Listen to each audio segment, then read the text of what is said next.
So, hello everyone, welcome to this wonderful new day.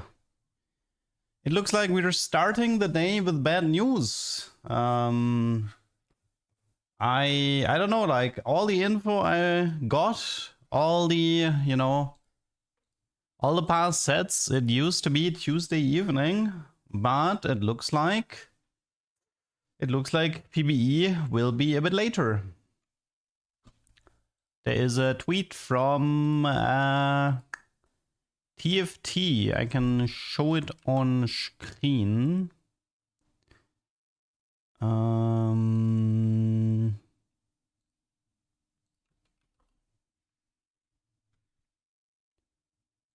Here.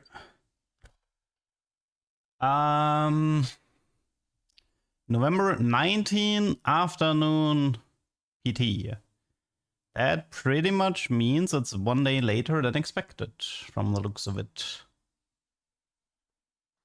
Now, it used to say November 18 in the past, and usually it was Tuesday. So yeah, it looks like we actually have 1 day delay for PBE, which is a shame, which means it's gonna be 2 days of theory crafting, but yeah.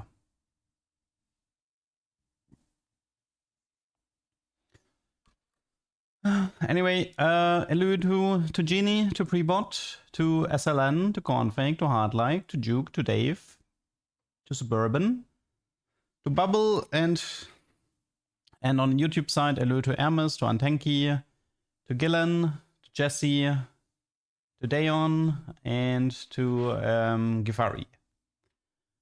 Okay. So, I still have gameplay to show, but I don't think those games are gonna make it onto YouTube. So, like, they're not really like good games or anything like that. So I can just show and we can talk a little bit about it. But I might not show the entire game since they are not that interesting. So yeah. Let me fast forward. Okay, what was the starting encounter? Timo, which is +1 augment reroll for all augments.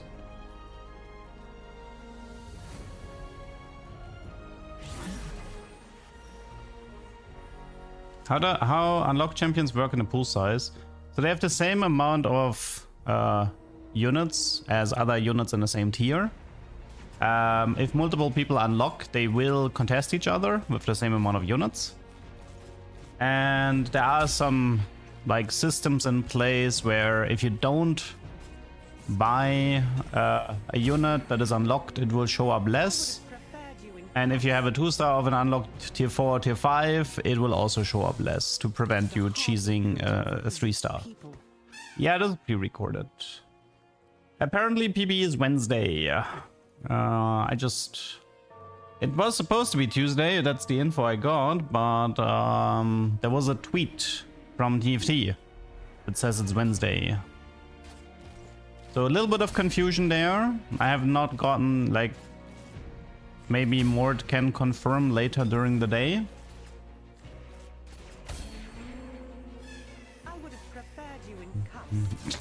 Dayon, stop spoiling yourself with the title, with the file names. I will not tolerate lawlessness.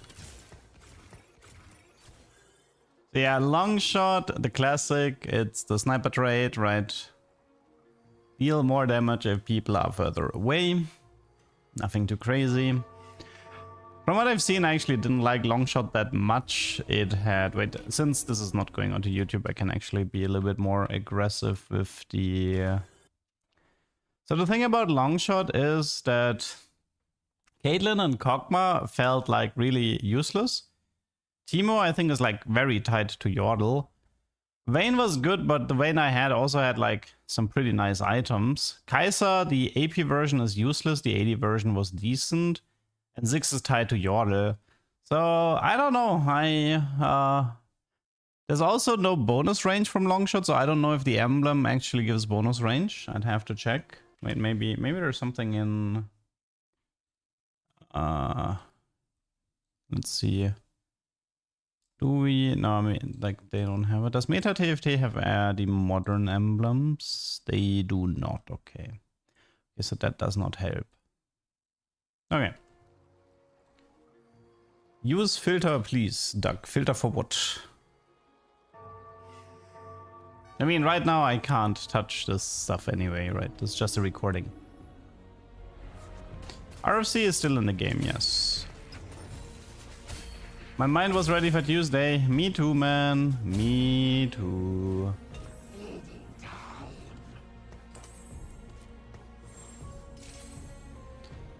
Still hoping it's a miscommunication with Twitter, with the social media guy. Because, I don't know, Mort said, like, I remember Mort saying he was very confident that it would be November 18 and not 19.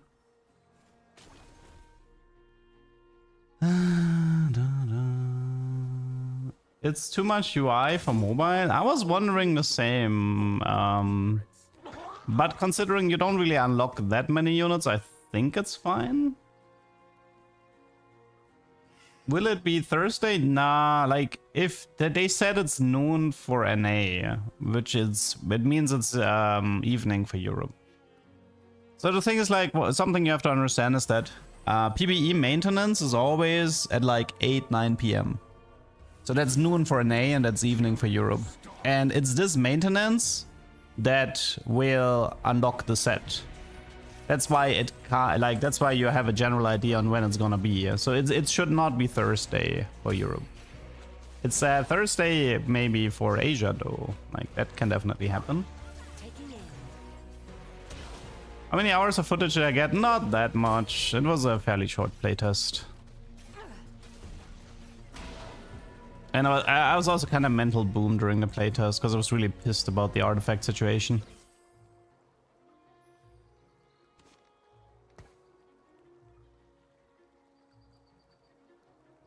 Any interesting traits? I mean, yeah, there's a lot of interesting traits.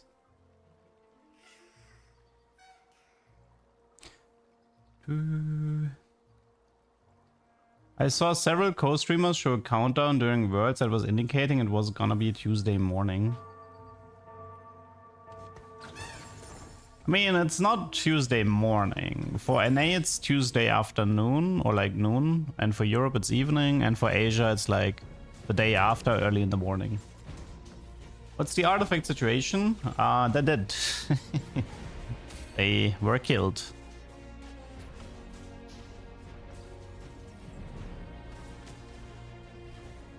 Of course, no crit on the Lulu. Caitlyn seems pretty unplayable without attack speed though.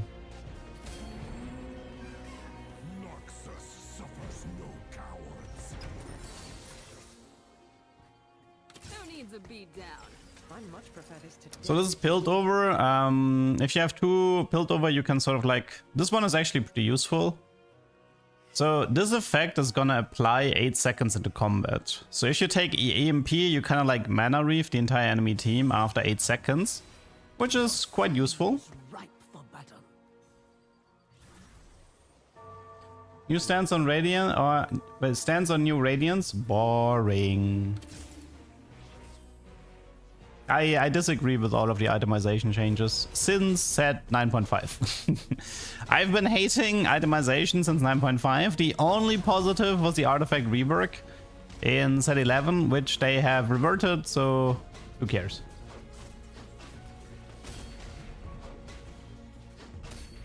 Wait, was Dewa actually crashing out because of artifact? I thought he was crashing out because somebody was like holding his units. Or was he crashing out multiple times?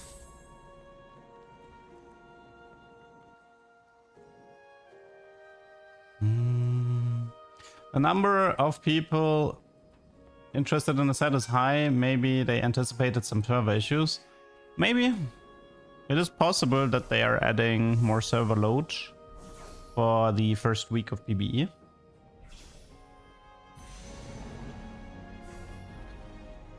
I heard scream, Garen artifact broken entire set. Then he called the guy a piggy. Wait, what the Garen artifact was he complaining about? Let's investigate. They'll never know what hit them.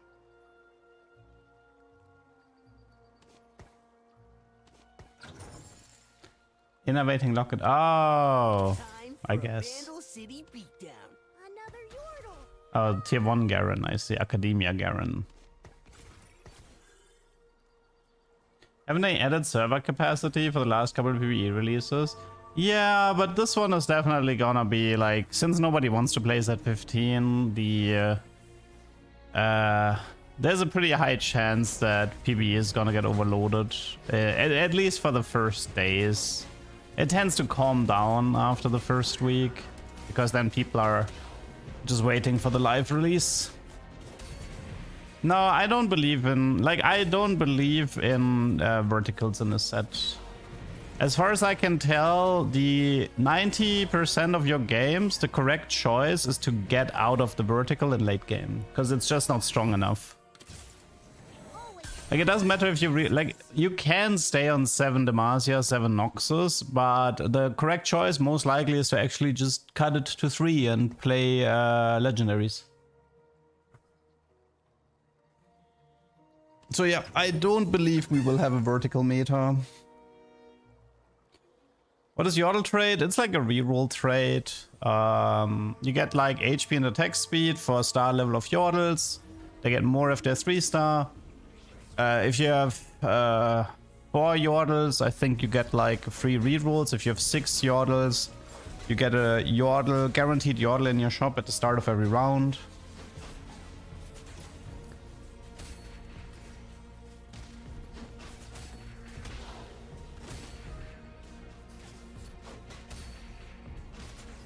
Mord said if a vertical is S tier, they're gonna nerf it. Yes.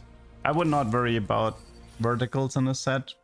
I don't know why people get the impression that verticals are gonna be good in a set. Because they're gonna be the purpose of verticals is good mid game or prismatic chase with level 10 rush. That's it. That's your 2 choices. But I mean, so you can stay on the vertical and just take your top 4. You can pivot out of the vertical and play for top 2. Or you chase the prismatic with double emblem and you go for top 2. Or you go for the win out, I guess. So that's pretty much like, even Bilgewater is not a trade you're gonna stay in, I'm pretty sure. Like, I can see Bilgewater is like, you buy the items and you cut down to 3 Bilgewater.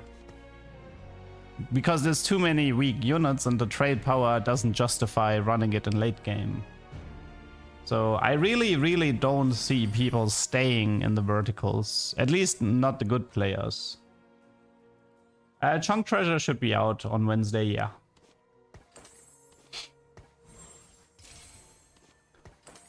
I mean, the whole time step thing on YouTube is, it usually doesn't really make videos perform better. So while for some people it's a bit more convenient, it doesn't, like, as a content creator, it doesn't actually give me any sort of advantage. So it's work to make a video perform worse, so that's why I don't really want to do it.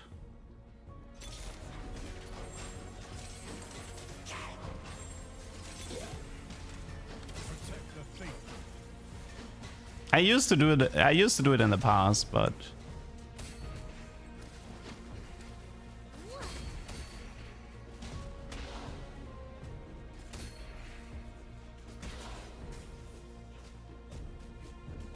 because of the market, Bilgewater 3-star will be easy. I mean, the problem is that Fizz is contested with Yordle players. So the moment you have a Yordle player in your lobby, you're probably not gonna hit the Fizz anymore. Misfortune maybe, but I tried to cheese a Fizz restart with Black Market and I couldn't get him.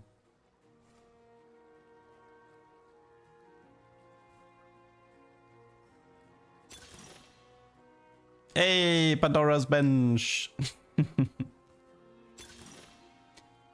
It's a gold augment now. Yeah, I got like bonus rerolls from the starting encounter, in case you're wondering. We will do some community games this week, yes.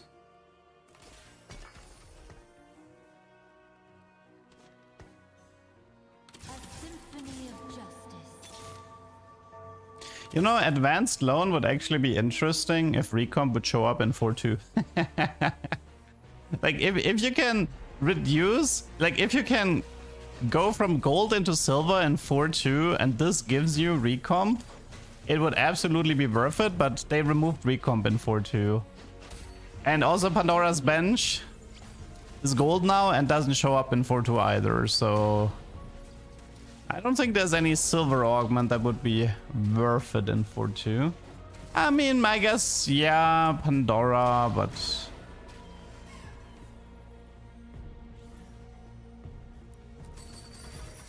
I will not tolerate lawlessness.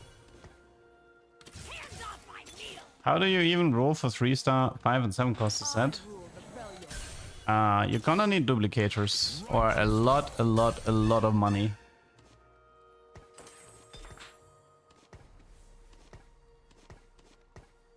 Above the weight is still in the game, yes.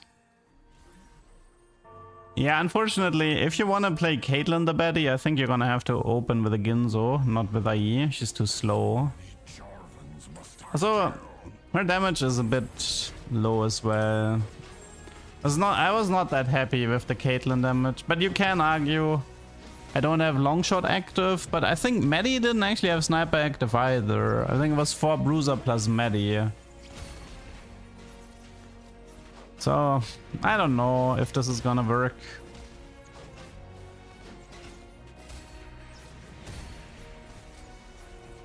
How good are the Darkin artifacts? They're pretty useless.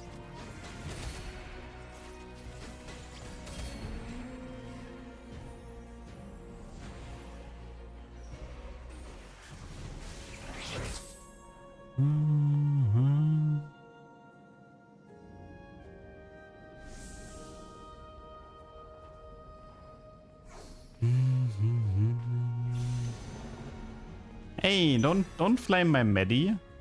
Maddie did nothing wrong. She was just doing her job, man.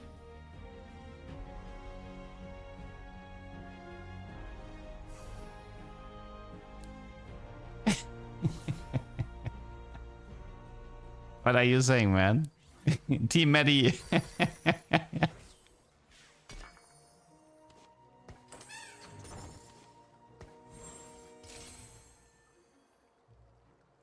Isn't the Darkin trade pretty good? No, not really, no. Exterminate. Of course, YouTubers get to place at 16 before anyone. That's because we are walking advertisement for Riot. Casual reminder. Casual reminder, I spent years making TFT content. I'm a walking advertisement.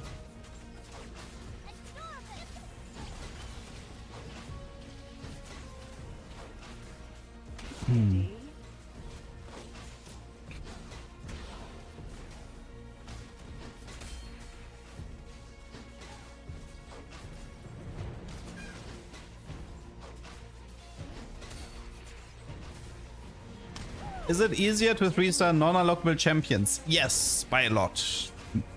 For tier 4 and tier 5, definitely yes. Assuming it's uncontested.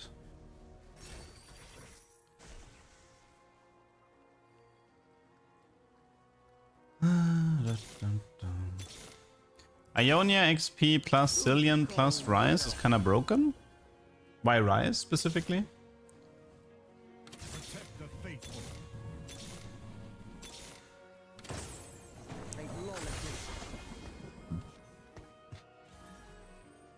Yeah, I didn't like this Caitlyn, so again, I didn't show this yesterday because this is not really a good game. You cannot copy perfection. This Caitlyn, in my opinion, was too slow and too little damage.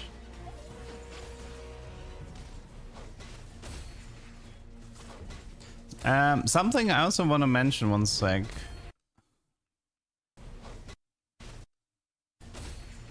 Okay, Okay, this is something I really don't like. Let's see. So if you know the Caitlyn ability, so the way she works is that she deals damage, and overkill damage is being spread to the next unit, right?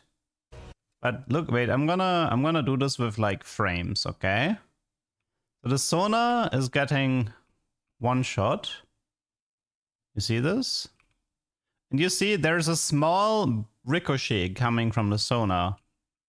And now it's hitting Kiana for 41, right? Why didn't it hit Lulu? See, this is what I don't like about Caitlyn. Why would you go Kiana over Lulu here? Because Lulu should definitely be closer. And her description definitely states that it's supposed to be closest. I don't know, might be worth reporting as a bug, because I feel like it should always hit Lulu in this position.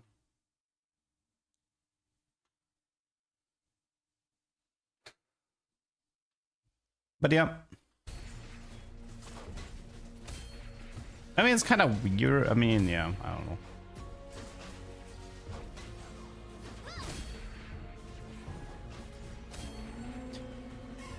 I mean, I feel like Caitlyn is a unit that needs worth the wait. Worth the wait for Caitlyn 4. So you have like Caitlyn 3 to actually like play the game in stage 3, and you have like Caitlyn 4 to be irrelevant. There's also the problem, like, yeah, this Caitlyn takes really long to cast, like really, really long. And the whole, I mean, if you think about it, the whole reason why Medi worked was because of the anomaly. Without the anomaly, Medi was actually kind of trash. And since we don't have anything like that, I don't think Caitlyn 3 will ever be the play.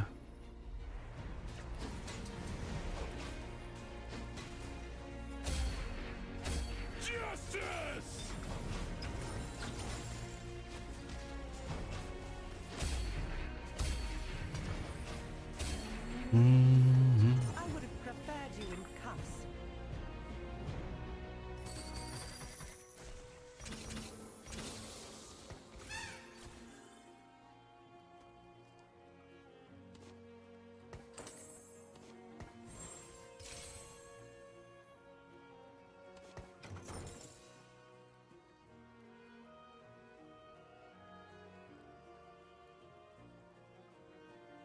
Will I be able to cook interesting stuff with units? I don't think so.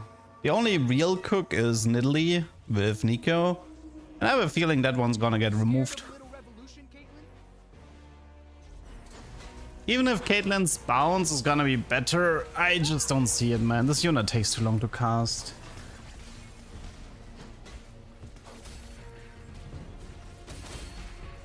Okay, wait. I wanna repeat this. This doesn't make any sense. Did you see it? Did you see it?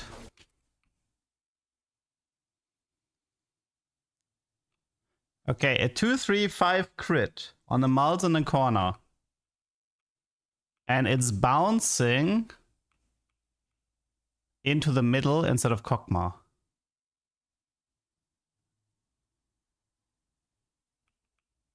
And then it stays in the front and goes on to Echo. See, the problem is like there really is no... Is it targeting lowest HP? What's her current... What does it currently say in her ability? Fire a bullet towards the farthest enemy, for dealing physical damage to first enemy it hits. If they die, the bullet ricochets, dealing excess damage to the next enemy hit. What do you mean next enemy hit? What does that even mean? What does next enemy hit means? It doesn't make any sense. That's a terrible description. No, I can prove it's not gonna be the next auto attack for Caitlyn. I mean, in this case, it would be. In this case, yes, it would be. But I've seen cases where the bullet stays in the backline, so I don't really believe this theory. There's gonna be a few more examples. Let's investigate the Caitlyn here. I think it's just a bug, to be honest. Oh yeah, you can get double makeshift armor, which is nice, I guess. Makeshift armor plus makeshift armor too.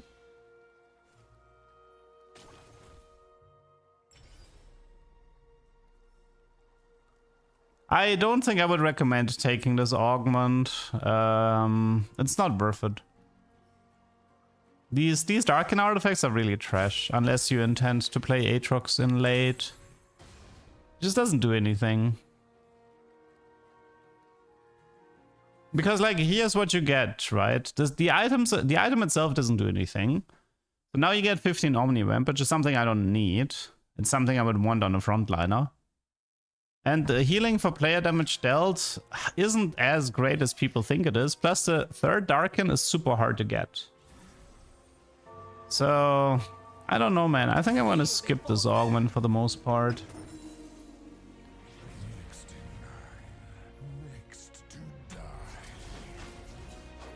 Chunk Treasure is on, it's currently on PBE. It should be on live server on Wednesday.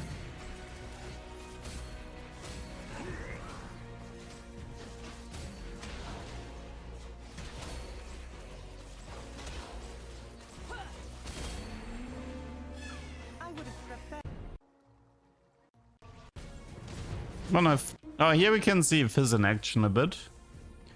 So the way Fizz works is that he has 20 mana. So he's gonna ult pretty fast. He is gonna go for like the furthest unit within 4 hexes. So it's like Akali targeting. Then he does like 6 auto attacks in the back line. And then he's gonna go back to the front line more or less. In this case, it was like 1 auto attack less because he had mana regen. So... I mean, a 2-star Fizz maybe could have killed the Caitlyn, but the moment, like, if you have like 1 filler unit for the Fizz, I don't know. I don't think you need to care about Fizz at all.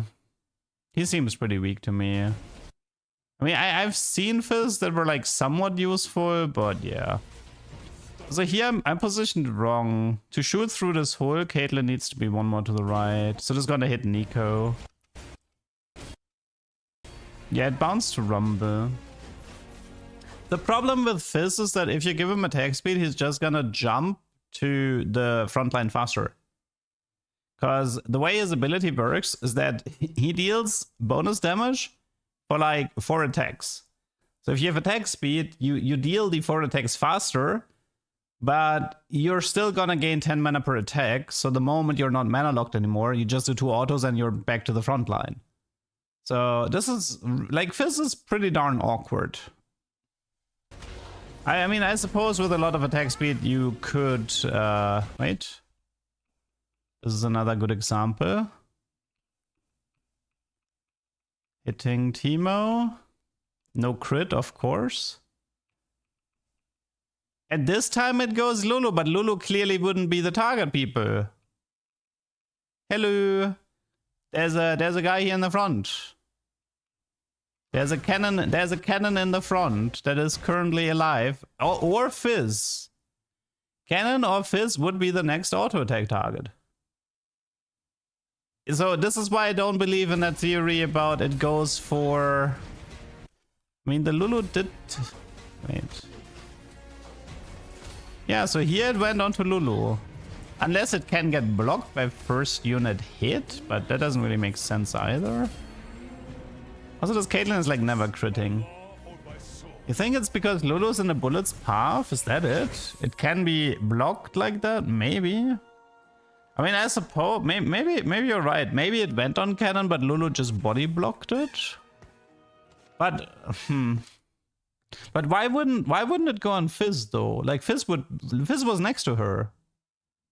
Like, going by the whole logic, Caitlyn would prio Fizz over cannon though.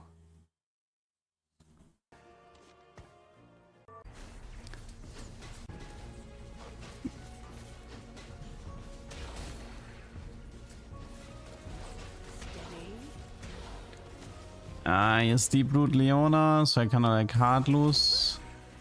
Okay, maybe we can see something here. Okay. Give me your answer. Who's like it should? Who does it bounce to? Is it like She wants to bounce to Rift Herald, but Belveth is gonna body block.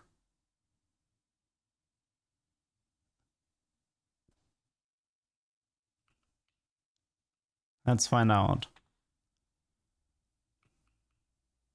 Okay, we get the kill. 3k crit, very nice. And yeah, I think Belveth just body blocks it when it was trying to go for the Herald. That's what it looked like to me. Maybe we can get an example here.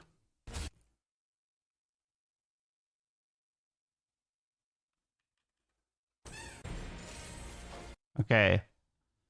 Again, what's gonna happen here? So here my theory is this. My theory is this. She's gonna ult the Vayne. The bullet wants to go to the unit in the front line, but Tristana is gonna block it. And that's why it looks like it's gonna bounce in the back line, but it will stay in the back line. I think so. This is what's causing the confusion here. I'm pretty sure like Trist will actually body block this. Yeah. It's trying to go to Poppy. It's trying to go to Poppy, but Trist is too fat. She's in the way. So this is where the confusion is gonna come from. If units are next to each other, it can... That is so weird, though. Yeah, it's Cannon, not Poppy. Like, she ults here, it wants to bounce to Cannon, but Triss is in the way and she eats it. That's a strange ability. Also, Jeff, thank you for joining the Super Ducks. Thank you, thank you. Yeah, Caitlyn's projectile is definitely a bit on the fatter side.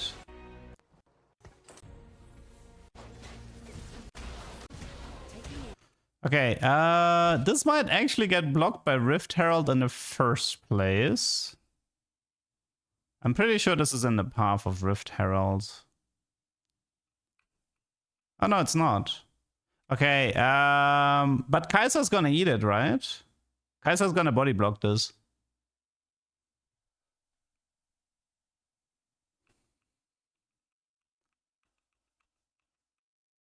Oh no, it's not. But you can see it bounces to Herald.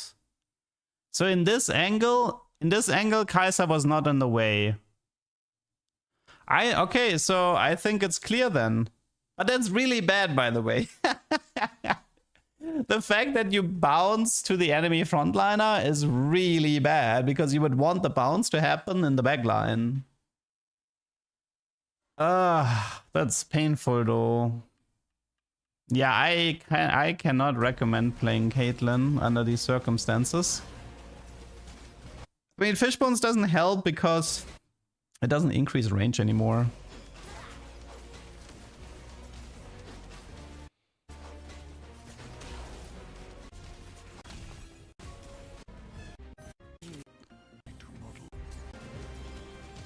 I mean, here I'm just getting blocked by the tanks, so it doesn't really matter. Whew. Okay, well, the good news is I learned how Caitlyn works. The bad news is I learned how Caitlyn works.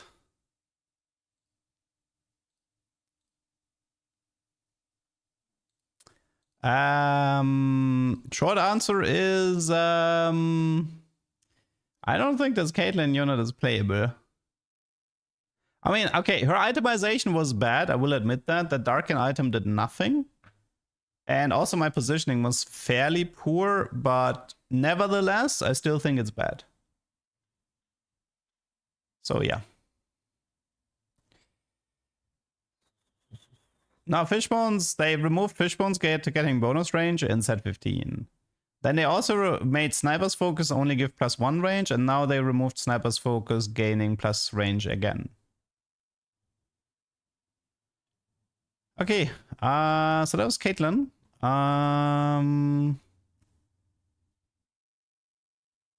What was this? One sec. What happened in this game? Just trying to remember. Yeah, I don't think this was worth showing. I think this one was actually a fairly decent game to show.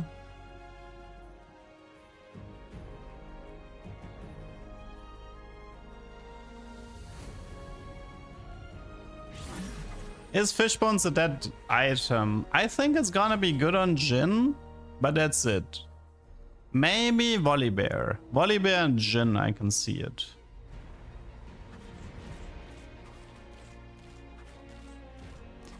It's like either you have like melee bruisers who don't care about swapping their targets, or you put it on somebody who like Jhin who gets infinite range. So will Fishbones be useless? No. But there won't be any cooks with it.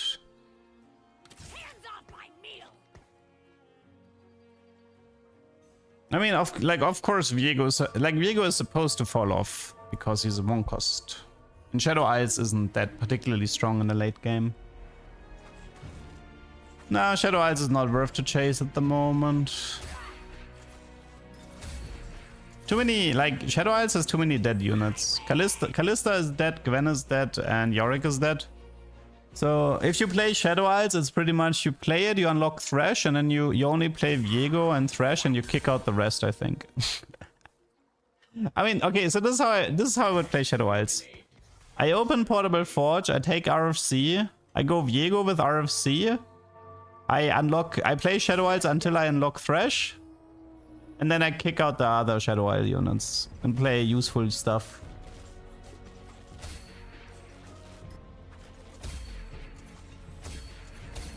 Nah, Annie has 0 out of 160 mana. She ults so late into the fight.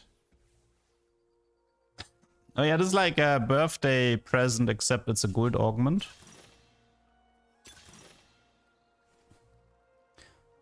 It's honestly kind of decent for a gold augment.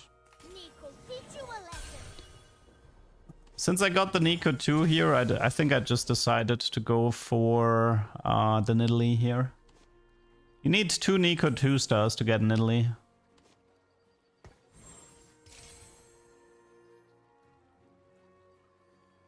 Do you have Teemo and Singed Augment Showcase? I mean, I can show it today, but it's not worth showing.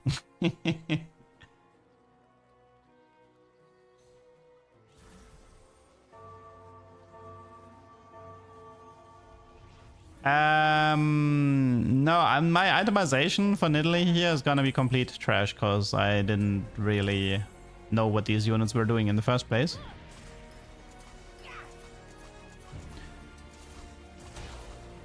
You can probably skip sustain on Nidalee and focus 3 damage items, like 3 tank items for Nico, 3 damage items for Nidalee.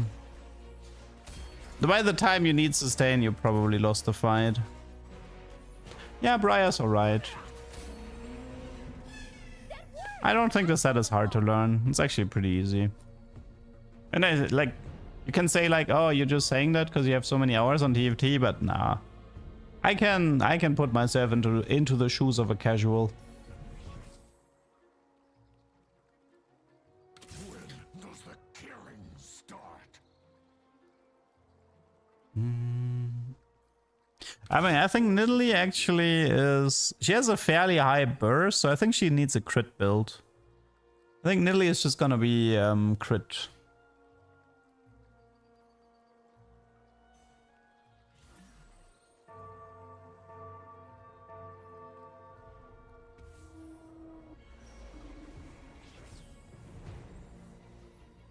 No, I think she was jeweled. So I made the mistake of, I think this is the game where I built Infinity Edge on her. But she's a jeweled user. Like Nidalee has a reset mechanic, so you kind of want her to hit really hard to get the resets. Because she does like a continuous bounce with every kill. Yeah, Briar is pretty good early game as well. Like she can like access the backliner. I think there's gotta be like some Briar shenanigans to get her into the backline in stage 2. To help you win streak. I let my Yeah, I think I mean, Rise is gonna see a lot of nerfs. Rise was very overtuned in the playtest.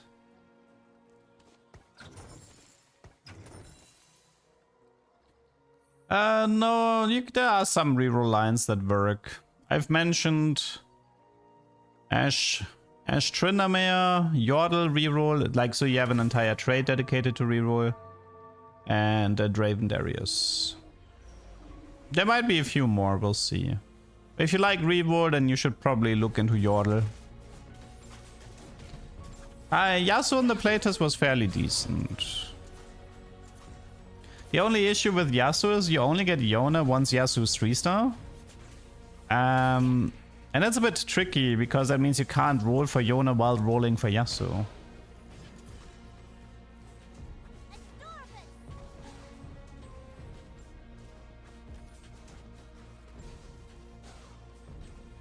Can you do Jinx Mundo reroll? Maybe. Not a lot of people actually bothered with Zaun in the playtest, so it's not like I've played through the entire set, right? Like I've barely touched the set.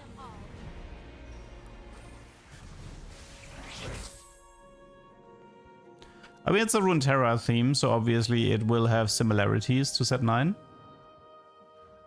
and to set 6 and to set 1. Lulu not transforming people into cupcakes feels like a wasted opportunity. Agreed. Are you sad about one champ missing the set? Yes, Smolder.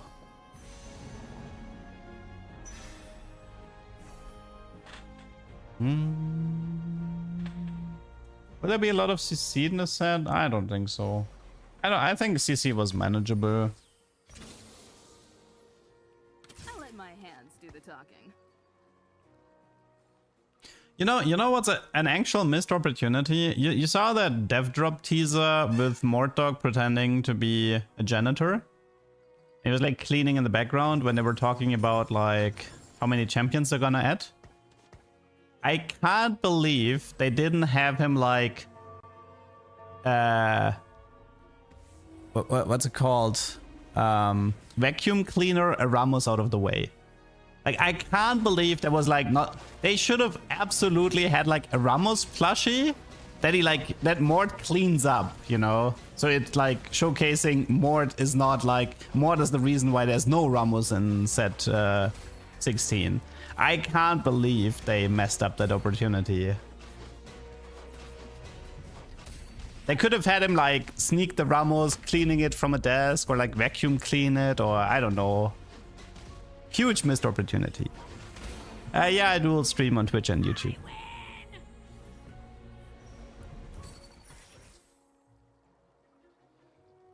Wait, Gumayusi left T1, really?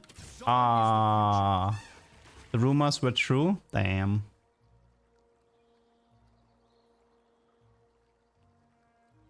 Yordle was fine as a trade. Yeah, unfortunately, it looks like the PBE is 1 day later than expected.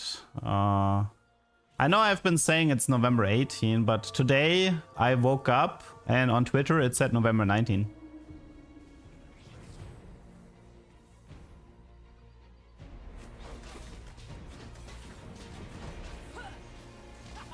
But where did Gumayushi go? Wait, let me check. Where did he go? Gumayusi leaves T1. Yeah, true. That's crazy, man. Nope. So we don't actually know where he's going? Man, that's a pretty big blow for T1 though. That is a pretty big blow. Nah, I mean, PBE was always Tuesday evening, always. And then live server was always Wednesday. Why would you kick out? Why would you kick out the world's final MVP that helped you win Worlds 3 times? I'm sorry. You don't kick out people like that.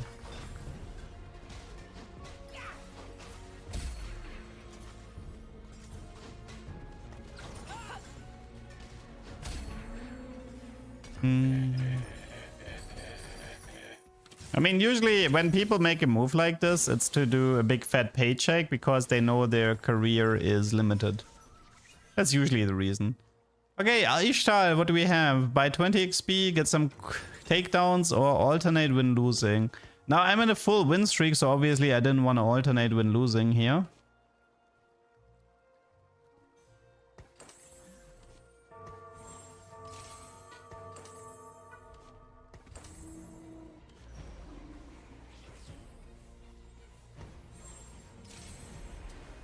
T1 is known for underpaying their players.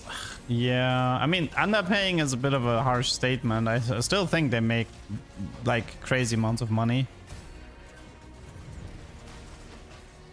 But yeah. I do remember that Fnatic, like when I was a coach, Fnatic had definitely a history of underpaying players. And people would still join because the reputation for Fnatic was just very positive. Like you kind of knew you would go to Worlds, you kind of knew you would be high profile. And they used this to their advantage to underpay the players. Which is also why oftentimes they couldn't hold them.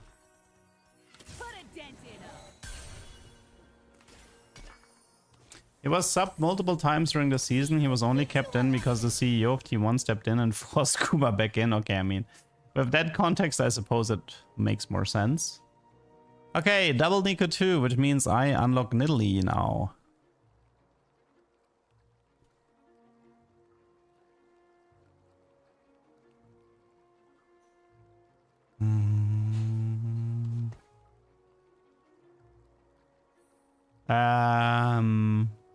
I think either I need to reroll once here or I have to wait until next round to get that Nidalee. I used to be a coach? Yes.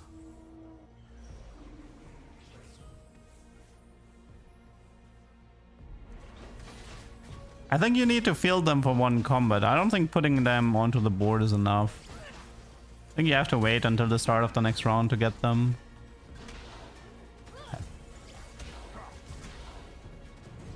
Washed up coach. I'm not gonna deny that.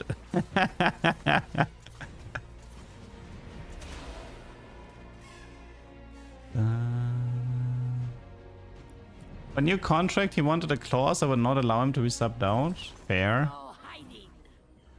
Okay. Nidalee. It's a big cat, man. Look at that. So Nidalee has a pretty wild trait called huntress. And the way it works is that as long as your strongest Nico is alive, she is untargetable. Now, she's not invincible, so AoE abilities will hit her, but people can't auto-tag her.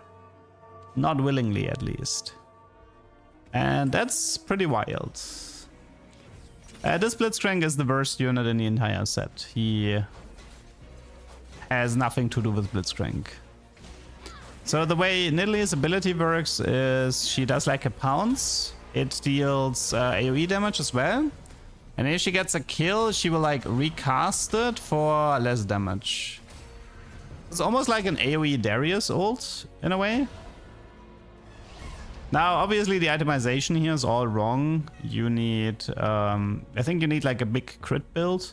And you need tank items on Nico to make to properly use the passive.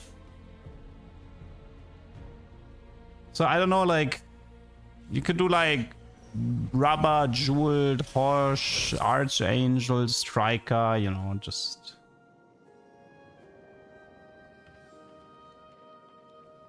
You could jail Nico in theory, yes, but the thing is, like, you unlock Nico, you unlock Nidalee by having 6 Nikos.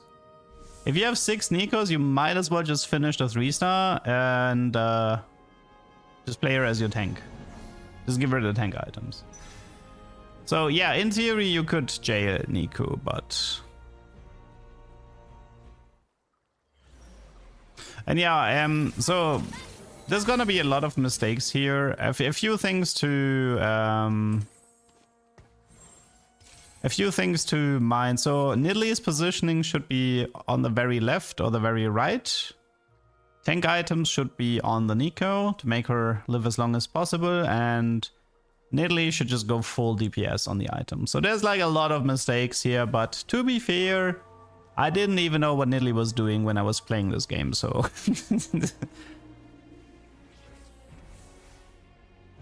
So have some mercy with me. Please use filter duck. I still don't understand what you mean with filter. Do you mean the team planner filter? Are you trolling me or what?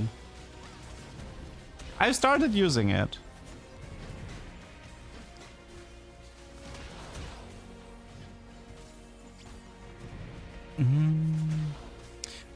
Yeah, Skana's sort of like, he's there to give you like an armor aura, and he's kind of a pure tank. He doesn't really do anything except tank.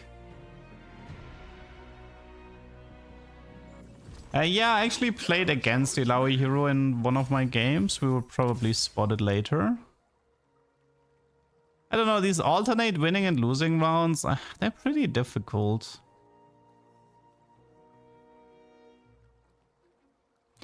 I feel like the quests with alternate winning and losing, they are the easiest quests to get stuck on. Because if you mess it up once, it's gonna take forever to resolve.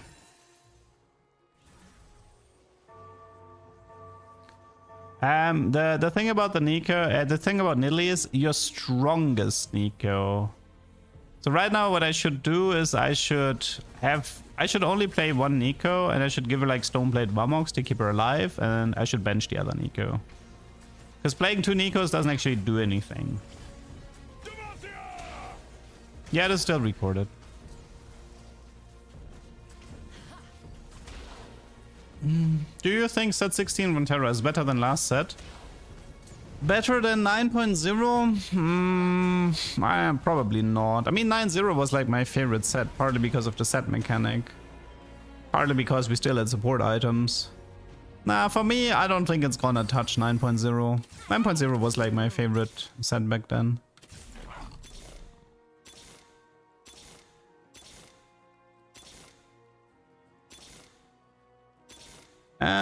Garen is a tank or carry. He's kind of both.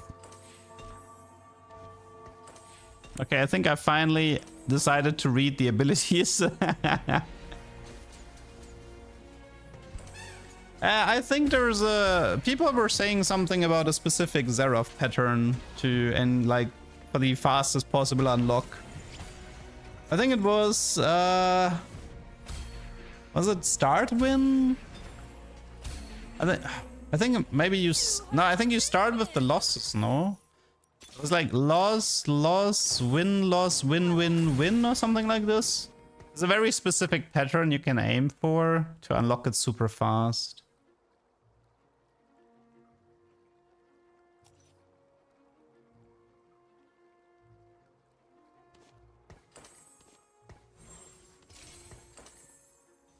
Uh, 9.0 was not revived yet, no. But even if they revive it, it wouldn't matter because it's modern items.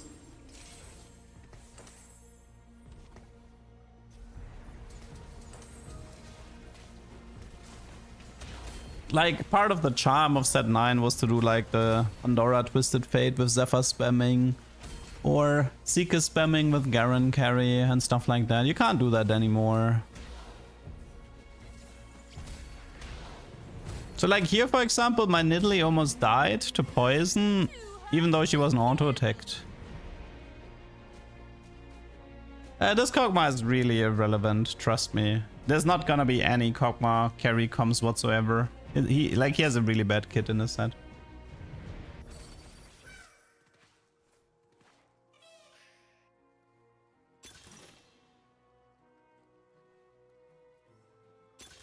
She also got Caitlyn altered? Ah, I suppose. Yeah, I went for the XP one because I have birthday reunion, so it's in my interest to reach level 9. But yeah, by pushing level 8 here, I actually ended up unlocking Volibear. I was kind of like rolling for Nidalee too, so I stopped bleeding out as much. But didn't really work that well.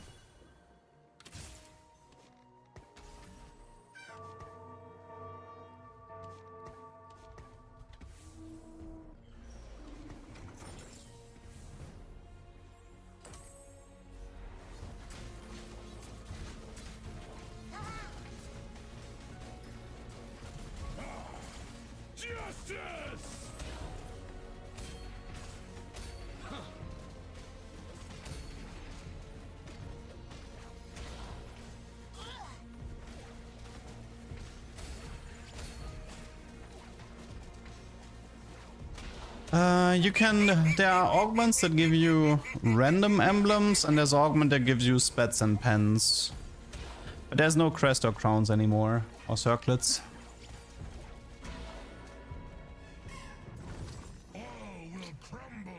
Yeah, with Twisted Fate, 13,000 damage, he's a 2-cost by the way. That doesn't seem right. TF is a bit overtuned.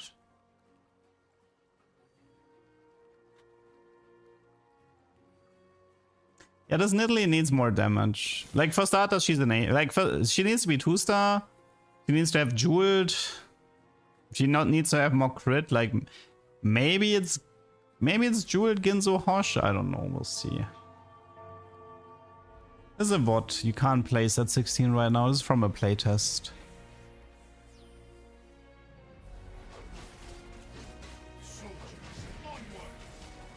You sound like Dexter from Jack and Dexter in the German version. Yeah, that's because I did some voice acting in the past.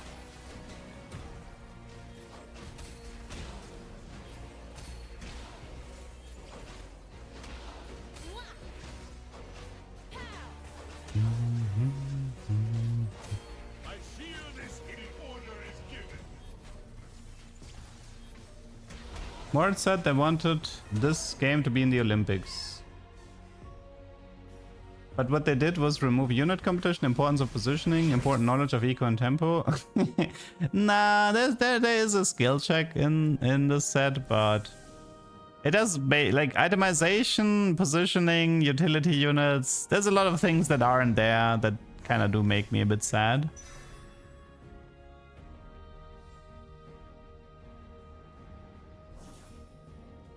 I mean, I didn't know what Zillion was doing. So, in the future, yeah, Zillion would have been nice here.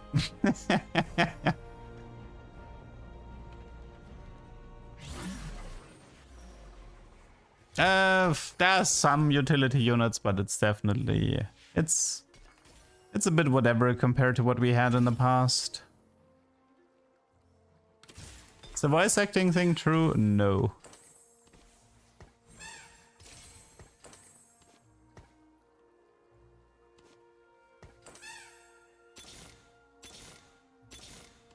Whee! Actually, Orin and Nidalee.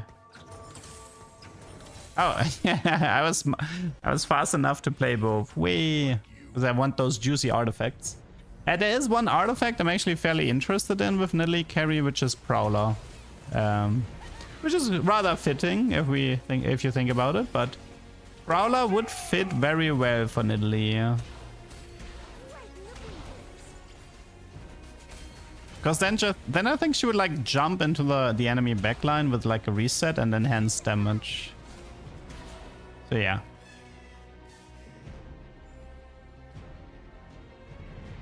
The more I see the stream, the more I'm like, what didn't you do? First coach, now voice acting. What is next?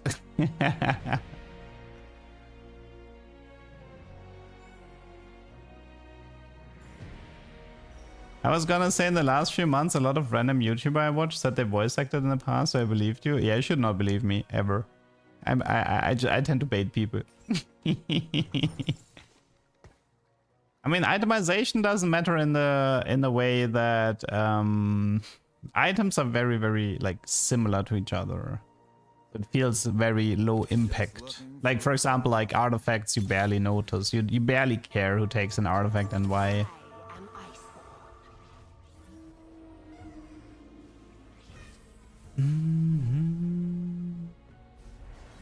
Yeah, Spectral is gone. Can't use Spectral anymore. I wonder if Nidalee is actually a reason for removing Spectral. But yeah, here you can... This is a pretty good showcase fight for Nidalee, what she can do. Yeah, that was a nice... But as you can see, I feel like crit is pretty important.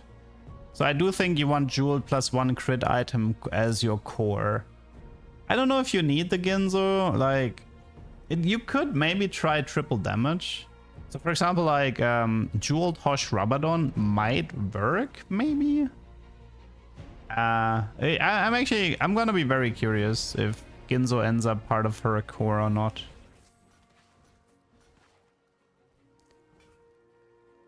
I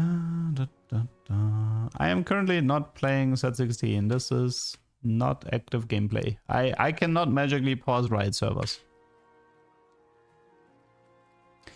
How hard is it to unlock Brock? You're not gonna be able to do it every game, but 1 in 3 Ishtar games I'm pretty sure you can unlock for sure.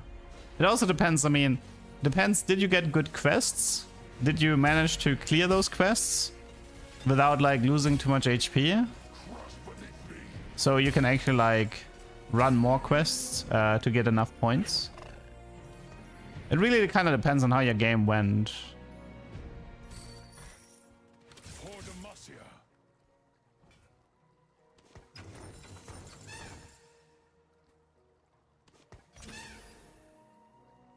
Do you think Ishtar has a secret 10 Ishtar like Fortune did?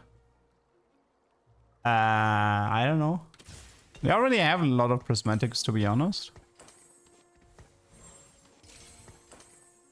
Hey, I finally realized I don't need BT. Okay, I mean, IE, Archangel, Giant Slayer, still not enough crit and still no jeweled, but... Okay, watch this fight. This fight is actually pretty funny. Bonk. So Nidalee can't be targeted and Fizz just disappears. So his flank was completely open. And my Nidalee is just going to town on his backline. Now his Fizz is also still 1 star. Pretty low damage on this Fizz overall. Like Nautilus was out DPSing this Fizz. I still have a feeling that this this Nidalee Huntress trait is gonna get changed. I just don't think Riot is gonna like want to deal with it. Fizz's farthest unit within 3 or 4 hexes, I think it was. He's like the Akali targeting.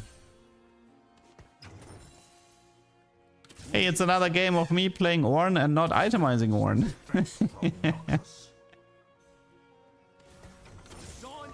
Why are they scared of 8 or 10 bruisers? I don't know.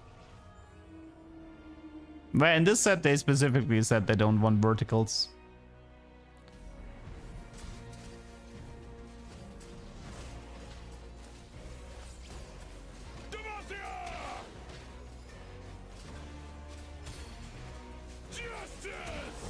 Yeah, I don't know, man. This Nidalee needs a lot of damage. You need to have like an Ionic somewhere. You need to have triple DPS items. You need to make sure she has enough crit, and then she can start doing this. Like now she actually looks like really nice. She does not need Eon. She has built-in untargetable. Like as long as you can see this Nico 3 was actually kind of lit, right? This Nico 3 didn't really die all that much, so have exact. I know, I think I should have went for the reroll shop or for the Ishtar champion deals damage because I have a strong Nidalee. Ah, you greedy son of a gun.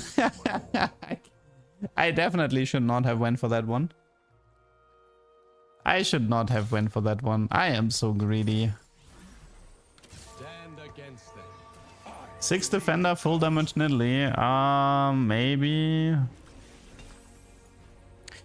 Yeah, Hellfire Hatchet doesn't help me here. I can give it to like Garen, but it doesn't really do anything. I mean, at this point, like honestly, I feel like at this point you just give these items to Orin for HP. Like, stop trying to make artifacts work. Just put them onto Orin for bonus HP and call it a day.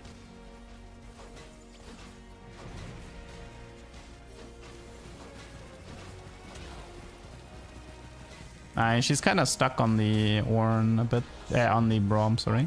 See, like Nico is still alive. Look at that, man.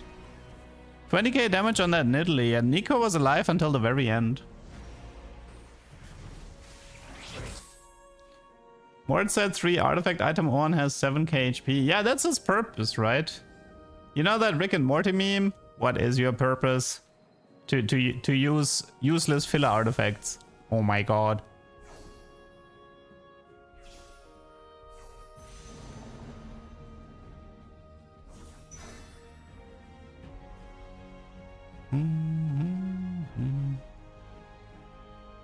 I think they removed the singed condition with losing HP. I'm pretty sure they removed it. During the play, like at the beginning of the playtest, that condition was still in, but later in the playtest, it was removed. So I actually do believe that you don't need to lose HP anymore to find singed. It's just running for Zaunites.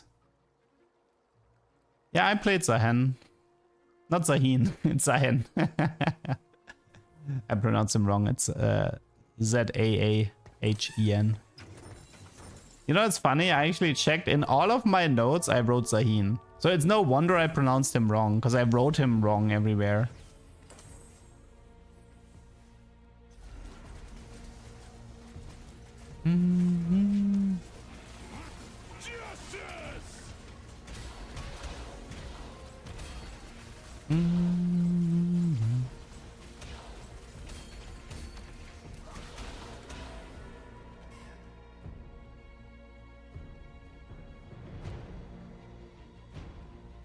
Mort pronounced it wrong as well. I saw the video that Mort wanted to say Atakan, but he forgot how to like call him. So he just said the thingy from the Ionia. You can, yeah, in the video he wanted to say that Nox responds Atakan, but he didn't know exactly what the how he was called. It was like Ata. I don't think it's Void being strong, I think it's me being weak. I make this mistake of playing a 2-star tier 4 unit as late game. I should have 3 2-star legendaries and a 7 cost on my board at this point. Just do understand, you're not gonna finish your game with a 2-star tier 4 unit. It's just not gonna happen. Like these 2-star tier 4 units are just not scaling enough. I mean, well, I guess he is playing just vertical Yordle with a bunch of rerolls, but yeah. Overall, that was a showcase for Nidalee. What did we learn? Positioning will matter a lot for Nidalee to get her into the backline. Pure item DPS, make sure your Nico is really tanky. And if you get filler artifacts, then put them onto Orin. And probably don't greet with the 1 HP X-Style thingy. So yeah, that's that. I don't think I actually ever showed this game on stream. I'm no hero, just a yordle with a hammer.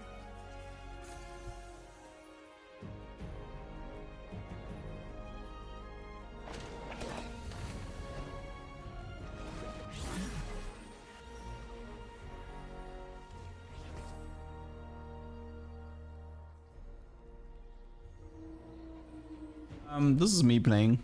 That's why I'm not winning.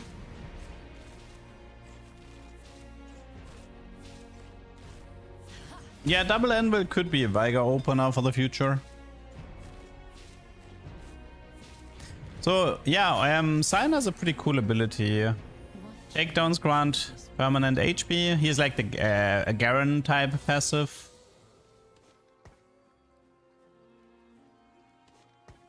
He's definitely cool with Talisman. I showed that one yesterday.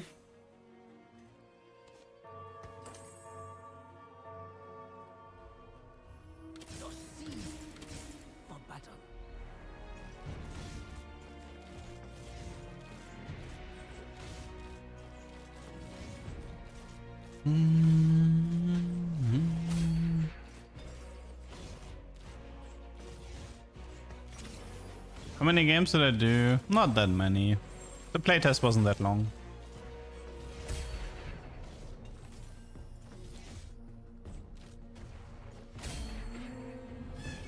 Noxus suffers no cowards.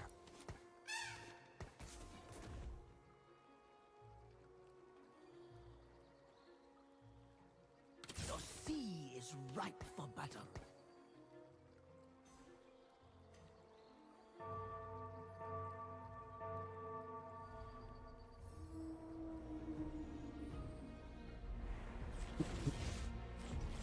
What do you think about mid-season updates? No thanks. They can stay dead.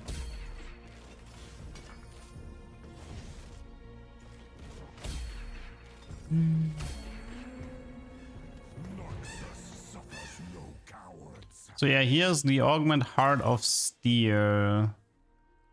Every 10 seconds, it steadfast gains max health. So the way this works is it is tied to the item, so you can transfer between units, and it counts for every item individually. So I will showcase this later when I have like 2 steadfast hearts. I will move them around and stuff like this, but yeah. So you can like stack steadfast heart and then move the item to somebody else later. These are other people from the playtest, so they are influencers for the most part. It doesn't mean they're bad, there's definitely some challenger players here and there. And we have like people like Robinson were in the playtest, I do remember.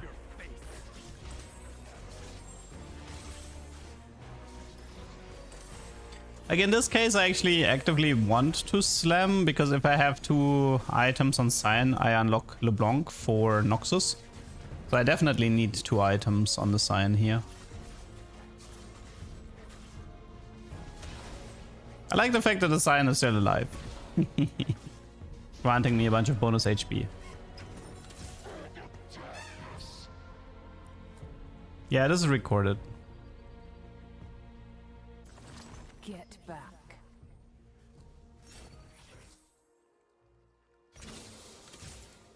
You're like, ugh. And I'm like, nom, nom, nom, nom, nom, nom. Yeah, unlocked the LeBlanc, activated Noxus. 1.5 items is enough. It's so when there's an item requirement, it means item slots, but I actually think thieves doesn't count. I don't like, for example, there's like, you need to have what was it, like for Diana you need Leona 2 with 3 items. I actually think Thieves Leona does not count for that. So Thieves is an exception, but for the most part components will count to block an item slot. How do you like the champion design overall? It's alright. Would like more utility units.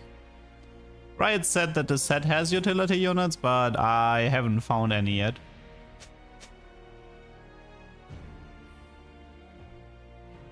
Could Briar carry work? Maybe with Worth the Wait. You have to be careful about using tier 1s as carries in a set. They fall off pretty hard.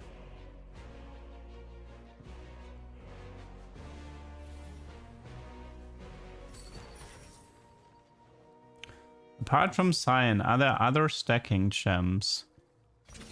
Is there a stacking champion in this set? Not sure. Did you see 3 Darkin? Yeah, I played against it in my Volibear Talisman game from yesterday. My opponent had 3 Darkin and he crushed my 6 Bruiser comp.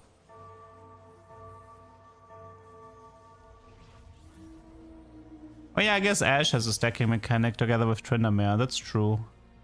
FYI, do not play Blitzcrank with solo leveling. He doesn't do anything. He gets a shield and then he pretends to deal damage and then he dies. Do not play solo leveling Blitzcrank, thank you.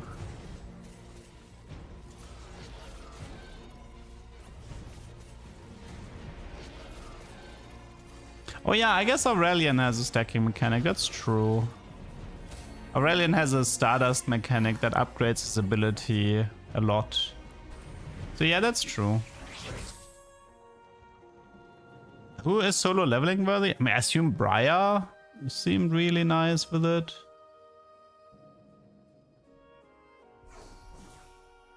There were a few units that were actually... I think somebody once had like Rek'Sai, which was also pretty brutal. Viego, Briar, Rek'Sai, that's what I remember, but we're gonna see.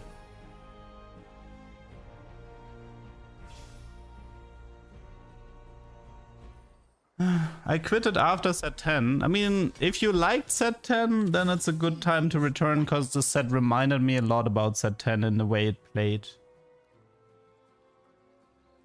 Enforced equilibrium. What do I think about the level up changes? I don't know. I'm gonna have to play more to truly judge it.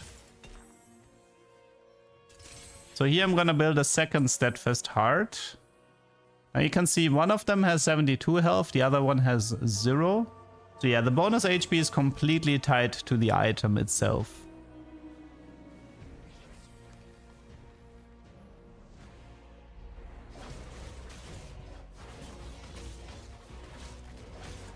But I would still recommend to build a Sunfire.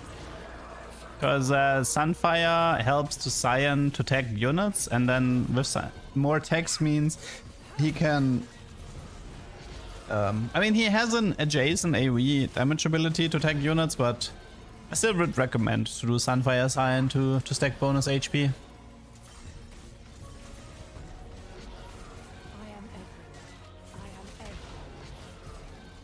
I mean, these types of fights are really good for me because I get like crazy amounts of HP here. So this is 48 HP and 120 HP. So yeah, some of these fights in the early mid game are actually surprisingly slow. So augments like Heart of Steel are pretty good. Briar is she's like a Slayer slash Assassin type. She can actually reach enemy backline with a specific positioning. Hello, Dominic. Welcome back. Does it seem like you can play flexible this set? This entire set is built around playing flexible. You are actively being punished for playing vertical. There are a few verticals you can play, but if you want to win a lobby, you're not very often gonna do it with a vertical. Like, verticals win out lobbies with prismatic traits. But without prismatic traits, there's like a few exceptions, like Void. Like, you can win out with Void because Baron Nashor is so strong. But it has way less to do with Void and way more to do with Nashor as a unit just being ridiculous. So initially we thought we can play the set tomorrow evening, but it looks like it's delayed by 1 day. So for Europe, it looks like it's gonna be Wednesday evening.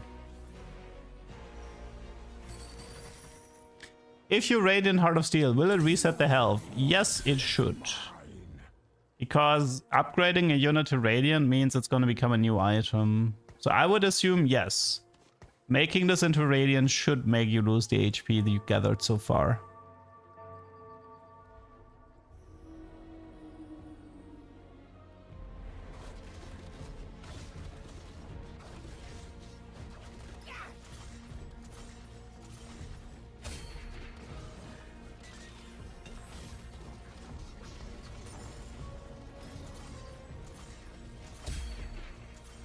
I mean, if you use Savage Spin and you break apart the item, the HP gained is lost forever.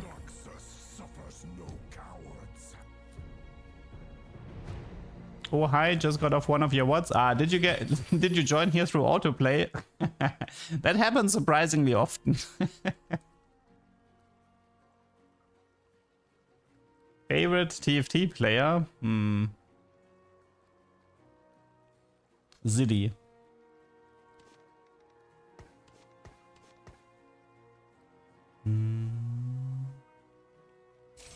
He's the only guy who's as crazy as me. Exterminate.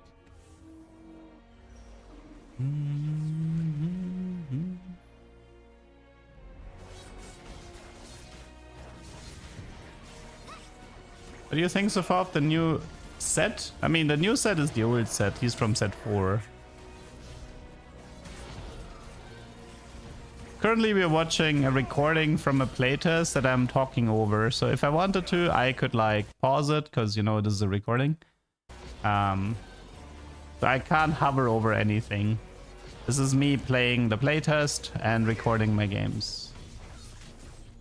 Freyot was pretty useful. I often struggled beating 7 Freyot. Will Shuko return? I wouldn't count on it.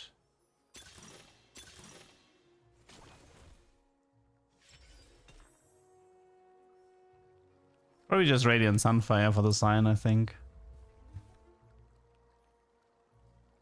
I don't rank sets based on the playtest, that's nonsense. You shouldn't rank sets based on a playtest.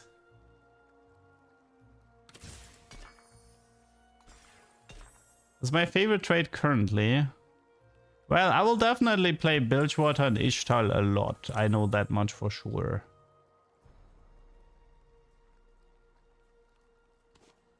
Because these were like the two for fun trades.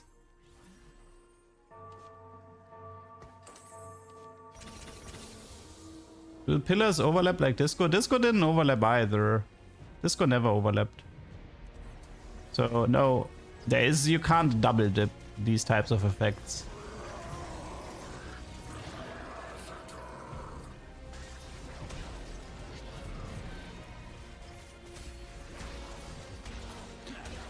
Even if it overlapped for one patch, like it would never have been something intended. Also, Elu, Twisted Fate, you are definitely balanced for being T2 unit. Yeah, they're gonna have to nerf Twisted Fate a bit. He's hard carrying Bilgewater a bit too much.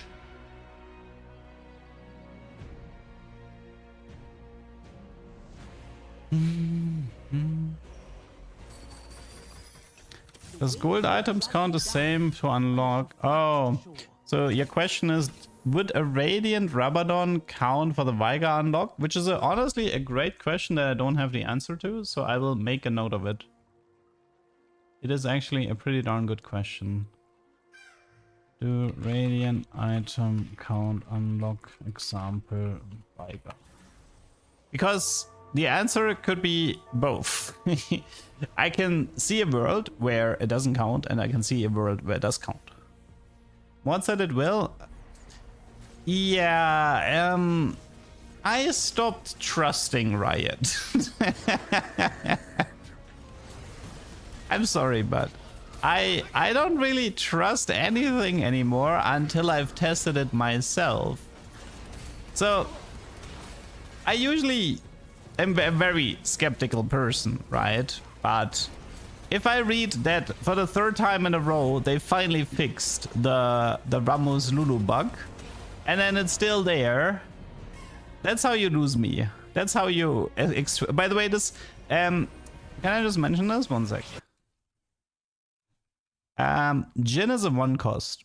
This was a 1-star 1 cost dealing 8,000 damage. Yeah, Jhin is a bit overtuned as well at the moment. He was very powerful.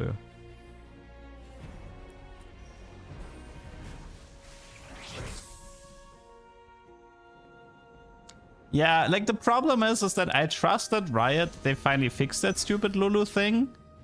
And then I told people it's fixed.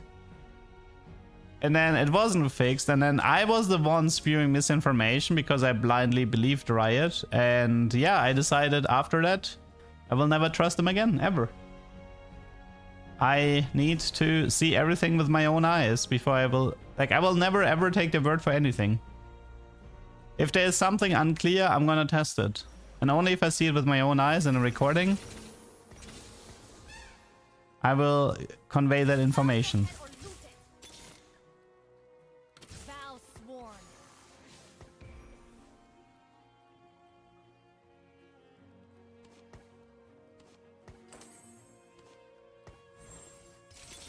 When does the killing start?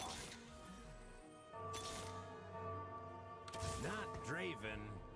Draven. So yeah, once you find a Draven, you can unlock Darius fairly easy. That gives you 5 Noxus. And then you can just like go level 8 and look for Ambessa and Swain to finish with 7 Noxus.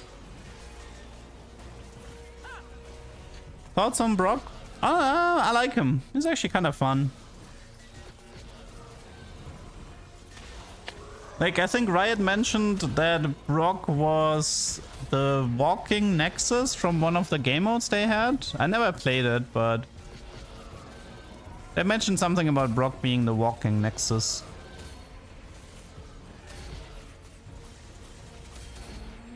I mean, it's a pretty cool design, so it's nice that it sort of like made its way. Yunara needs spell crit, I believe. She's a quick striker, not a vanquisher. Although, maybe they should have made her a vanquisher, I don't know. Nexus Blitz was the mode, okay.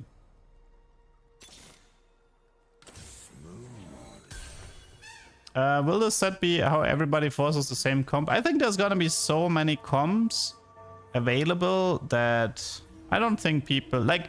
There will be a Bill Gates comp that people will aim for, obviously, but I think it's like, I feel like something that's gonna be much more important in a set is the path. Like stage 2, 3, and I guess to an extent stage 4. Like knowing the good lines to get to, like, because the thing is, like, you can always find useful legendaries to play around in the late game. And you can, so the idea of the set is like this. First, there's a skill check with building the correct items, picking up the correct units, taking the strong augments, and having a good early mid game while maintaining your economy. That's skill check number 1. Skill check number 2 is if you do your roll down on 8 and 9 to adjust your game plan based around the legendaries you find. Like, the thing is, like, if you see an Azir, you need to know how to play around Azir if you find them early. If you maybe have a setup, I mean, there's gotta be some forcing stuff. Like, you can definitely play Demacia and then force yourself into a Sylas carry. That will definitely be a thing. But yeah. There will be 2 types of skill checks. One, how well you play your openers and stuff like this, and then there's gonna be the skill check on how well you react to the legendaries you found.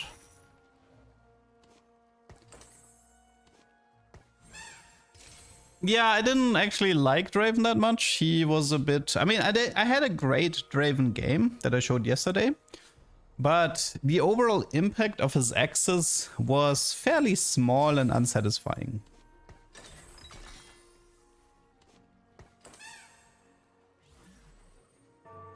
I want the achievement for getting top 4 with all unlocks. Yeah, I suppose that's something we can try to chase.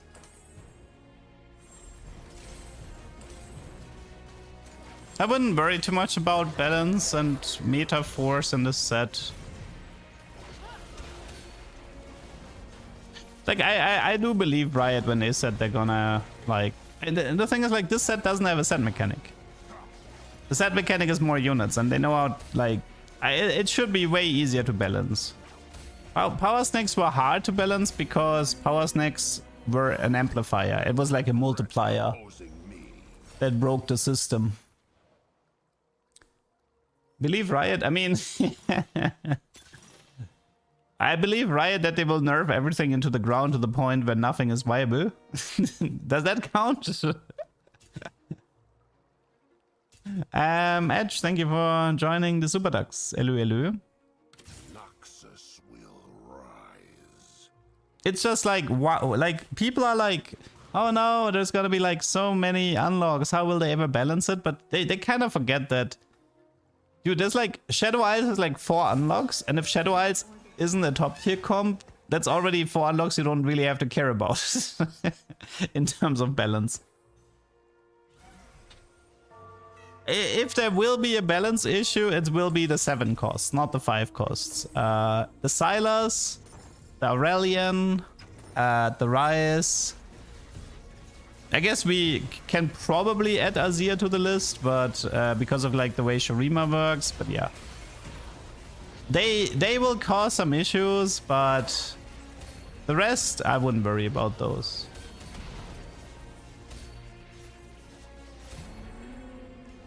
Bring me a real challenge. Have you tried Void or Shurima yet? I tried Void, but it didn't go very well. I have not made a good attempt at Shurima yet. How's the level requirement feeling? Well, I mean, you definitely notice that level 8 is a lot more expensive.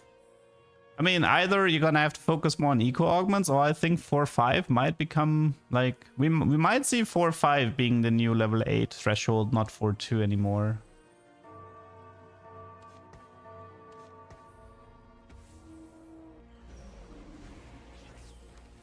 Because it's just so like sure, in a super high roll spot you might have the gold to go 8 and for 1-4-2, but then you're gonna lack gold to roll, so it doesn't really matter. So yeah, I think I can definitely see that the game will deviate to pushing 8 on 4-5.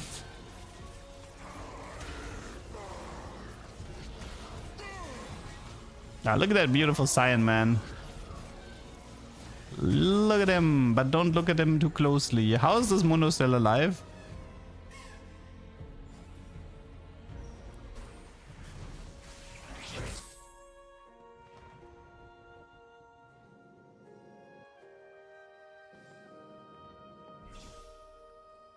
I mean, it's kind of important that level 8 is expensive because you can force Volibear and Set on level 8, no problem. Right, like Volibear just needs a high HP unit, Set just needs a single unit in the first 2 rows. So the moment you're level 8, you can effectively hard force Set. I mean, there's a lot of units you can hard force, like see, Set, Volibear, Rise is very forceable as well on level 8. Pretty easy condition. So yeah, there will definitely be some tricky ones. Yeah, shenanigans are pretty dead in this set, I agree. It will definitely be interesting to see.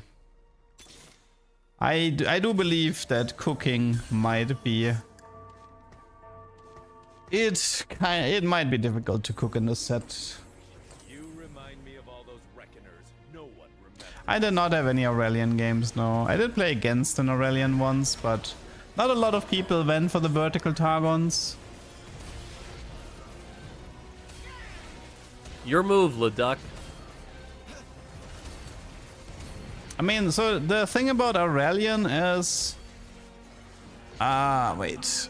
What do you need for Aurelion? You need to upgrade Leona to 2-star to get Diana. And then that's it, right? And you need to find Taric.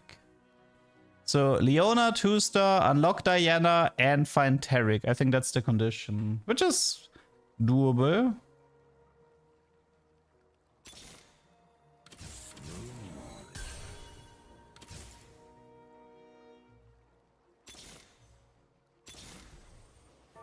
Yeah, I tried playing Zaun a bit, but I actually never managed to unlock Warwick because I always low roll Jinx or Y. It was very strange considering they just tier 2, tier 3, but yeah. Actually, I actively tried to unlock Warwick in a game and I couldn't do it. And was definitely, I was very confused about that one. I also have not seen anybody play Warwick, so... I also have not seen anybody play Bard. Like, Bard and Warwick were like the rarest units in the playtest. Heroic grab bag, Leona 2, Taric on 2-2. I mean, there could be... There's an encounter that gives you multiple augments early. So you could have like starter kit Taric into heroic grab bag Leona. But you would still have to find Zoe and Aphelios as well.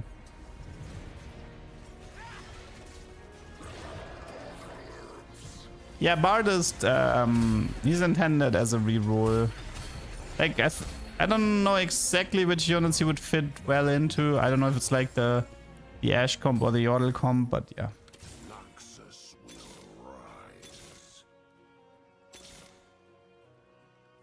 Unlockable champions will not show up in the carousel. Even if somebody unlocked them. The only way for you to access an unlocked unit is unlocking it yourself. I think the set will almost have no Leduc shenanigans. They kill them good.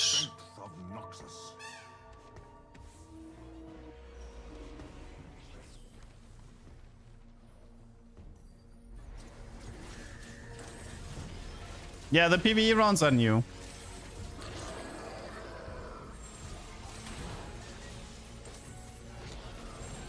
The gacha trade is called Ishtar. It's like if you like gacha type trades, you should look at playing Ishtar if you want the big cash outs, and you should play Bilgewater for smaller cash outs. Today's the day I find that hero.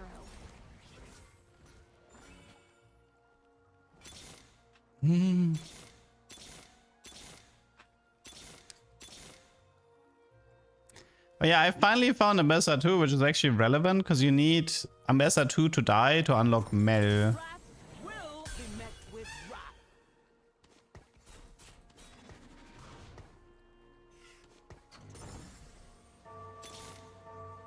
Kneel before me. If the competitive players are not happy in the set, they will never be happy. It is a set made for them. So this is the set where they really should just shut the fuck up and just play the game.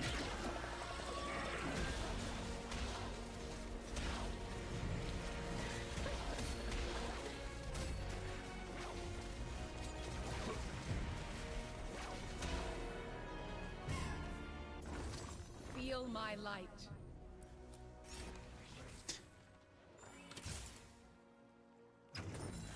Oh, there will be complaints for sure. I mean, it's how they make their money after all.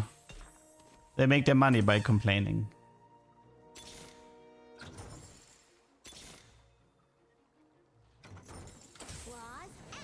I mean, I can't blame them too much because the price pool of TFT is so low you can't exactly pay your rent. So, gotta cash in with the hate watchers. Remember your studies, Mel. Mother, I'm ready to show you what I've learned. Oh yeah, here was a voice line between Mel and Ambessa when you played them for the first time in combat together.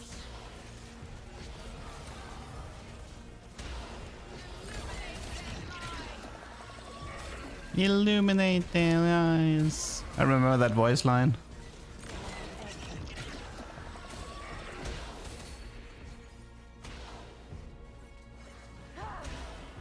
Rip.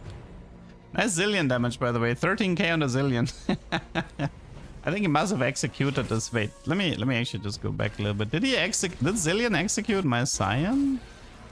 What happened there? Is that a Zillion? Nah, that was a Lissandra ult, no? I don't know. Usually Zillion didn't look that impressive, but that Zillion definitely packed a punch. Zillion has like a weird dot thingy that can execute after a long time. I think after 18 seconds it executes. And he can also sort of like gather UXP to help you push to the next level. So an early Zillion is very valuable because he generates a lot of bonus XP.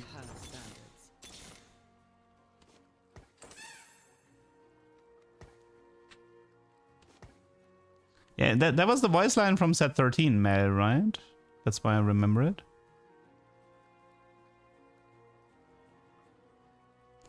So, in case you're wondering, by the way, makeshift armor works on Atakan.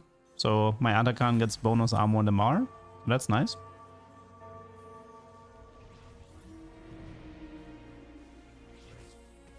Our fights are fairly long, so there are some super tanks that can definitely live long enough. It's also a good counter against talisman users. Maybe.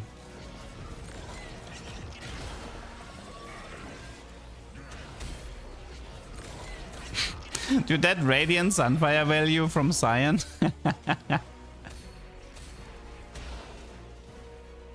Man, Lissandra is really strong, by the way. Also, although the Zillion was kind of wild, man. Zillion is just crushing my comp here. Okay, that was a Noxus game. Not really anything too crazy. This is a poison game, yeah. Oh, I guess I had a decent Piltover game I can show after. How do I like to change the Radiant items? I hate it. But I hate 99% of all item changes. Because item changes usually means they take away something. It's pretty rare for Riot to actually do something fun like adding artifacts in set 11.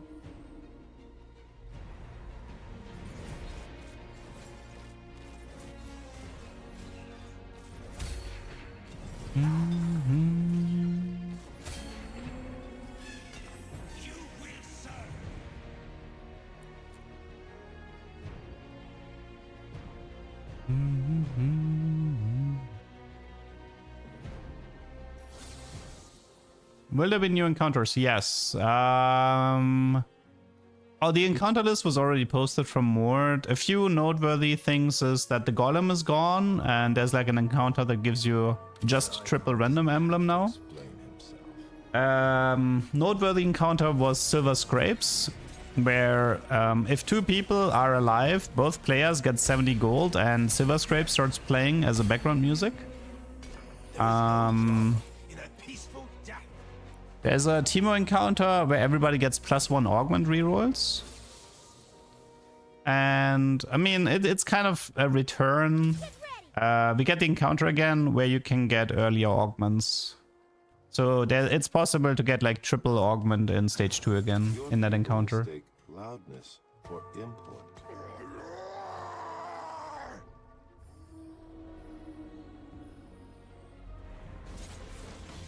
Can you do a super high level TLDR overview? Why don't you just watch the video that I did about set 16? That seems like easier than me talking. Like instead of me talking, you can just watch the video where I go over set 16. Seems much easier.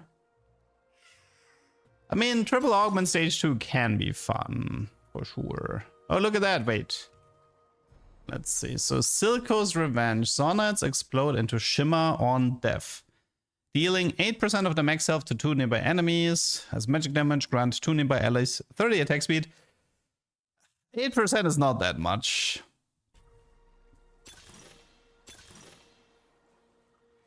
Gain a Ginzo. When 2 players are eliminated, gain 40 gold. It's like a reference to anger issues, I think. The time of man has come to.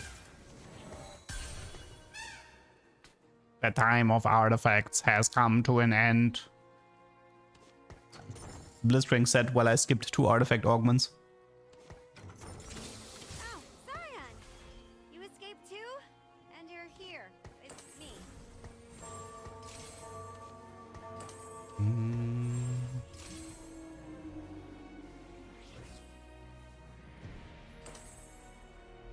Can Veigar appear on 0% T4 odds? Yeah, I think so.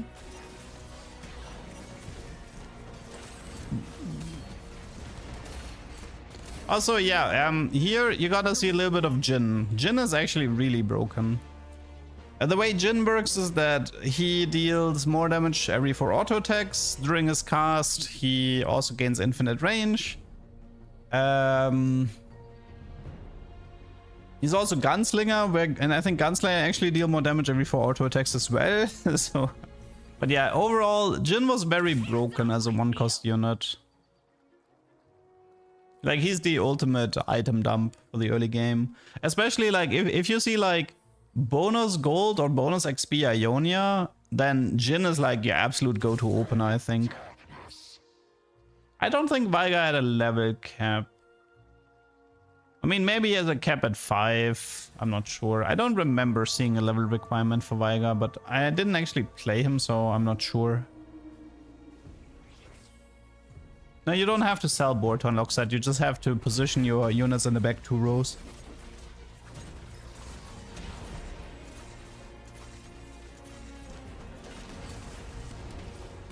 No, I mean, Jhin doesn't have that many mechanics. Jhin is literally just, when he ults, he gains infinite range and the 4th shot is dealing bonus damage. So he's actually fairly simple. But he is strong.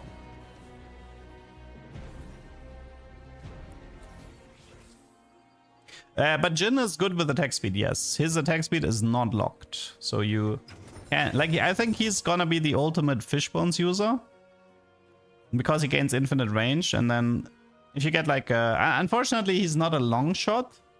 He's a gunslinger. If he was a long shot, then Fishbones Jhin would actually go pretty crazy. Because then you might be able to like nuke the enemy backline. But Jhin might be a case for Sniper's Focus, I believe. I mean, yeah, we can do Fishbone Sniper Jhin. To make him remotely useful in late game. But yeah, Jhin is actually... this is gonna be a really weird Jhin. Because he's very good with attack speed.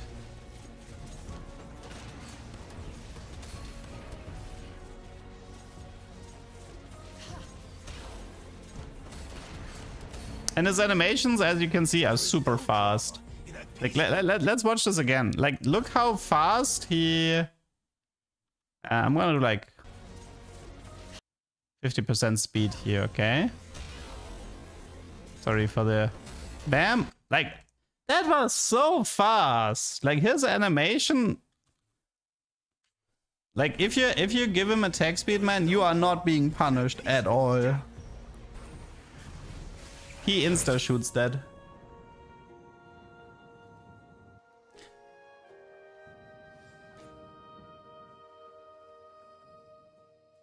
Something tells me Jhin was not designed around having a fast attack speed. Is the official TFT account trolling? I secretly hope so. The problem is that I think the official TFT account was the more recent info. I don't think we have a Mord confirm yet. I think right now Mordog should be asleep or walking his cats.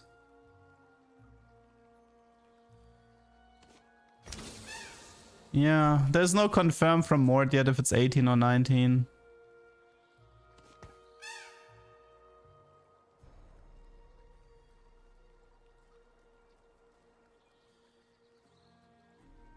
Oh my gosh, Kiana! You're so short in person! What is that Melio voice line?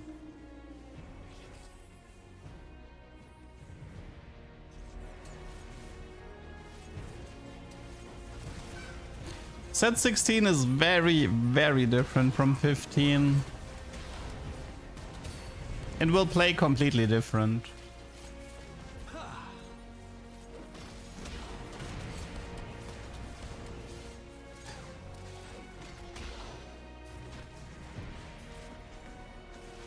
Yeah, I kind of explained in my video how unlockable champions work with the pool. Can you choose to not unlock a champion? There will be cases where, yes. There are some rare cases, but there are cases where you want to actively avoid an unlock to not mess up your champion pool. But this is mainly relevant for Tier 4 and Tier 5, I would say.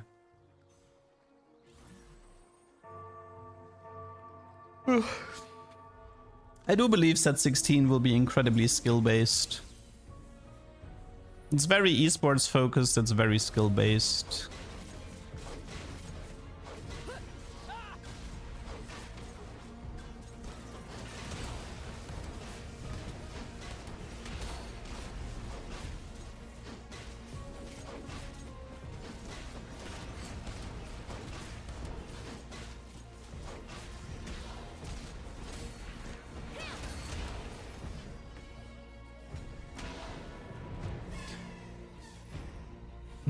What happens if you put a non-tank with Gargoyle alone in the front two rows?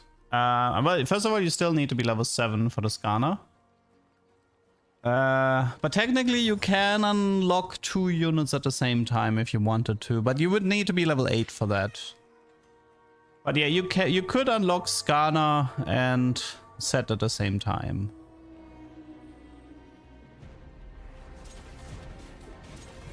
What do you mean skill-based? Well, the thing is, like, so here's something people didn't really like about like something like set 15. Set 15 sometimes was like, okay, I get like this specific augment, like maybe I start with a Soul Fighter crown, so I know from 2-1 I'm gonna be playing vertical Soul Fighter. My win con is a prismatic, so I'm locked in 2-1. And it just becomes a matter of, do I hit my units or like, do I not hit my units, right? So this playstyle was very frustrating. Now for this set, it's the exact opposite. All the augments are designed to make sure you're not locked in. And also vertical, like you're like discouraged from playing verticals and reroll comps. And the late game has like so many useful legendaries that fit into any comp that the point is that you're supposed to like push into late game, and then you see an Azir, so you change your game plan based around Azir. But maybe in another game you see a Zillion, so you change your game plan based around Zillion. And in another game you see 1 sec. Okay. In another game, so it's like, it always sort of like, whatever you will end up finding, you can sort of like adjust your game plan and end up with a different comp every single time.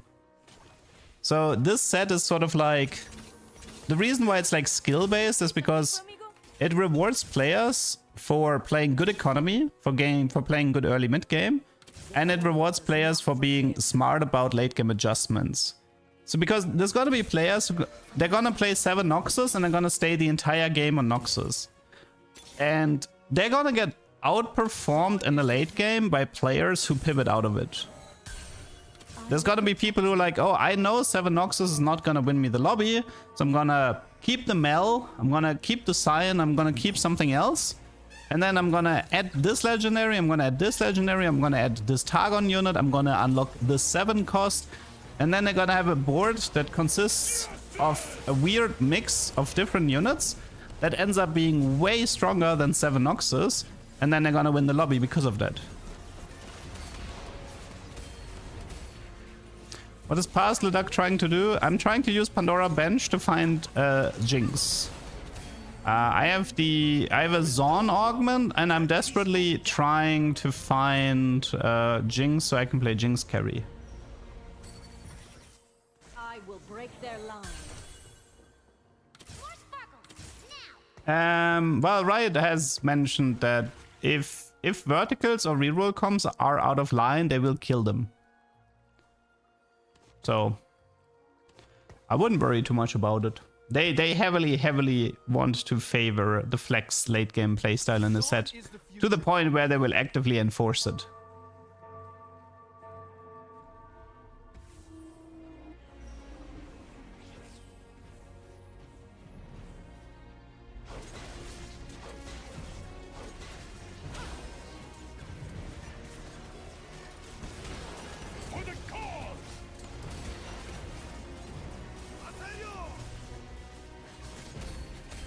As far as I know, Thieves' Gloves does not count for the item condition.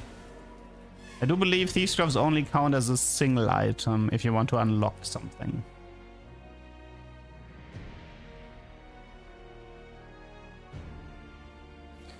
Baron unlock is level 10 with 7 Void. It's the hardest unlock in the game.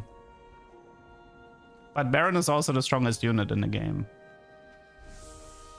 I will say this, if pro players bitch about this set, they deserve to go 8 in every tournament.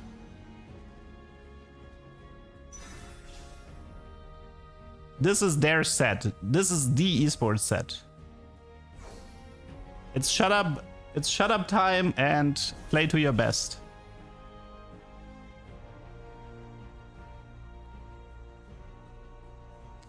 Will we get new ducks? So there's actually a duck ready to go, but I'm gonna be a little bit greedy here because my sub count on Twitch is a bit low.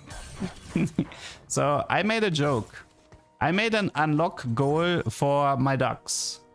So if you want to see the Bilgewater duck, you're gonna have to achieve the Twitch goal first.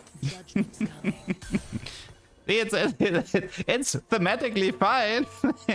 You give me money and you unlock a duck. Perfect. Oh my god, that was pain.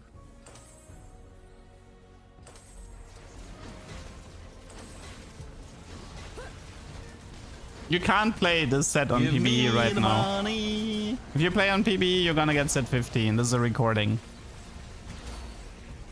Change in YouTube watchers? Yeah, I'm sorry.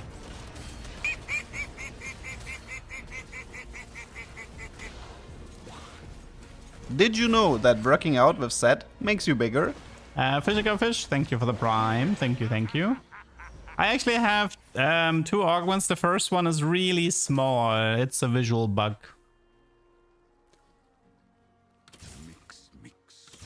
Dan, thanks for the super duck. Unleash the duck? Not yet. Not yet. Long time no see, Doc. So yummy. How do I stack up against all your other abominations? So yeah, I finally found a Jinx, which was quite difficult to find. She has an interesting ability.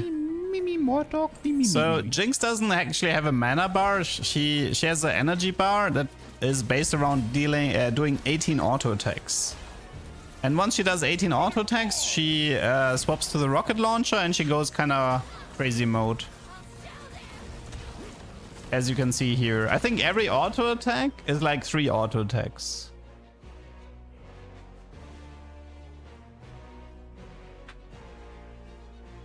Prismatics. I don't know if they're gonna be easier than last set. They seem pretty hard, to be honest. So the problem is that most prismatics need level 10. And Riot mentioned that if the prismatics are too hard to hit, they will increase the amount of spatulas and frying pans in carousel. And also in the set, they have already increased it. So in the set, you will see more spatulas and frying pans and carousels. And Riot is willing to buff this even more to make sure that people have a chance to reach the prismatic.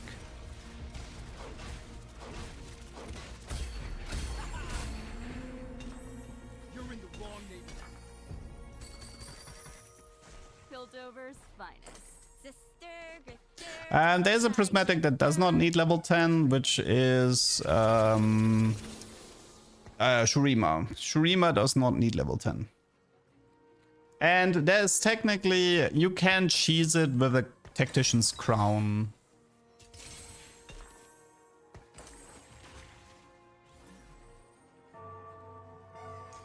This is pre-recorded.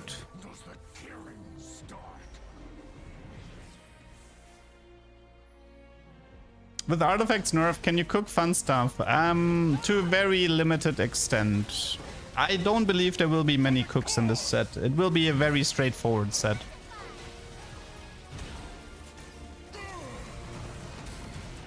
Usually, so to cook in TFT, you want artifacts or a set mechanic. Riot destroyed all artifacts and there technically is no set mechanic, which makes cooking incredibly difficult.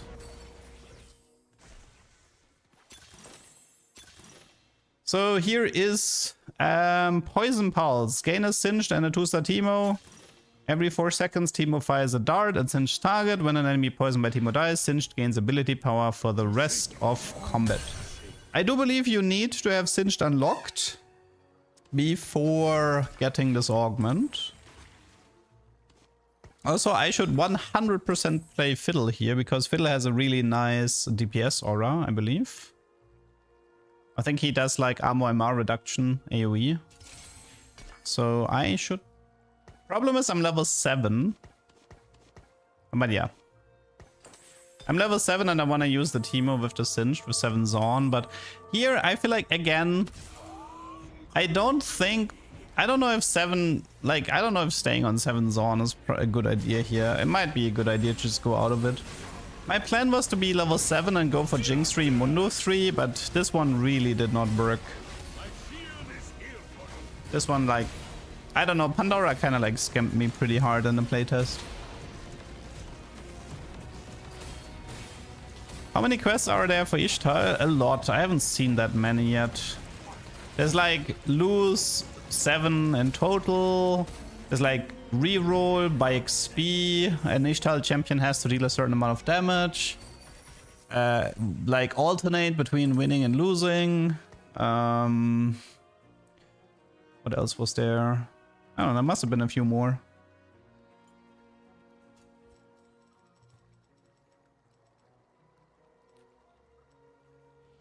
How are you gonna approach the set if cooks are out of the question? I'll pivot into the revival set 2 months in. If I'm giga bored, I will probably just play revival the moment it's announced. But I am willing to give the set a chance. I mean, I will play it. I will try to cook. I will try to have fun.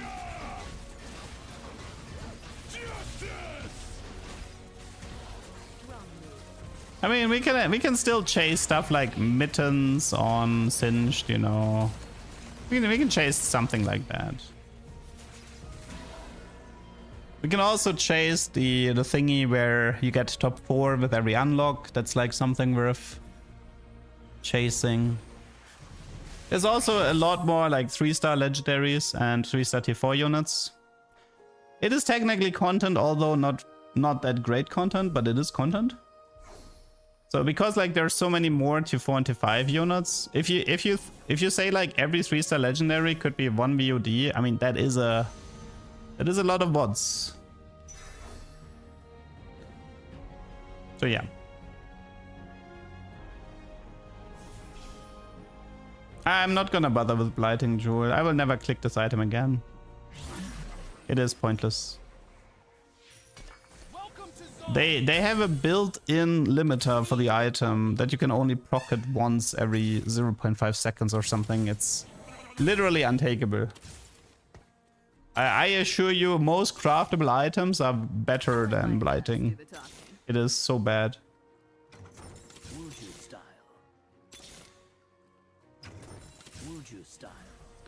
The best use case for Blighting is to give it to Orin. That pretty much tells you all you need to know.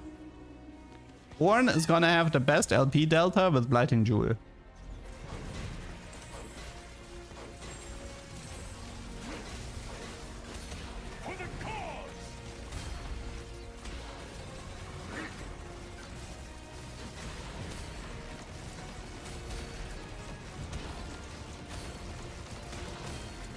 Aww, Jinx, please. Why is it good on Orin? Because Orin gets like bonus HP when you give him items, and if you give him artifact, he gets way more.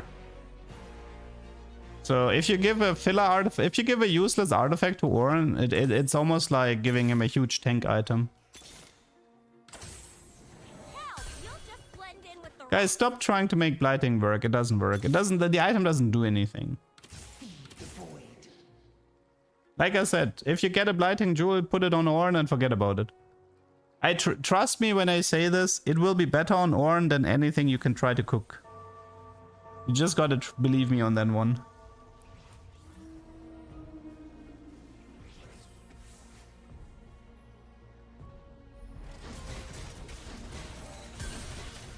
We did kind of want to remove a little bit of those, I'll call them Leduc shenanigans. What artifacts do we lose? Innovating Locket, Spectral Cutlass, Unending Despair, Deathfire Grasp, Blighting Jewel,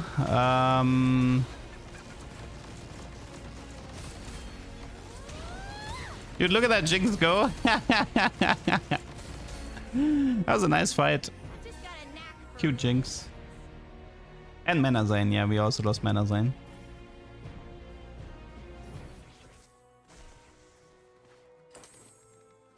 Yeah, I think I was trying to go for Singed 4-star here in this game. On level 7. Also, yeah, I mean, I don't know. A Fishbone cook's possible? Not really, no. Like I said, like Fishbone's Jhin might be decent, but that's about it. I tried Fishbone's Yunara, it was honestly kind of bad.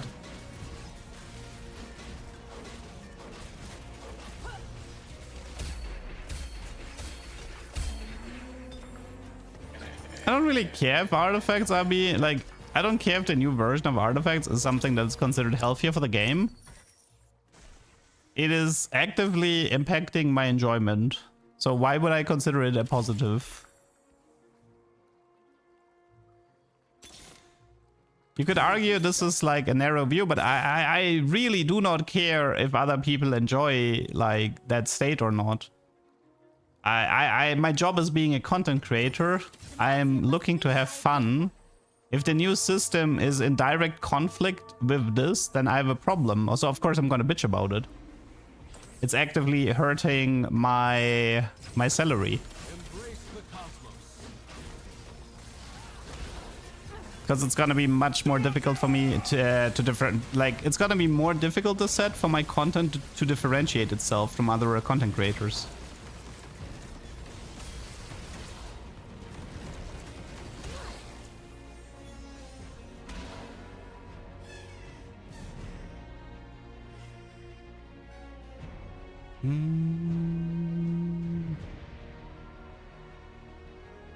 Why is Jinx having a stroke? Also, I don't think I actually unlocked Warwick in this game, right? I never found Vi 2-star in this game. I think I was actually trying to play Warwick in this game, and I I never found why 2-star. Yunara has a pretty weird Yunara has a weird base animation. She's sort of like meditate. She is moving slightly, but she's like meditating. It does not. It looks T-pose-ish. I agree.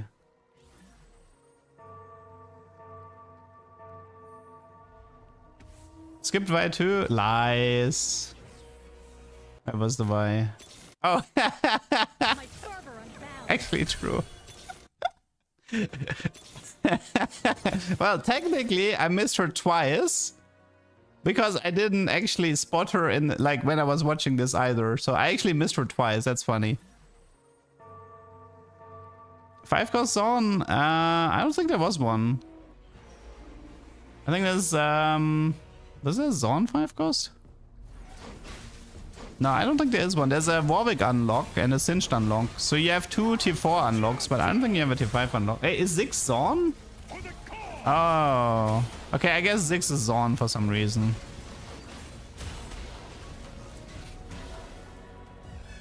Oh, and I died without finding Singed 3. Rip. Yeah. Get scammed by Pandora, I suppose. So the Piltover game.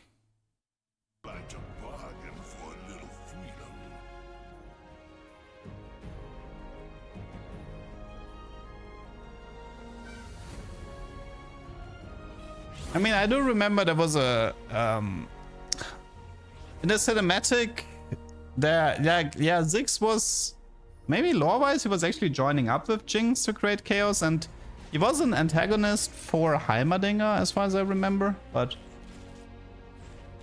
the thing is, you associate Yordles with Bandle City. You don't really associate them with Zaun.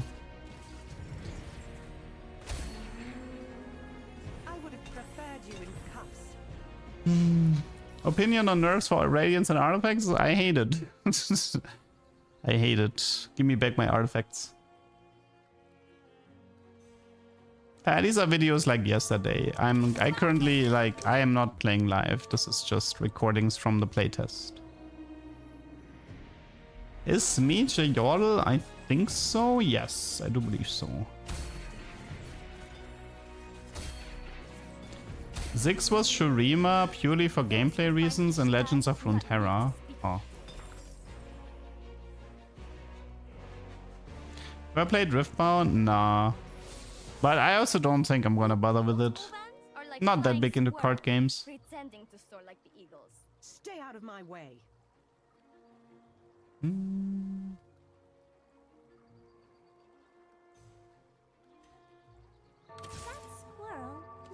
What was the most fun mechanic from what you saw in the playtest? Probably Hero Zin was really funny. Before he actually became Zahen, I thought in a way I actually preferred Hero Zin over Zahen. So I might wanna try a game where I have 2 Zinzao 3-stars, 1 to sacrifice and 1 to play. And then, yeah, I know Zahen is not gonna have the traits if I do it like this, but this way I get to keep Heroes in. So one of my goals for the set is to play 2 Heroes in 3-stars and have one of them sacrifice and keep playing the other one.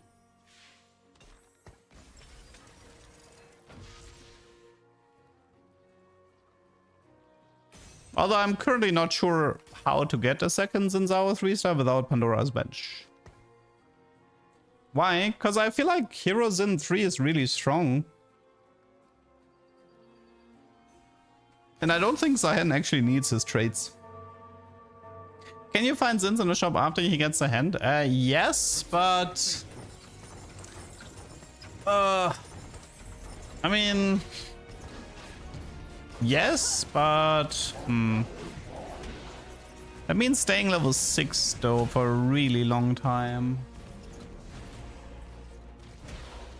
And you don't really want to stay 6 because you want to go 8 to unlock Aatrox. The duck is done with Video Tube.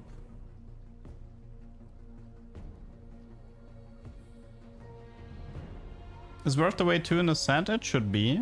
But it's stage 2 exclusive, so I suppose there is a world where you could get Birth to Wait 2 Xin Zhao into Xin Hero Augment What hit 'em? in the encounter that gives you multiple augments in stage 2, but considering the amount of RNG involved, I wouldn't bother.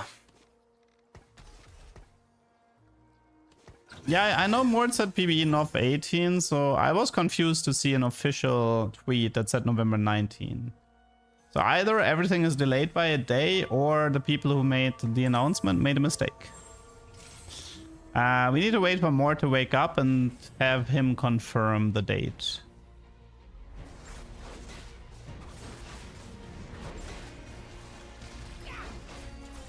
It's not the 19th in NA, it's the it's the 19th for Asia. That's the thing, right? Usually it was Tuesday evening for Europe, it was Tuesday afternoon for NA, and it was Wednesday morning for Asia. So Asia was the ones that always had to like add a day. This is very exciting. The servers are gonna cook regardless. I'm pretty sure the servers are just gonna go up in flames.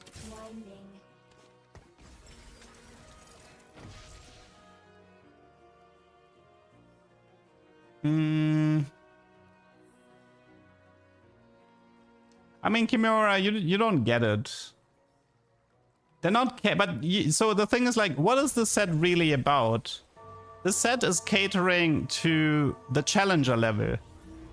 You know the percentage of challenger players? 0.001% of the player base. So they're catering to that group. That is not the player base. That is catering to the elite, to the top of the top, to the esports. See, if you actually catered to the majority of the player base, you would cater to the casuals. You know what casuals want? They want big cash out trades. They want big numbers and 3-star legendaries, and they don't want balance. They want to have fun. They wanna just play gacha fortune trade 20 games in a row. So your argument is incredibly flawed.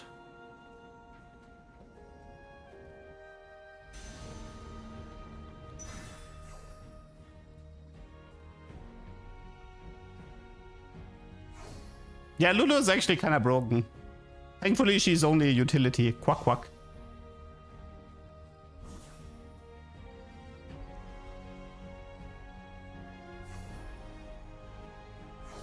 Can we get Leduc Unbound Little Legend? I was actually joking about Unbound Duckbill, and it's like human-like, but in a really uncanny valley. So it looks like super cursed. Like, what do casuals actually like? They like Chong's Treasure. Do you think competitive players would love... Like, imagine pro players playing World Championship in Chong's Treasure. Because that's what casuals love. They love Chong's Treasure.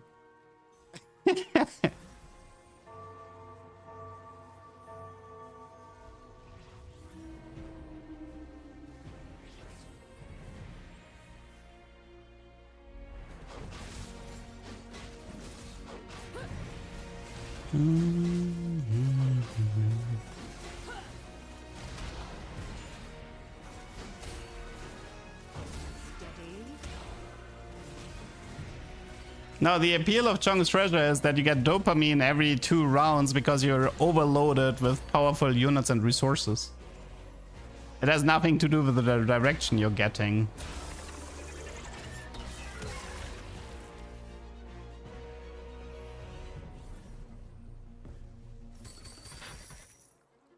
Who needs a beat down? I much prefer this to desk duty.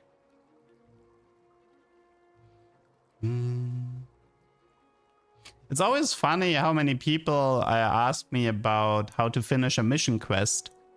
And then you kind of realize, oh, right, there's this really large group of people who are doing the TFT missions to get like the points for the loot system, for the battle pass, or for whatever. And I have not interacted with the mission system since my entire time of playing League or TFT. I literally have never paid attention to a mission once. No, actually, that's not true. I paid attention during the event, the Luna event. There was the Luna event where you had to do missions for the different little legends. The one that had the lantern dango, if you remember. I actually paid attention to the missions because I wanted to finish the event. That was one of the very few times where I actually gave a crap about missions.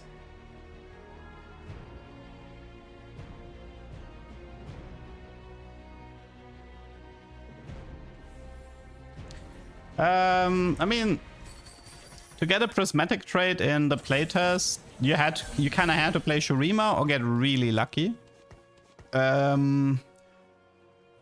More did mention that they increased spatula, frying pans, and carousels, and they're willing to increase the chance even further if they feel like not enough people are hitting prismatics.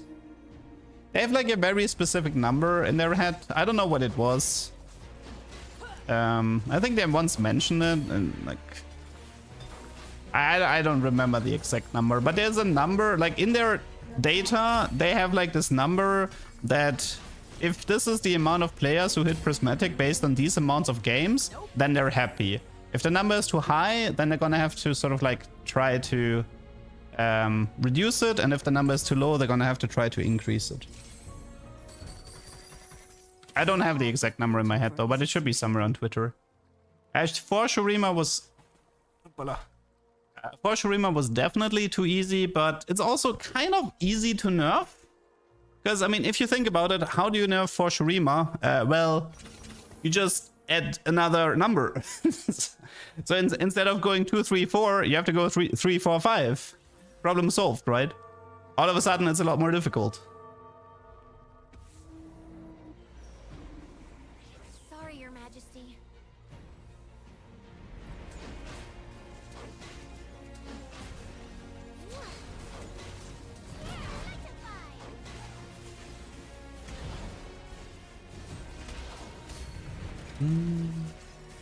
What's in the yodel bag?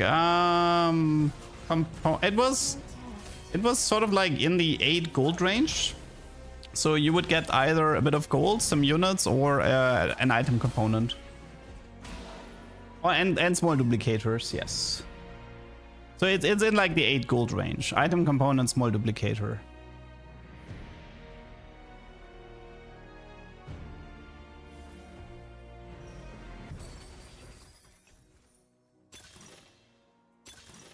If you unlock a legendary and you're level 6, will it show up anyway? It should. I think specifically this applies to Galio, because Galio is based on star level. Which means if you're low level and you 3-star all your Demacian units, you would hit the condition for Galio without being level 7, but I'm pretty sure you still get a Galio.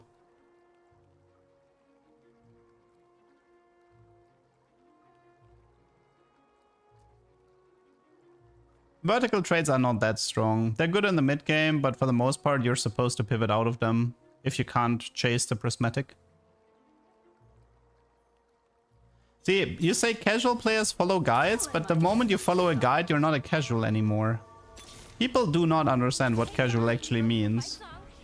They're like, you know, there's people making Reddit threads of, oh, I played like 1,000 games in Master Elo and I'm totally a casual. So as a casual, this is my... Like, I think as a casual player who played 1,000 games in Master, I think we should bring Augment stats back. And like, mate, the moment you watch a Twitch stream, you're not even you're not even classified a casual anymore, because you're an engaged player. If you watch content on YouTube or Twitch, you are an engaged player. A casual player is a guy who takes his phone to play TFT while he's taking a crap. And when he's finished taking a crap, he stops playing TFT. And he doesn't engage with anything.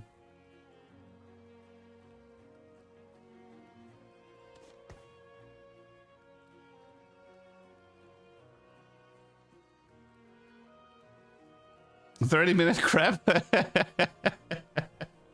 Well, maybe he forfeited. Maybe he went AFK after he was finished pooping. I don't know.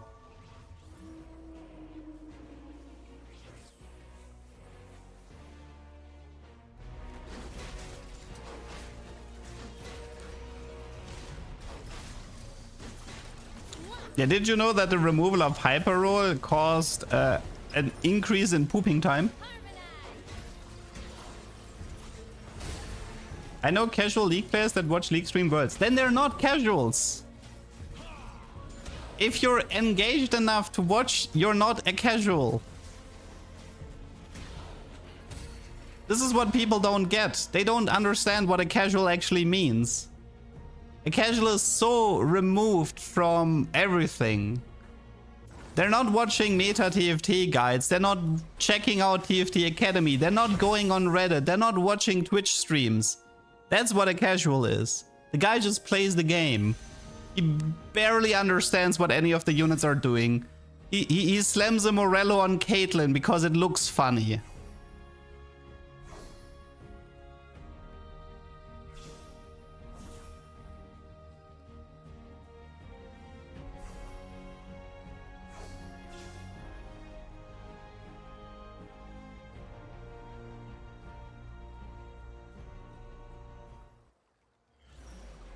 Stop gatekeeping casual players. There are many casuals in EU that somehow got events. Man, you can't. That's a low blow. That's a low blow, man. That hurt that hurt me in my chest.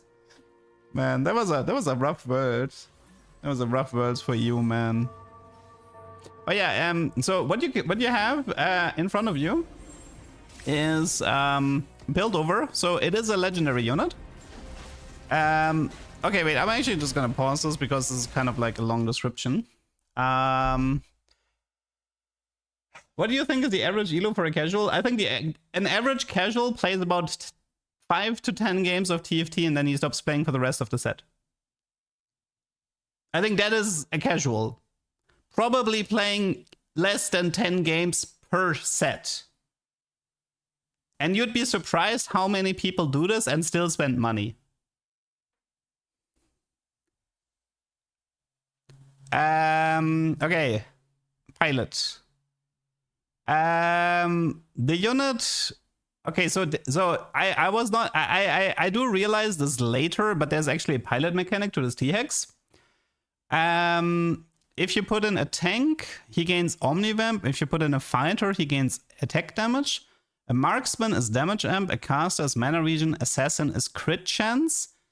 And I assume that it depends on the star level. So it's 1 star, 2 star, 3 star. Now, here I'm actually wondering, wouldn't there always be something that is clearly the best though?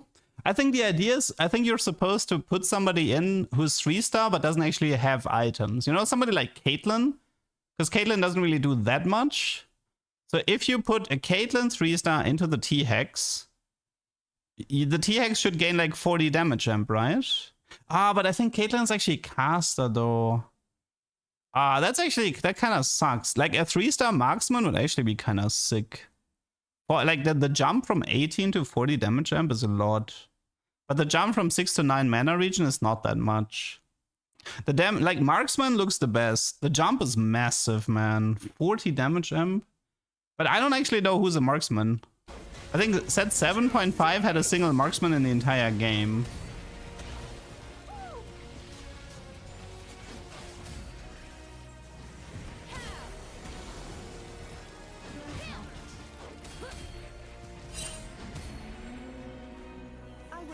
Could you explain vertical trades?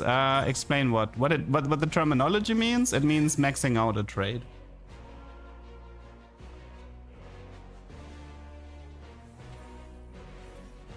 I don't know if, like, I feel like the way it's worded, I think a 4-star unit is treated the same as a 3-star unit. You don't have to sacrifice a Piltover unit. I think you just have to sacrifice a unit. I don't think you need a Piltover to pilot.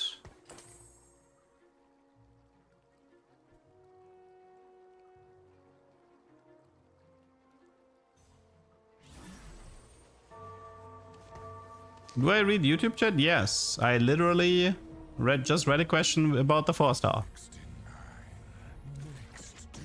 Zeraphine has a kind of weird spell. She's like a node system where she can, I don't know, she has like, she collects like these nodes, and at some point when she has a certain amount of nodes, she does the wave, right? So yeah. She did like cast 4 times to stack up these nodes, and once she reached a certain amount of nodes, she did the large AoE wave. Don't think we had a Seraphine like that yet.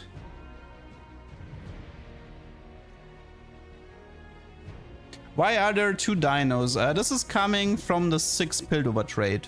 So there's these modules you can get, and the last module I took, it duplicates. So the way Piltover works, it activates 8 seconds into the fight. And I have like an AoE damage thing, I have another missile damage thing, and the last module I have is it duplicates my 2 strongest Piltover units, I believe, which in most cases will be the T-Hex and then either Seraphine or Caitlyn. I think it's based around, either it's based around damage dealt, or it's based around on who, like how many items you have. I think it's items because it's duplicating Loris, so it must be items then. So the system is gonna be items and then based on last placed.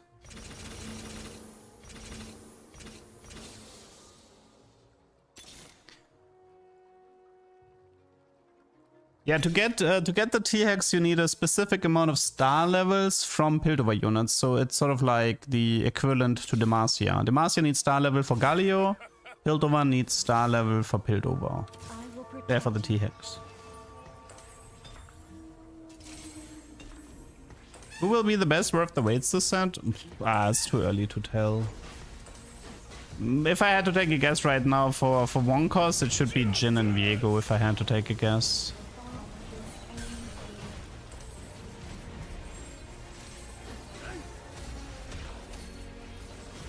It's also unique star levels, right? So you can't cheese the system with a double Caitlyn 3-star. The pilot, the dino never had a pilot. Yes, that's because TFT players can't read. Guys, I'm just a casual after all. I'm just a casual content creator. I would never replace me. Not with some guilty enforcer.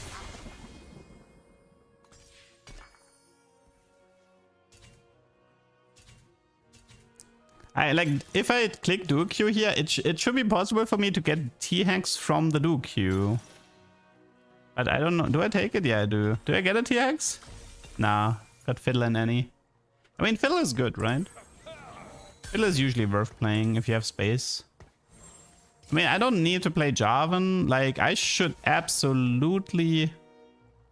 I mean, I do Jinx for Gunslinger. I want to do like 6 Piltover, 3 Zaun, 2 Defender, 2 Gunslinger. I guess that's the idea here. I think Echo is missing. I think Echo is Zaun Defender. But right now, I should probably just play Fiddle. Yeah. So this is a pretty basic Piltover board. 6 Piltover, 3 Zaun, 2 Disruptor, 2 Gunslinger. The TX is a Gunslinger together with Jinx. Orianna's a Disruptor. No, Zaun. No, wait. Seraphine is a Disruptor together with Echo. And yeah. Nah, this Fiddle is very different. This Fiddle has... He's a little bit closer to the Threat Fiddle from set 8, but he's still quite different.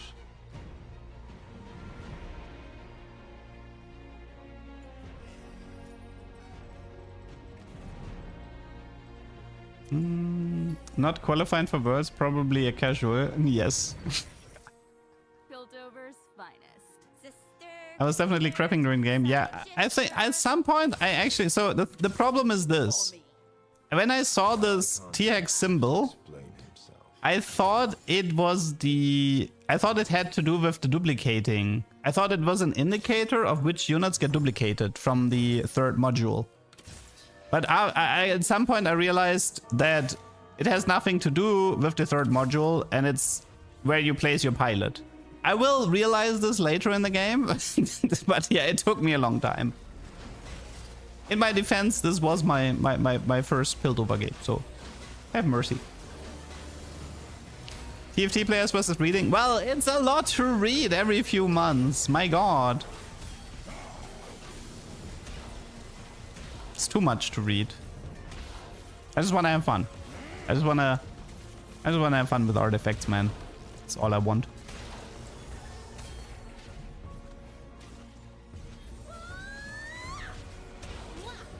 Nice Caitlyn damage. Oh, Caitlyn, please. I think maybe now I realized, maybe this is the fight that made me realize I can sacrifice Caitlyn. Because I'm like, I don't want to play this Caitlyn anymore. Is there anything useful I can do with her?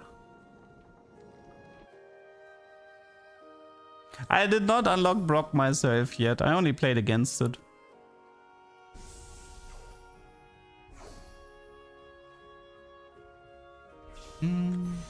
Yeah, Tibbers can be... I did not understand Tibbers either. I did not understand that if you play any, you get a placeable unit on your bench. Because the problem is, like, Galio just joins by himself. Like, Galio you can't actually put on your board. But if you place any, you get a placeable Tibbers. What's the matter, little man? You really jealous of a gun? Time doesn't heal all wounds. I love your content. Any advice currently traveling in Japan? Advice regarding what? You want advice for Japan or you want advice for TFT? The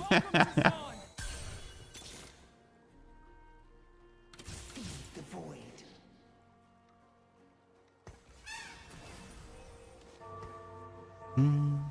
Did I play the original auto chess? Yes, I did.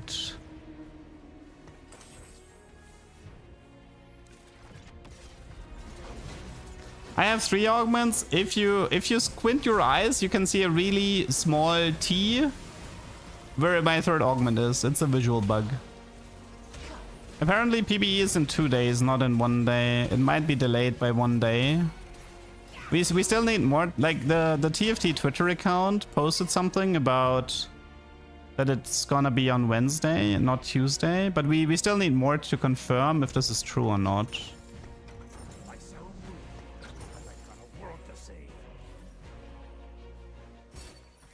Come for the scroll.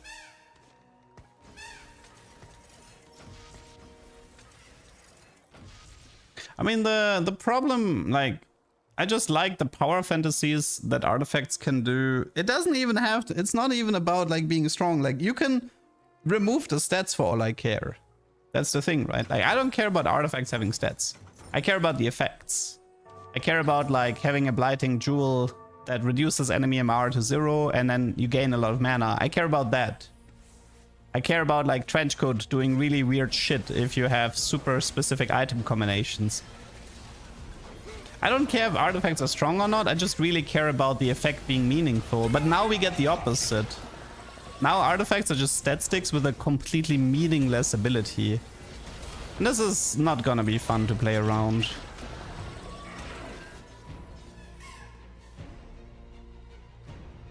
Were you being truthful in your rundown? How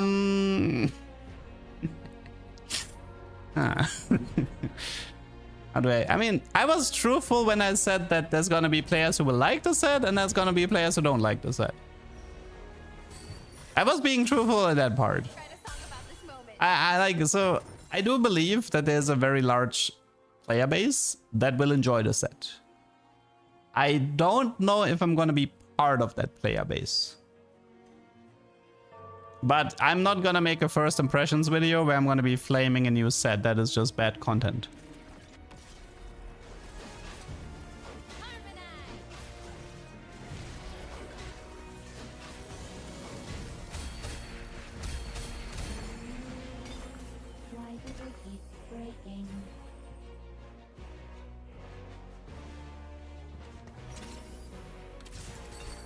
Lying for content exposed.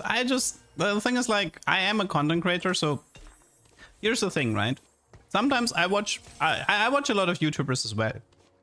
And when I watch something new, I want to hear somebody talk about the good stuff, the positive stuff, the, like, I don't like to consume content where people are just bitching about, like, for example, let's just make a dumb example, but let's take something like Super Mario Kart World. A pretty flawed game, right? The thing is, if I want to learn more about this game, I want to watch creators who talk about the positive. Like, what is cool about the game? Like, did you have fun, you know? Like, show me what the game has to offer. If I know nothing about the game, I don't want to listen to a guy yap about it for 30 minutes about the game is shit. Especially if it's brand new. And in that spirit, I was being truthful that I don't like the artifact changes. I think I think the set is tailored towards esports, which is not a player base that I consider myself a part of. But it doesn't, just because I might struggle in the set doesn't mean other people will. So I was being truthful in saying that I think there will be a lot of people who will have a lot of fun with this set. Guys, it took until stage 5 too, but I finally realized there's a pilot system. It took until stage 5 too, but I finally figured it out.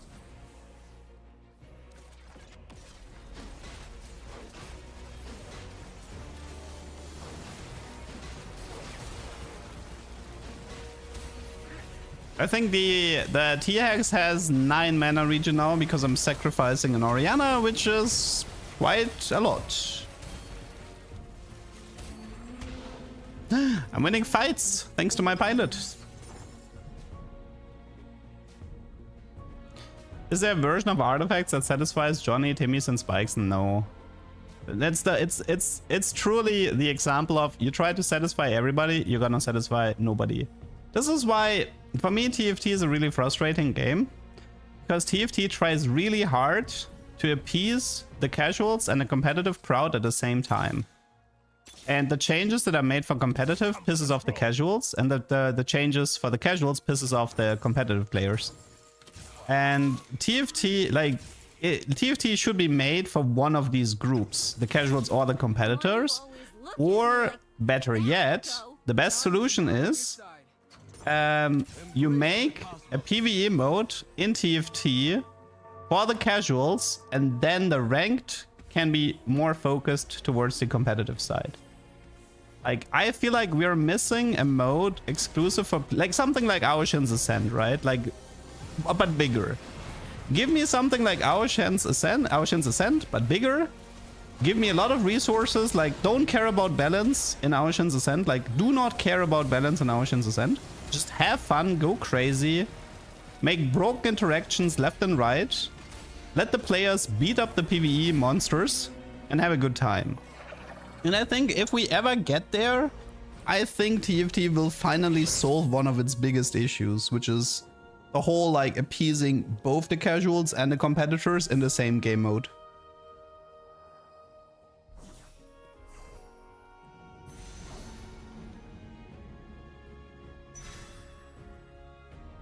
Would I lose most of your viewers if I only play PBE? I don't think so.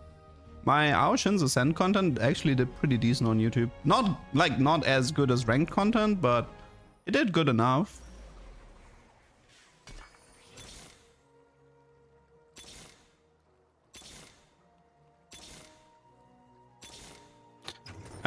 Which revival are we getting? Set 15. They're gonna revive set 15.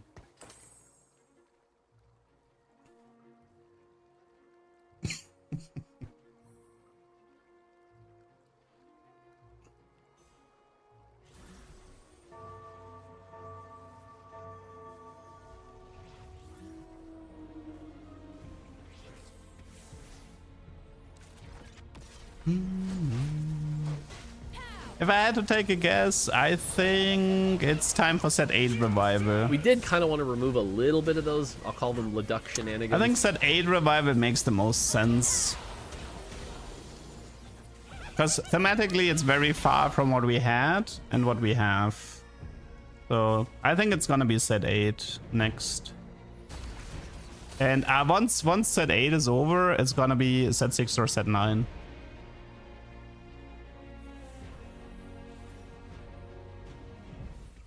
So yeah, that was Piltover. Honestly, not that exciting. By the way, you don't actually have to stay on 6 Piltover. What you can technically do is you can unlock the T-Hex and then cut to 3 Piltover. So you can like keep one of the 3 stars, make the 3-star into the pilot. So you have the T-Hex, the 3-star Orianna, and maybe like the 3-star Caitlyn or something. And you cut the rest. And then you just play 3 Piltover with filler units. So this was a classic example of don't stay on the vertical. It's gonna be like, this is often gonna be a case in this set. The moment you have an unlock, consider going out of it. So yeah.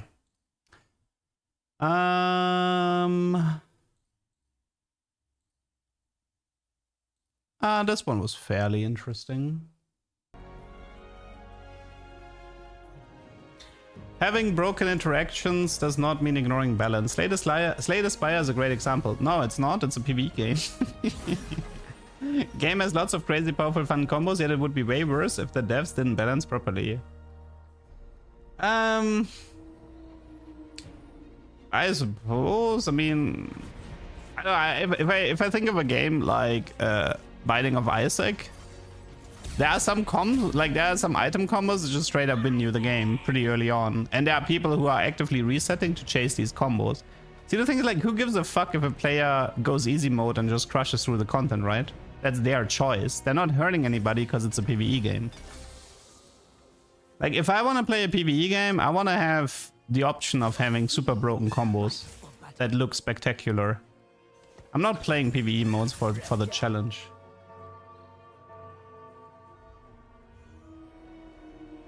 Will it be easier to hit 3-star 4 and 5 cost unlockable units? I addressed this in the video. There's a system in place to prevent this.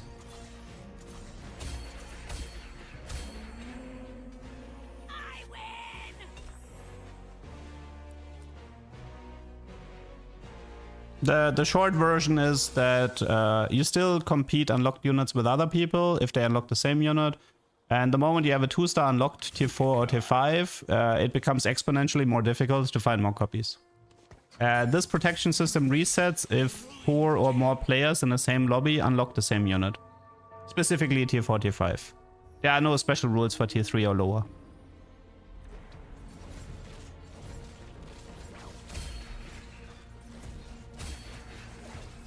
Stacking unit, Cyan has stacking HP, and Ashe can stack damage together with Tryndamere in a partner combo.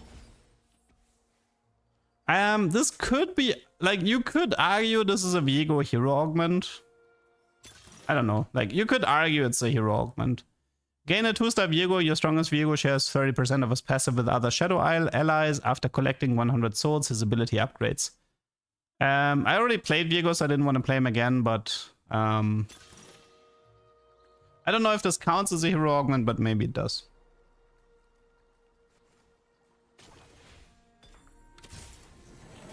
Can you look up what, how unlocked what? I mean, there is, if you click above the button above Anivia, it will show you champions you've already unlocked. And if you put units in the team planner, it will show you the unlock conditions for the unit in your team planner. I don't know what the upgraded Viego does. No clue.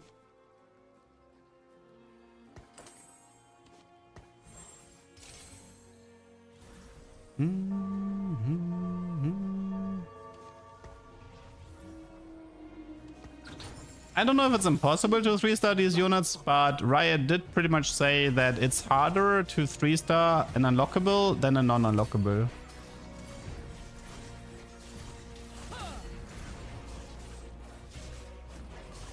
You probably might need some champion duplicators to help out. Find me greater foes.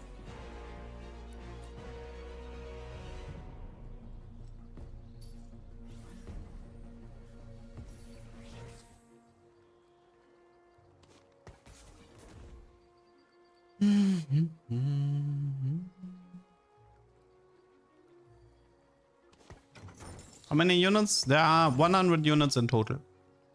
60 normal, 40 unlockables.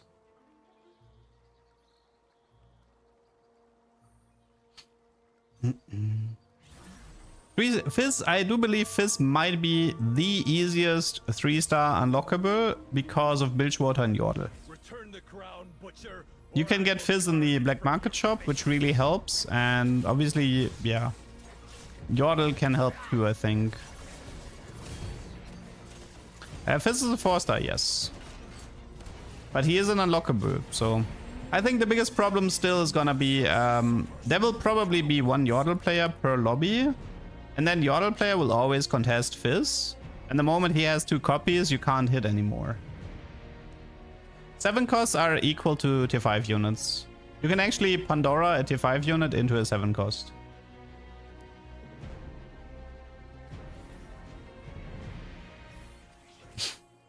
We fight so I don't know, Lynn. I don't know. you're like,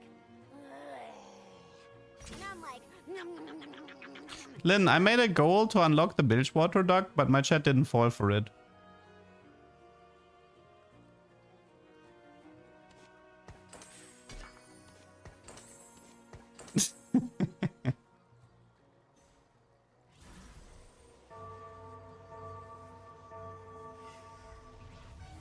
Yeah, I think I'm done here. Let's go next. Can you sell at 7 cost by replacement 5 cost for an add 2 gold? Yes, but you know that is not worth it because 7 costs are really powerful and you kind of want to play them.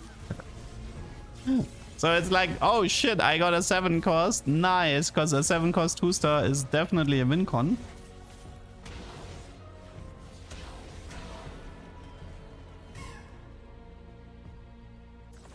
Get back.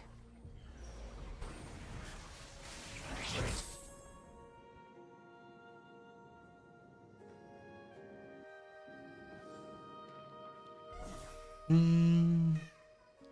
you know if Sylas abilities are scaled up versions of the Demacians? And they're very different.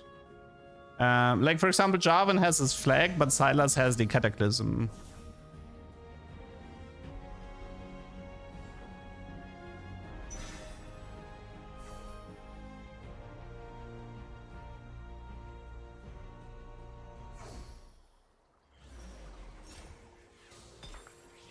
Dead men tell tales that only I can hear.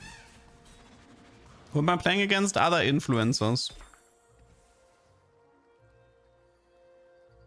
It's an international test, so there might be people from Brazil, from Europe, from NA, from I think Asia had their own playtest if I'm not mistaken, so it was mainly West.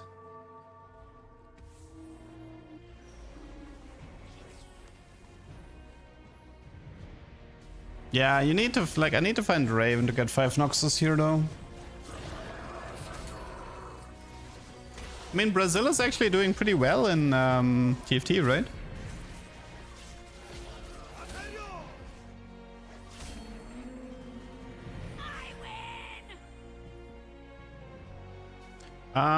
Well, people said that you can't send unlockables with the cannon in double up. Do you think this will be a more beginner-friendly set? No, I don't think so. Like, one of the problems you will encounter is that this is a very skill-based set. Meaning, if you don't play the optimal lines, you won't win a lot. And if you won't win a lot, you're gonna have a lot of frustration. And if you have a lot of frustration, you're probably gonna quit playing. So actually, you do need to put in effort into the set to... Because the thing is, like, in this set, your fun is gonna come from winning. But to win, you need to put in effort. Because it's a esports set. Other beginners won't play optimal lines. Unfortunately, I can assure you that starting in gold elo, people will literally hard force what TFT Academy will tell them to do. Now, if you go low enough, yes. If you go low enough, then half your lobby will be AFK and you probably get a top 4 by default, but you'd be surprised how meta-enforced lower elos already are.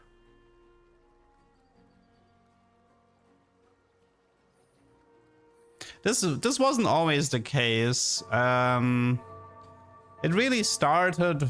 Which set was the thing?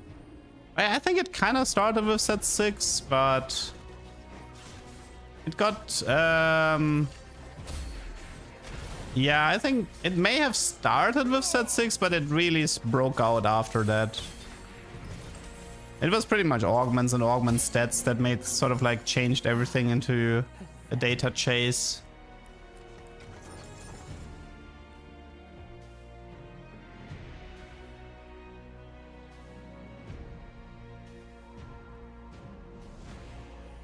Well, I mean, I guess the advantage of verticals being weak is that other people in low elo will also play verticals because it's easy to understand. So your opponents will also be weaker. So if it's vertical versus vertical, you're still fine. And if somebody is actually, like, if somebody actually knows what he's doing with a proper legendary flex board, he's not gonna stay in low elo for very long. So you can make that argument. Enforced equilibrium.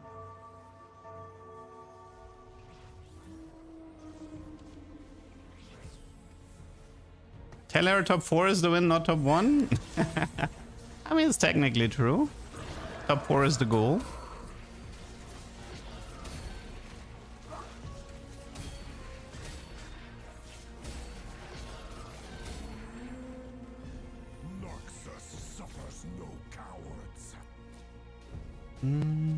We're gonna have to wait 2 more days for set 16 on PBE.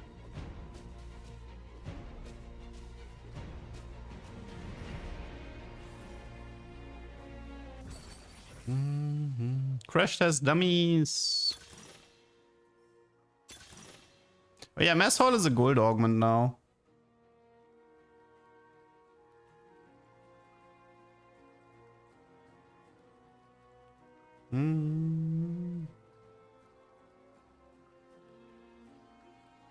Friend of mine wanted the free emote after the pass is complete. Spammed AFK games and still top 2 a lot because he wasn't there to forfeit. Demon thing on the side is the summon trade from Noxus. It's Atakan.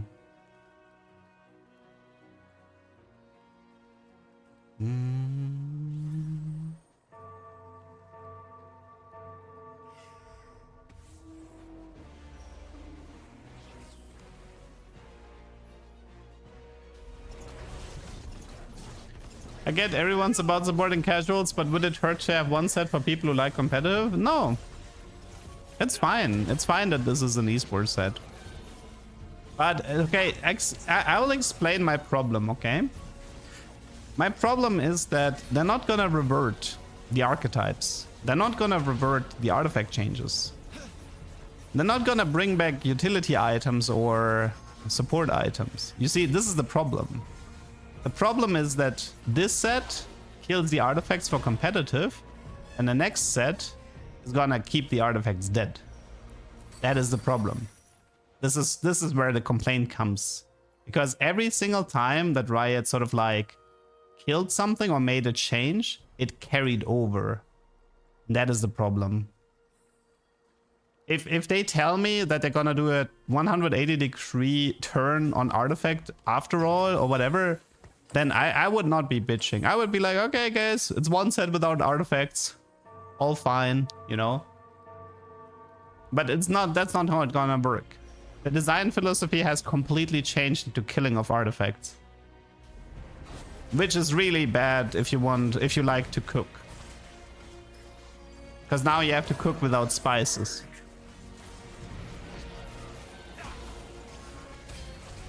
Like for me as a player / content creator, I consider just everything a tool.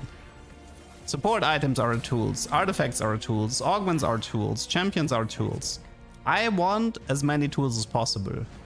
Because if I'm faced with a problem and I have a large toolbox, I will find a solution.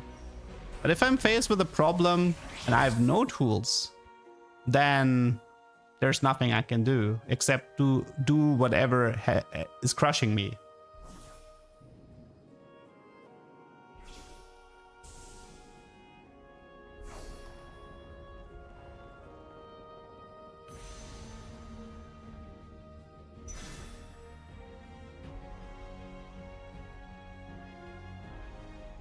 Isn't cooking without spices how white people get down? Yeah, unfortunately it is.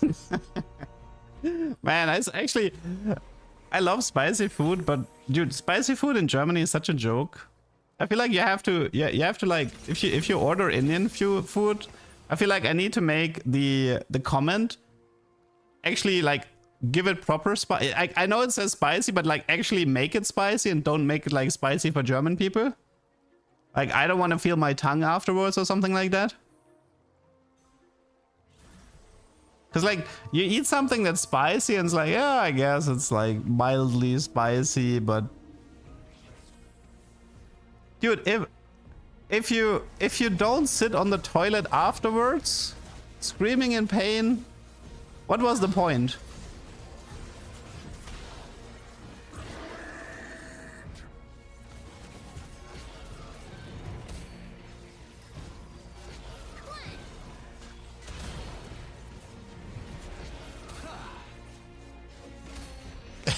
Just right, I am Indian, make it properly.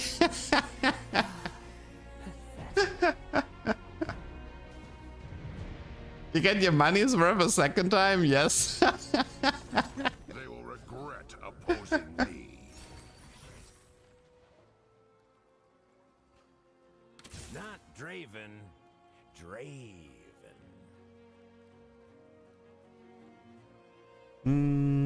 Living in Canada as a chef, I'm frequently disappointed at how dull cultural cuisine is.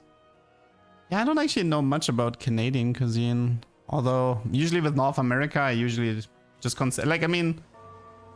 I don't know. I don't know too much to actually comment on this. I don't know how it's looking over there.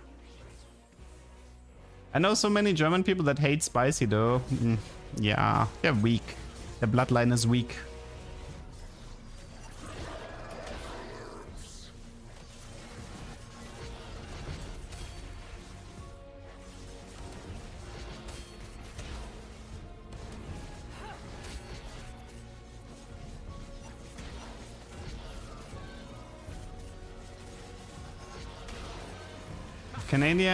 Canada has great foreign food. I don't know what they're talking about. Maybe they live in a small town. I don't know. Again, I don't know. It's I can't comment about Canadian food. I was never there. Do kebabs in German have hot sauce as the basic one? Nah, I think basic is just garlic. They will ask you to put like some chili peppers on top, but dude, that's not exactly spicy either. And it doesn't taste that great. It's just some dried chili flakes they put on top.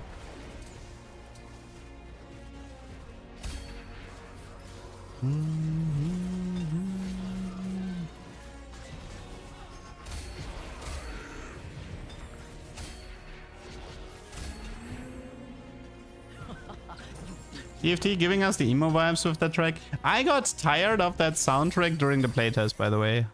I will definitely not play a default board. Oh yeah, so in case you're wondering what I'm doing here is I want to get a set. So I built Jeweled Hand of Justice.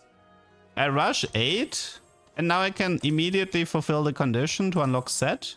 So I wanted to see what would happen if I unlock set in 4-1. Like how far could I actually push this? The problem is I'm super broke. But the good news is I have a nicely itemized set 1-star in stage 4-2. Yeah, set 10, honestly, set 10 music was pretty darn amazing back then. I mean, I love Eastern food. Big fan of Thai curries. Definitely like Vietnamese food, Thai food, Indian food.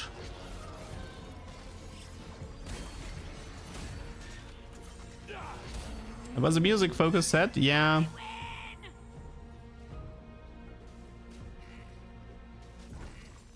Hold my coat. Do you feel like Blue Streak is going to be at least a viable strategy? They reduced player damage in stage 3, so I think you should be fine with Blue Streaking.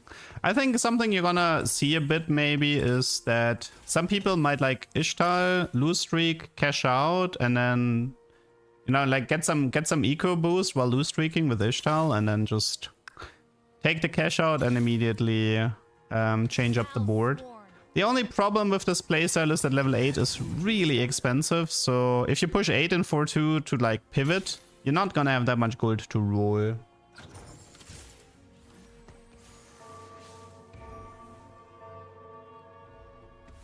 Yeah, I agree. The recent sets music was too repetitive, I agree. I thought 15 and 16 has very repetitive music.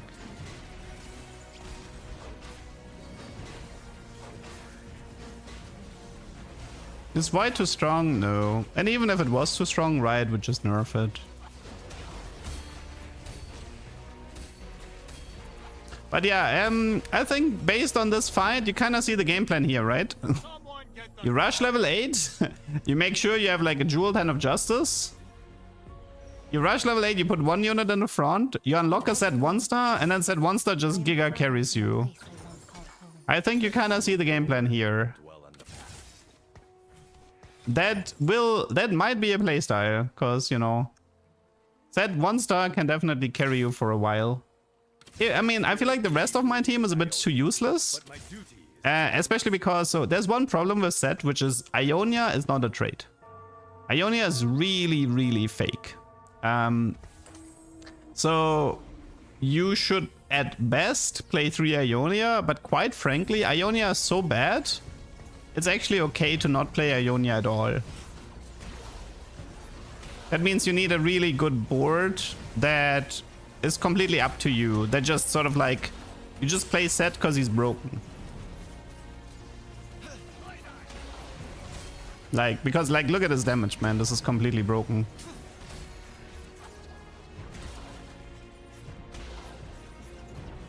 Aphelios is not a carry, by the way. But I think here the biggest problem is sort of like I spend all my money rushing to 8. I have no upgraded units and I'm playing Ionia, which is worthless. That's why I'm losing. So we can't really blame set for this. We should blame everything that is not set at the moment. Like I should actually have a proper backline that can sort of like clean up after the set ult.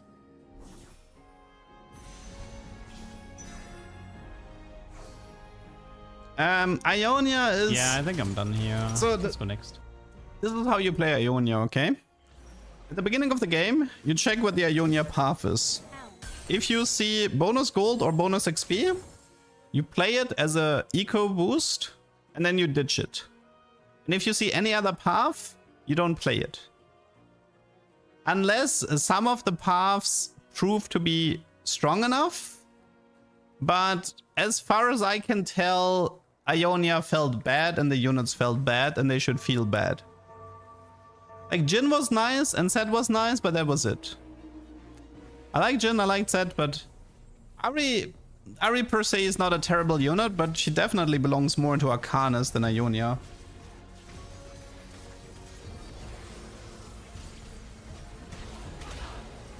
Yeah, I played a bit of Darkin. Also, never position like this or your set gets stuck. Always make sure that there's a ranged unit in the corner or your set is gonna get stuck like that. But yeah, that set is like averaging 10k damage. The blade, above all things, except Yeah, honestly, you know what you should do? You should play for Zaun and play Singed. So you can have Singed poison all the Ionians.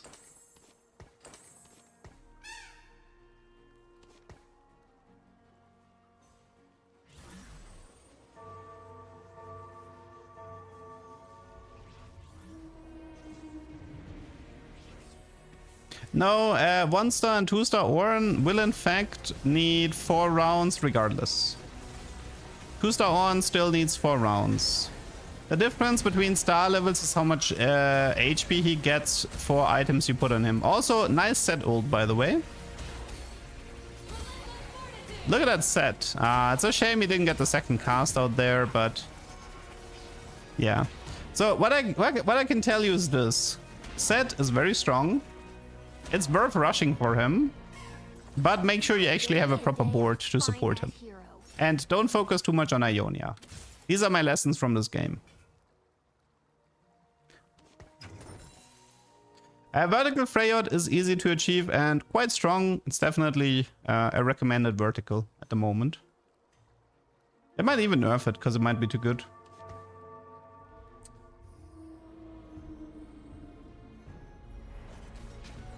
I think something you're gonna see a lot in this set is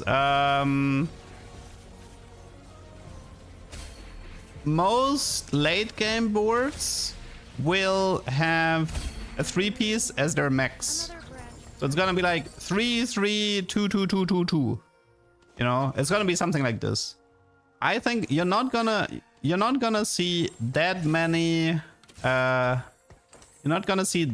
late game boards that actually have a 5-piece or a 7-piece. There are exceptions, of course. You know, Yordle goes vertical, Void goes vertical.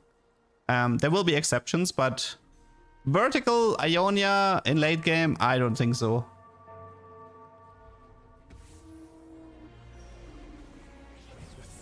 Bronze of Alive might actually be busted, yes.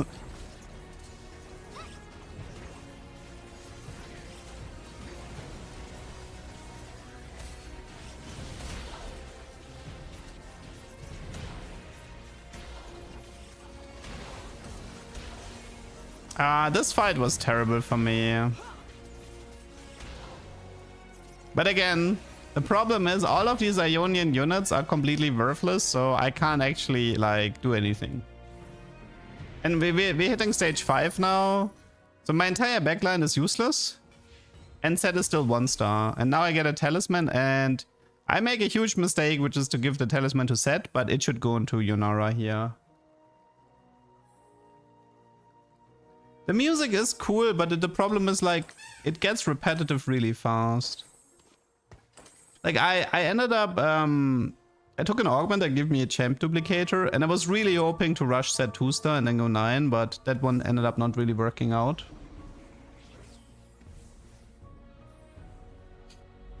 Is there any spatula pen cash out in some trade? I don't fully understand the question. You mean in like, does an Ishtal cash out have spatula frying pan, or what are you asking?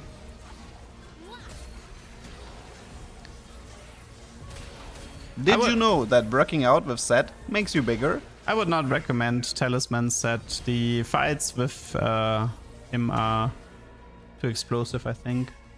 That's what I'm asking. We don't know the loot table yet. So the answer is maybe.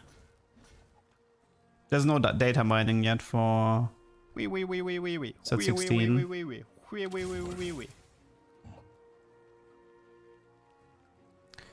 I feel like high verticals being only situationally optimal is a good thing for diversity. It is enforced diversity, but yes, it will be diverse.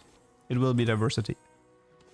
I love the fact that in every single game where I play Orin, I ignore his passive and I keep not giving him items. Now, technically, Wukong sort of like, he has like round 2 as his passive, but it's still, you should still just give Orin the items. Mod set the cash outs will be simpler, yeah, but I need to see them first before I can judge them. But yeah, as you can see, the talisman is definitely not working here at all, and the Ionians don't do anything, so I severely messed up the late game here. But yeah, I can, like, I think all the fights here are really repetitive from now, but so to summarize this game, it is not a bad game plan to do something like Jeweled Gauntlet, Hand of Justice, Rush 8, Rush Set. That is not a bad game plan, but make sure you actually have a proper like, don't make everything about Set, make sure you have a proper backline. Do not overcommit onto Ionia. Both the trade and the units, not that great. And just try to find like better filler units, you know, like Targons and legendaries and stuff like this.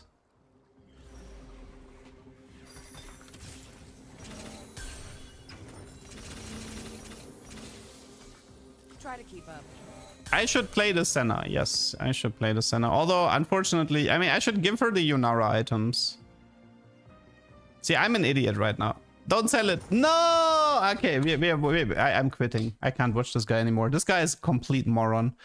So here's what you do. You sell your Nara, you give the items to Senna, you add Shyvana, you add Fiddlesticks, you actually play useful units, you know. You can maybe keep 3 Ionia, you know, whatever. This guy here, complete moron. I can't watch this anymore. Oh my god, that was pain. This game was fairly fun.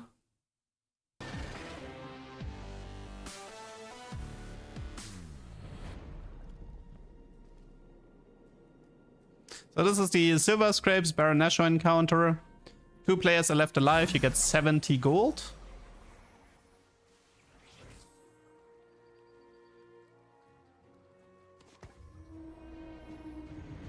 And Silver Scrapes will in fact play if there's only 2 people left alive.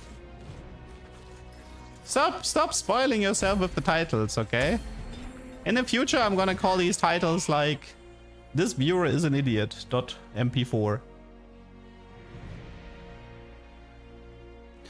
I think for Briar Carry you might need Worth the Wait. But like most of these tier 1 units, they're just gonna get really hard outscaled in late game. How to stop people from 3-star unlock champions? I don't think you need to bother. I really don't. Like, the only units worth denying would be Fizz and Misfortune. Because they can kind of cheese them with the Yordle trade and the Bilgewater trade. The rest, I don't think you need to worry.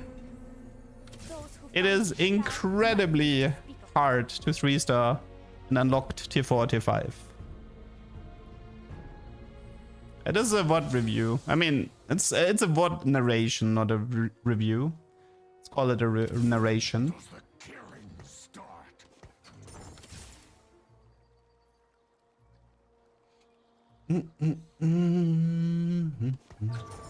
Is the Dankers Bruiser Emblem user? Orin should be good with it because he gets a ton of bonus HP. Like Orin with 2 artifacts should be good. Outside of that, I'd have to check. Does watching all VODs give you an itch to play PBE? And no. I'll be honest, I didn't have I did not have the greatest time in the playtest. You have to understand, I sat there, I learned about artifacts getting slaughtered, and my mental was destroyed. I was literally at the bottom of my floor. I was like, why would you do this to me? I knew it was coming, and I was still not prepared.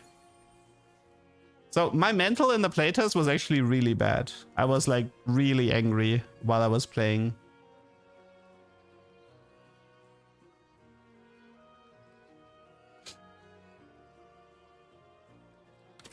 Mod will not stop until I quit.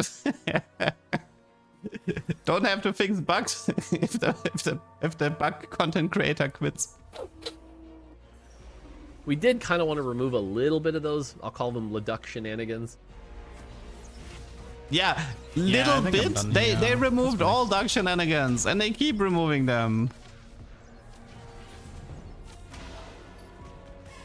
Stage 3 mourning the artifacts already? No, I'm already at acceptance. I've accepted the fact that this is... But it's also the beginning of the end, I'll be honest. If all future sets look like this, this is the beginning of the end, I think. Because we might actually reach a point where I will skip entire sets. Because I just don't feel like playing them.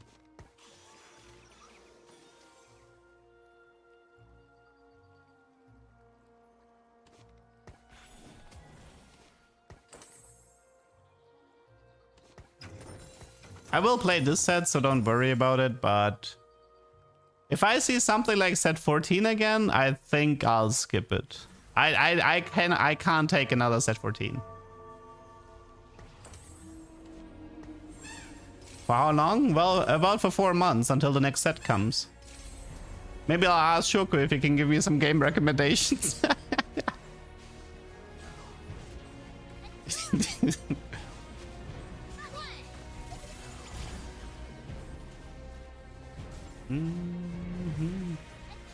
What didn't you like about set 14? It's easier to talk about what I liked. I liked the legendary design. This concludes my list of things I liked about set 14.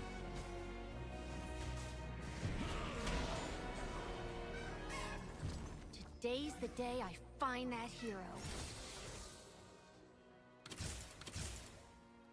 I like the aesthetics. No, I'm not that big into Cyber City thematic. Arcane was set 13. I mean, I loved Arcane until they added 6 hosts. And dude, I can't believe it, man. Not only did they, I think, was it the same patch? Yeah, it was the same patch, right? They killed Maddie the Baddie and added 6 costs on the same patch, man. Oh, that one hurt. That one really hurt. I mean, you know, the hatred for set 15 is so big. I still think set 14 was worse. Even now. I had more fun in set 15 than in 14. I was very, very distressed in set 14. It's not a crazy take if you like. You have to understand that I don't play for LP, right? I just play for fun. Power snacks were a great mechanic to have fun. And I don't care if the balance is complete whack, because I'm not a competitive player. I don't like. It doesn't matter to me if a regional patch is absolutely trash, where 7 out of 8 people play the same thing in the lobby. That doesn't affect me in any kind of way.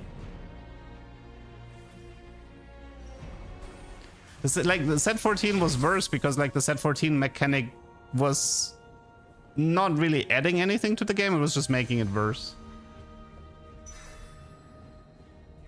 I mean, I got tired of set 15 after like 2 months.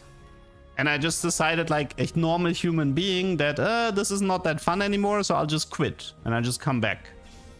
Like, you know, like a normal human being. I don't go on Reddit for the next 2 months calling the developer names and make it my life to tell everybody how terrible set 15 was. No, I just move on with my life. The thing is, like, I quit every TFT set, right? There's not a single TFT set in the history that where I would want to play it for 4 months. It really is a question of how long do I play something. Set 15, I played for like 2 months and it was okay. I had some fun. I kind of got tired of it, so I just decided, yeah, play some revival, take a break, go next. That's why I'm not so stressed out about everything. Like, people are way too angry. People act like they have to play set 15 from start to finish. And yeah, if you're a competitor who wants to like win worlds, I get their problem, but that's like 100 players. I mean, okay, maybe that's a few hundred players who are actually affected by this. All those people on Reddit, dude, they're just master players at best. Like, I don't know why they're bitching about it. They can just take a break, go next. Like, if you're not vibing with a set, don't interact with it. So I feel like the hatred for set 15 is overblown. It was not that bad of a set. It had a lot of bugs. It had a lot of balance issues. I will perfectly admit this. But I also had a lot of fun with it. And I kind of saw what the devs were going for. Like, quite frankly, I just like, if I see a Riot dev who worked on set 15, I just want to give him a hug, honestly. I just want to give him a hug. I was like, mate, it was fine. You don't deserve this hate.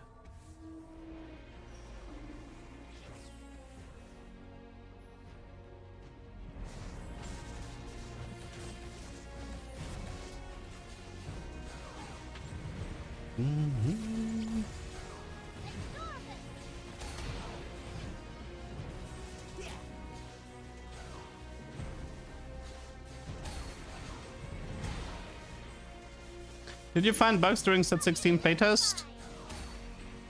Yes. Actually, this game has a bug in it where, so if you play for Yordle, you always get a Yordle in your shop, and the game gave me non-Yordles in my shop, so that qualifies as a bug, but I did report that one.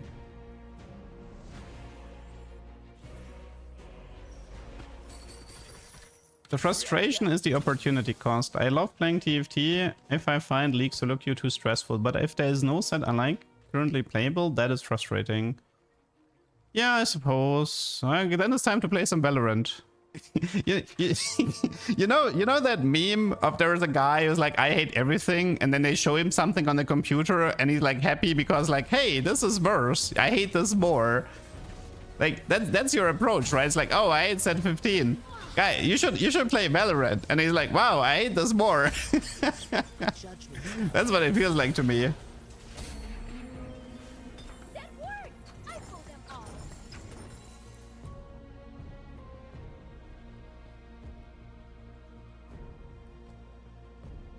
Me pivoting Valorant? Nah. I like, listen, my aim is so bad, I'd literally misclick the launch button.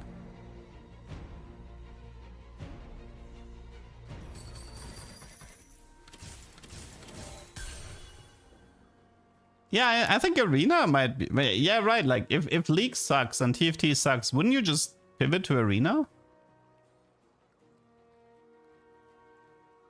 I looked at Bazaar, but I didn't really like it. Arena sucks too, really? I thought people liked Arena.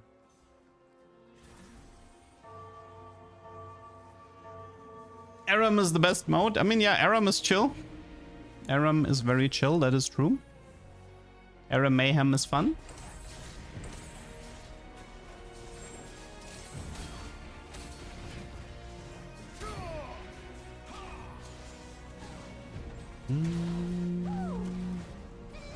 But it is pretty, like, I really don't like how much toxicity has.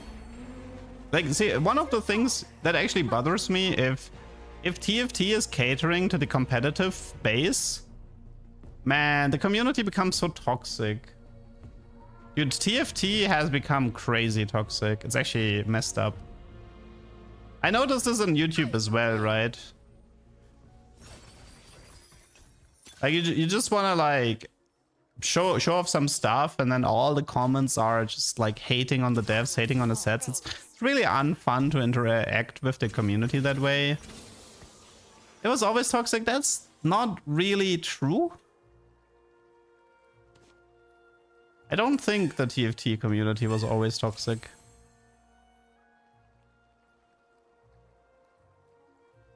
It has gotten pretty bad ever since they catered towards the competitive side.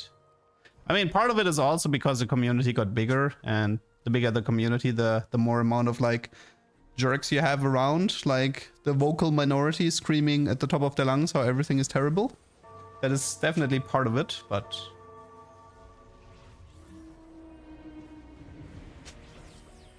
What set comes to mind that was nice for casuals? Set 9? I think the legend mechanic was really beginner friendly. See, the thing is, like, if you open a guide and the guide tells you pick the Twisted Fate legend, take Pandora as your first augment, and then roll until you have these items and play these units, it was like a game plan that was really easy to follow. I feel like the legend mechanic guaranteeing the augments, which allowed you to sort of like bypass an RNG element and stick with the game plan. I think this was very casual friendly. So my answer is set 9.0. Trouble, Tristana. At least, not yet. I was never worried.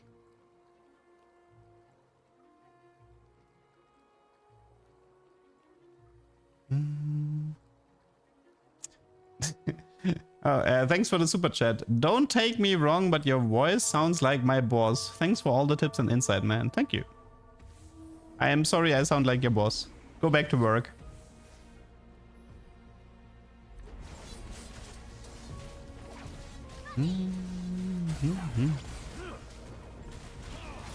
Too far, Leduc, too far.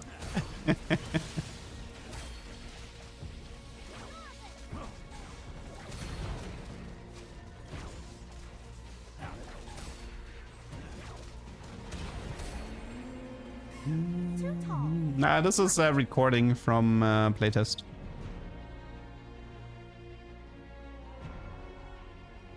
When will I show you Vigor? I don't think I played a single game of Vigor. But then again, I didn't play that many games. We're kind of reaching the end of my playtest soon. I don't have that many more games to show. And there might be some games that I don't want to show.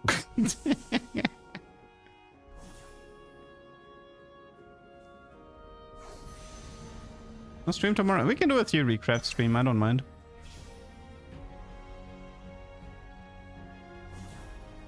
Do you think Riot making set 16 more of a pro player set than casual set may affect the player base? I'm pretty confident in saying that set 16 will have the highest player count we've had so far in TFT. Reasoning is they're bringing back a lot of like fan favorite units, you know, like Tahm, Set, Singed, etc. The Runeterra theme has historically always been the most popular theme. Set 6, Set 9, Set 1 always has been the most popular theme. And the gimmick with the 100 champions, which means that more people will get to play their favorite champion, which is, I think, very appealing. So, in short, no, I don't think it will matter. I think this is likely going to be the most successful TFT set to date.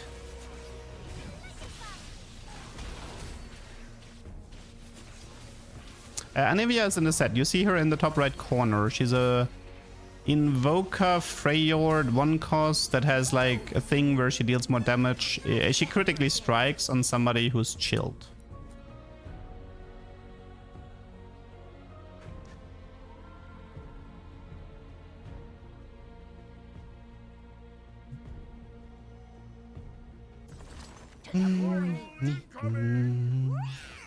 Yeah, Master Yi didn't make it, Pantheon didn't make it, Karthus Mordekaiser didn't make it. I mean, there's like, I think there's like 40 champions or so that didn't make it.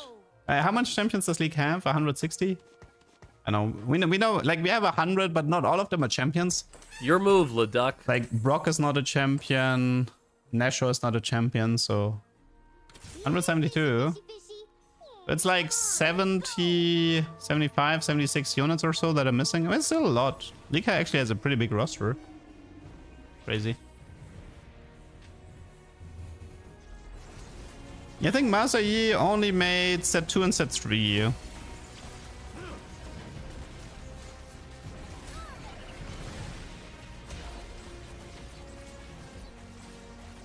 I want an APE back, by the way.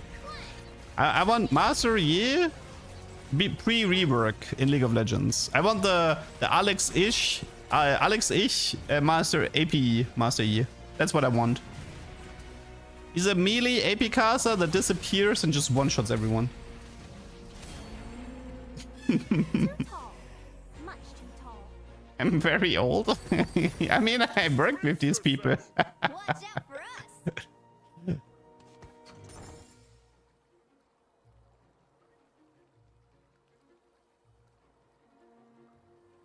Favorite comp of all time? Maybe Talia, set 9? Was one of the very, very few synergetic. I mean, like the ally dev admin is probably up there as well, and Belzev. I think that's my top 3. Belzev in set 9, Talia comp set 9, and ally dev admin in set 8. I think those 3 are my top 3 comps.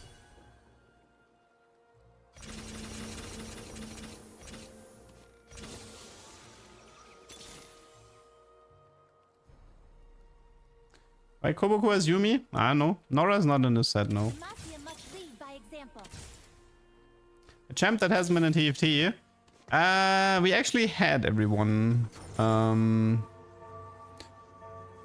Like this set has Yunara and Zahen, which were the only units missing. So because of set 16, we now have everyone. Yunara, Zahen were the only ones who didn't make it yet, and that's because they were completely new.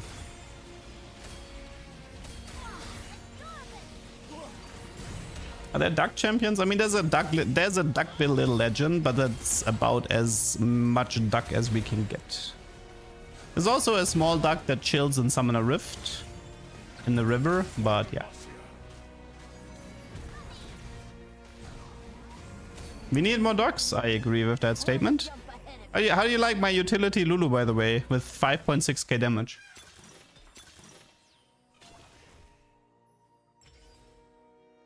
Okay, Void Gauntlet is that... No, but...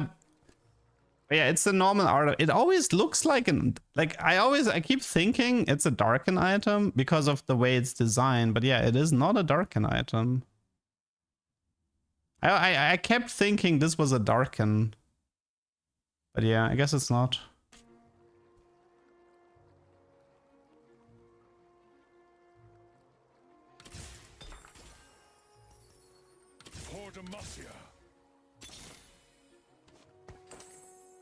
Lulu could actually work with Ludens, to be honest. She has pretty high single target damage.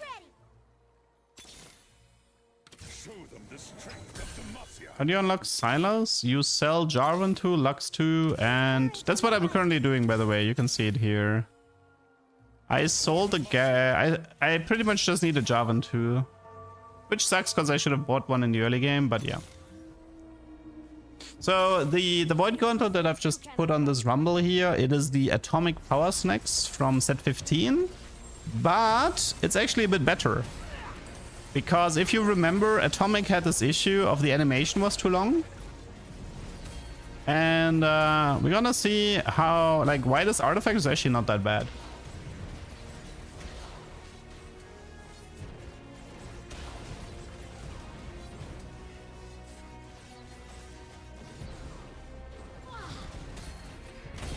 Okay, did you see that? Let's repeat. 1 sec. Let's see how much time did it take.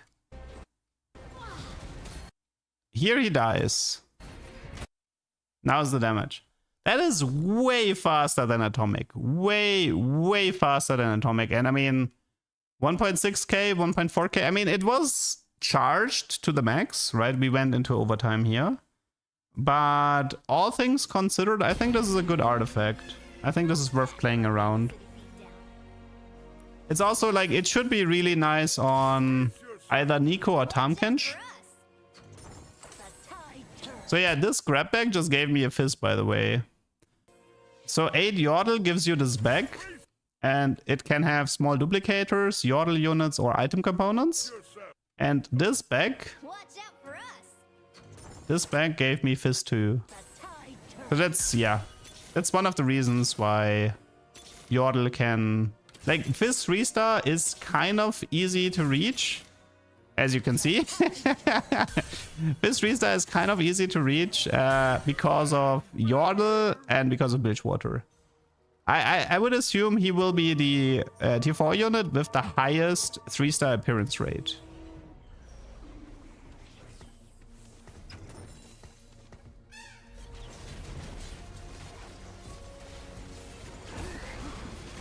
No, it does not work as the last unit, unfortunately. So you do need... This is why I feel like Nico could work. If you put Void Gauntlet onto Nico, chances are your Nidalee should be alive. Because, like, Nidalee can't be targeted while Nico's alive. So that was my thought process. Like, either you put it on a Kench and you feed HP into Kench, or you put it onto Nico and you play Nidalee carry. Those were, like, my two ideas with Void Gauntlet.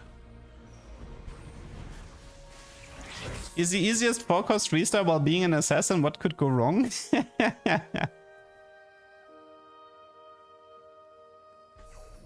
Yeah, also I gave him Quick Striker emblem, which I think is pretty good on Fizz. So what Quick Striker does here, the trait gives you attack speed or if the opponent is low HP, although I don't have the trait active. The emblem also, I believe, after killing a unit, you heal for 10% or something like that, and you dash to your next opponent.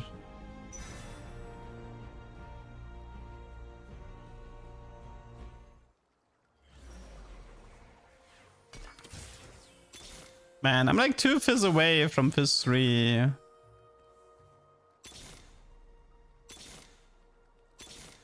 And I'm like, currently I'm rolling for Jarvan and fizz. Because if I find one more Jarvan, I can unlock Silas. It's kind of cringe that I didn't have Jarvan 2-star. Like, I think it's actually a good habit of always collect Jarvan 2 in the early game. Play him, sell him if you don't want to play him anymore. Because this keeps the option to unlock Silas in late game if you want to make a pivot. So, something to keep in mind. It's a good habit to play... It's a good habit to play Jarvan and sell him.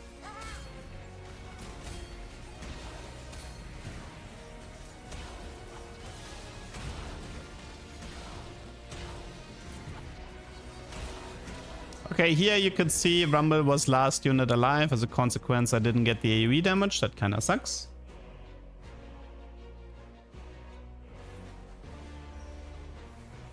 It does not need to be in one turn, no. It's the progression is throughout the entire game.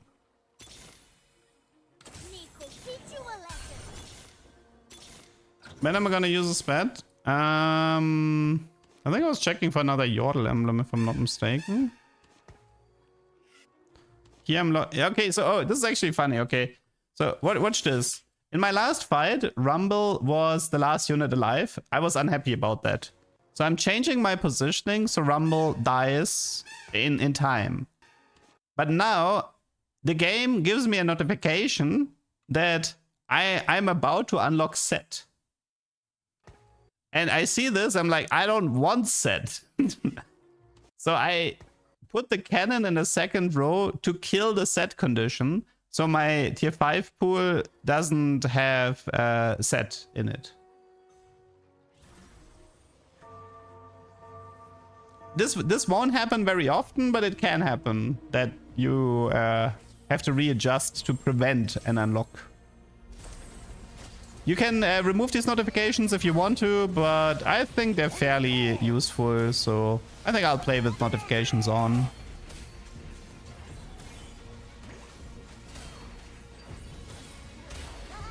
Also, I just saw Rapid in the chat. Guys, I'm gonna need some pitchforks because in this lobby, Rapid is playing Yordle and he is holding 2 Fizz. And so the whole reason why you're not about to see Fizz 3-star... Yeah. Let's go next. The whole reason why you're not about to see Fizz 3-star is because Rapid, who is currently in chat, was holding 2 Fizz while playing Yordle.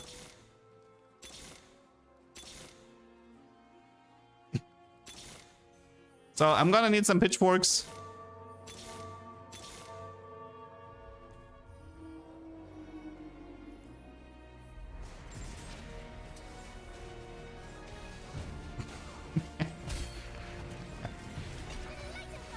Lulu dealing so much damage? No, Lulu is a utility unit. What are you talking about? Time for a good Do you want me to bury that? sweet liberation. Okay, I finally found the Jarvan, so I unlock Sylas, and now I can play Yordle Sylas. Guys, this bet, it was used! I actually used my spatula in stage 5-1. Not bad, huh? Not bad at all.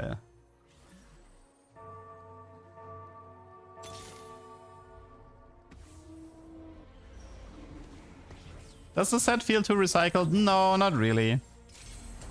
Like, the thing is, like, Riot was... They kind of made this point that the things they recycled were fan favorites, right? The argument was like, nobody's gonna be mad about us recycling Tamkench or Singed or Set, you know? They were like, nobody's gonna be mad about us for like recycling these super fan favorite units.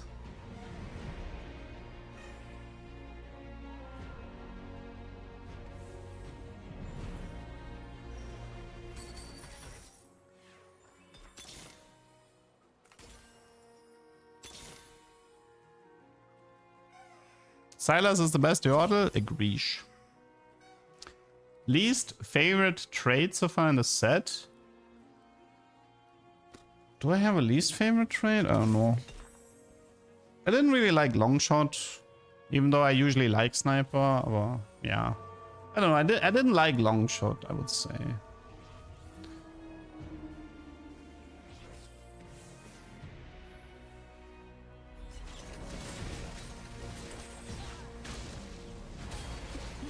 I mean, I still like the thing about Ionia is I do like Set, and Set is Ionia, so I will definitely be playing a little bit of Ionia just because of Set. If Set wasn't part of Ionia, then yeah, Ionia is the answer for sure. But I also like Jhin. Much too tall. Yunara I kind of don't care about, so it's mainly about Jhin and Set. I do like those two. And there is a cook you can do with Ahri. So Ahri has a mechanic where if somebody is close by, she will like dash away. Live the rebellion. So in theory, if you have enough mana reduction, you can actually kind of like create a perma-dashing Ahri, which is one of my goals for the set.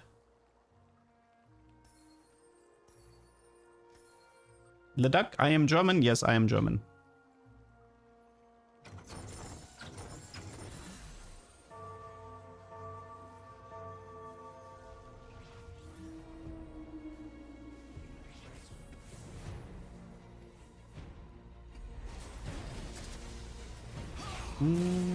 Crazy Bird, wir live in, Kuss aus der Heimat. Kuss. Kuss zurück. Yeah, Baron is the biggest 7 cost in the set. He actually needs 2 unit slots and he gives +2 to the trade. But as you can see, Silas is kind of a beast, you know? The Silas unit, even as a 1-star, he is kinda scary. Unfortunately, Draven is kind of annoying because he has 55 durability during the cast. And so if you have really unfortunate timing with your main carry, then you don't really deal damage to Garen. Yordle gives like HP attack speed and some utility with like shop rerolls and shop adjustments and a grab bag with bonus loot.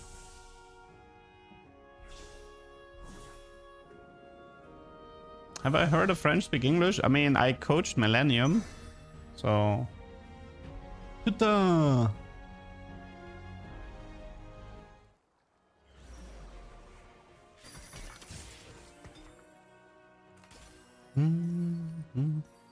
By the way, I want you to... Did you just catch that? Okay, let's count the fizz, okay? 3, 6, 8, okay? I have 8 fizz here. Okay. Let's go to Rapid's board. The traitor. Let's go to the traitor board. Wait, where was it? I think I... One sec. Okay, here's the traitor board.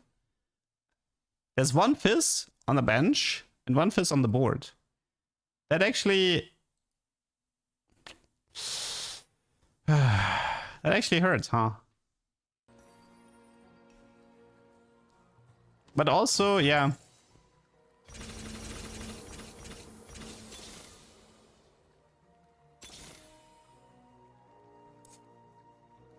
Actually, we trade. Well, I guess he's not gonna get any raids for set 16. Denying me the content. You know, I'm actually really... Like, I mean, I play Zoe... I play Nico for like 4 Arcanas for Defender, but... I could have just played the Tibbers and make the Tibbers into Yordle. I should have, but... I'm an idiot.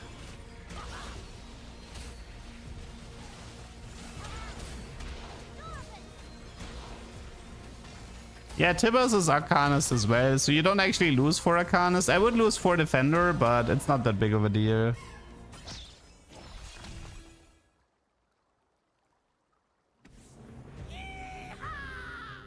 What is the lore of Baron? I don't know. You'd have to Google that.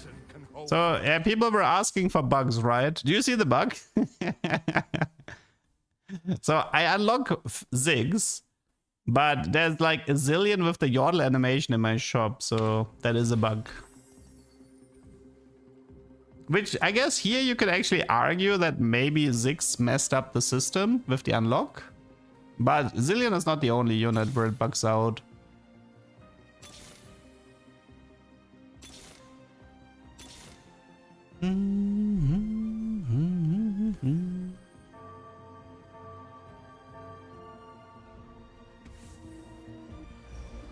A 6 is not a good unit. He's a long shot. I don't like long shots.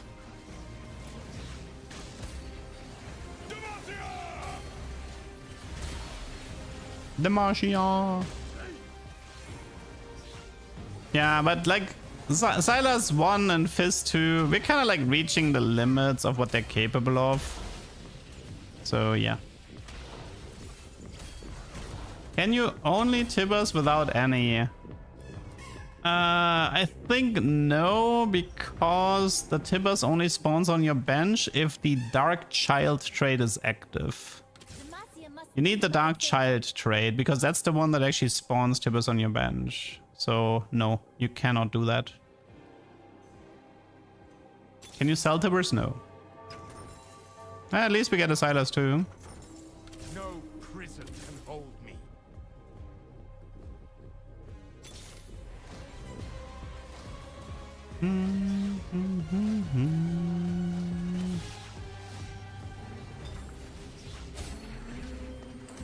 These targets are the best. There's more to aim at.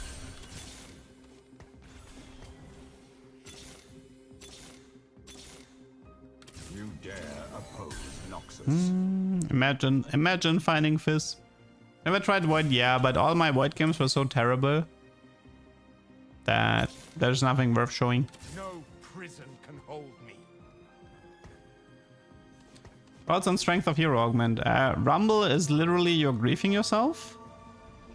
Xin Zhao pretty overpowered, and I didn't really see any others. By the way, there's a bag where Rumble is standing, and surely there's a Fizz in his bag, right? Surely. Surely there's a Fizz in his bag.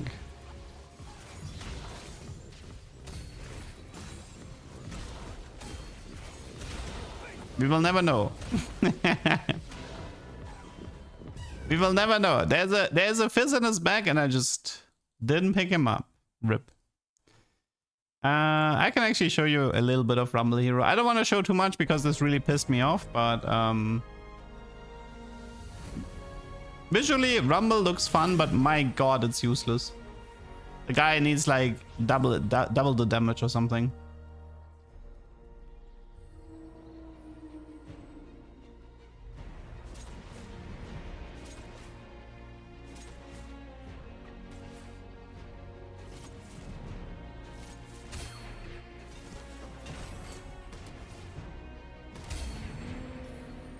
Favorite trade so far is probably Bilgewater. It was the most fun to play.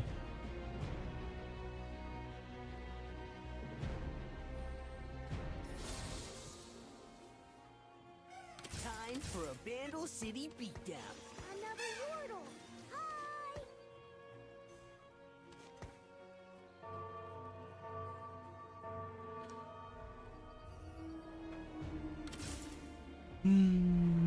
Could Yordle grab back give non-Yordle champions with the emblem? No. That's not intended. Like if it does, it's not intended. That would be considered a bug. Only true Yordles work for this type of mechanic.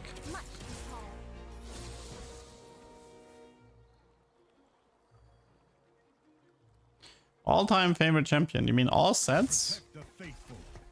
All sets. That was a hard one. A symphony of justice. Probably Teemo set 5. The mechanic of Teemo playing the animation where he gobbles up the final opponent in a 1 versus 1, and you run into your opponent and you spam the Teemo emote. I don't think anything ever came close to that. The bigger they are, the harder I hit 'em. This should be the 3rd Anivia appearance. Anivia was set 1 legendary, she was in set 7.0, and now she is back. Okay, let me explain how Rumble works. So Rumble gets infinite range. Lasha, thanks for the raid. Hello. Okay, so Rumble Hero gets infinite range. But I just want you to pay attention to the damage numbers, okay? 3 missiles per second, split between the target and up to 2 nearby enemies. Each missile deals 20 magic damage. He gets 1 more missile per 40% bonus attack speed. And if you 3-star Rumble, it's 45 damage. Okay, now for people who enjoy math, this equals 0. It does not matter how many items this guy, you could give this guy 3 radiant items and he still wouldn't deal any damage, because his numbers are so in the gutter, it's actually crazy. But you will see, you will see what this Rumble Hero is capable of. 8 range is board wide, so it might as well be infinite. So visually, yes, this looks fun, but he's spreading his damage in between 3 units. He is, so not only is he dealing no damage, he's spreading no damage between 3 units. Now, I will actually fast forward this, okay? I will fast forward this. Okay, let's go like here, okay? Now we have like 4 Yordle, we have a Ginzo, we have an Archangel. Right? Gonna give him a Void Staff. Nothing changes. It is no damage. The point is that he is a hero augment. Hero augments are not supposed to be utility.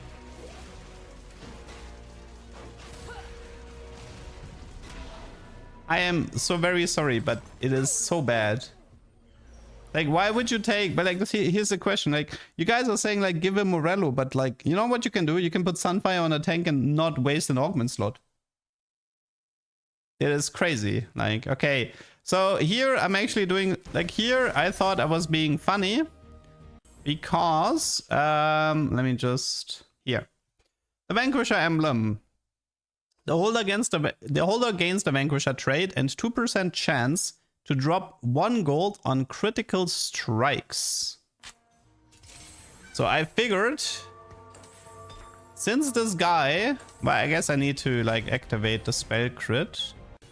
But I figured, so I'm adding Rek'Sai for Vanquisher. And I figured, hey, this guy is probably gonna do a lot of critical strikes. Maybe I can farm a bit of gold. And no Gunblade would not have been better, because if you can't heal if you're dealing no damage. He is dealing no damage with damage items. How is he supposed to heal? Like how is he supposed to deal damage with a support item? But that's 1 gold. Still 1 gold. 2 gold. 3 gold. No, actually no, 2 gold, my bad. Okay, that was 2 gold. Let's try this again. So yeah, you can like double the numbers of this augment. You can literally double the damage numbers of this augment. It is beyond terrible. And by the way, so this is kind of the reason why I don't think we will have a balance issue in this set. Because a lot of units are actually undertuned. Now there are definitely outliers, you know, like especially on the 7 cost, they're very, very powerful. And there are outliers in the lower tiers as well, you know, like Jhin is a little bit too strong and stuff like this. But for the most part, a lot of the units don't feel too strong, they feel too weak. And this is why it's kind of like easy to balance, because like if your hero augment starts shit, then they're not gonna cause issues, right? So these are the type of games where I'm like, yeah, there's not gonna be a balance issue in a set, because a lot of units are actually on the weaker side. The frontliners are really, really tanky, and the backliners are a little bit undertuned. Okay, let's actually go to like Rumble 3-star before somebody here pretends that it made a difference if I had 2-star or 3-star.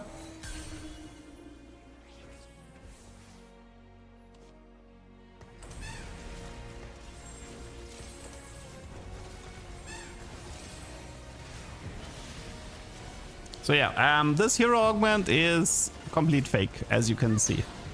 That's a 3-star Rumble with Ginzo Archangel. He's spreading his damage between 3 units. Look at this. He can't kill a single unit. It's a 3-star Rumble with Ginzo Archangel and Spell Crit, and he can't kill a single unit. There's like an Ari 1-star who just tanks him. Okay, and now to truly put the cherry on top. Blighting Jewel Rumble. Garrett, okay, let's watch the MR from Garen, okay? He starts with 102 MR. Let's watch it.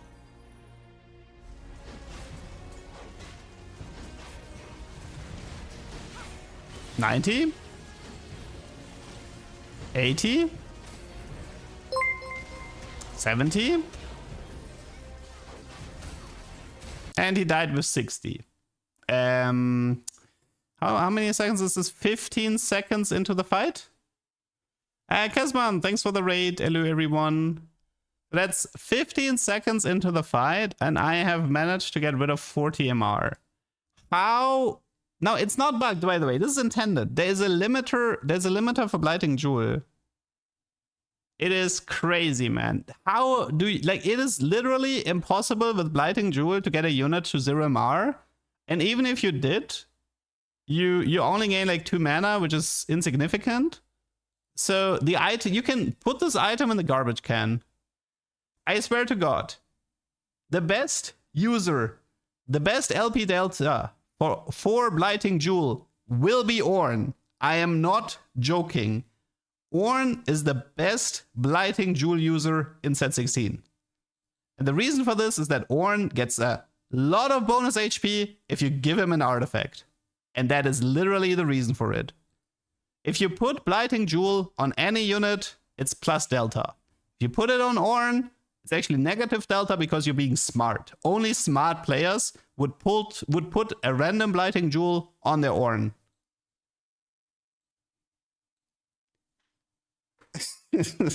So yeah. I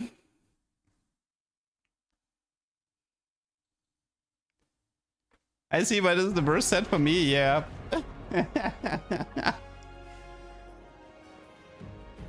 Oh wait. Okay, wait one second. So let me actually show you guys something. I have a Malzahar Blighting game. Actually, I have a Malzahar Blighting game. Let me just show you. Okay, so Malzahar Blighting. So in case you're wondering why this would be good, let me just see if I hover over the Malzahar ability at some point.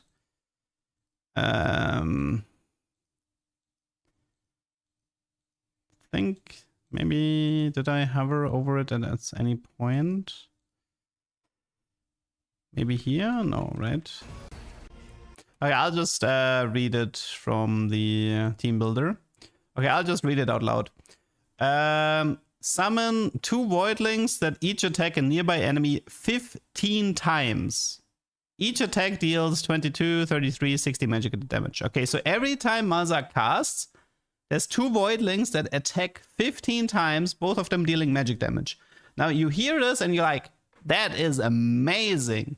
This on Blighting, like Malzahar must be the best Blighting Jewel user in this entire set because his voidlings effectively never despawn, right? Like it must be amazing. Okay, this is an Nidalee. He's gonna cast.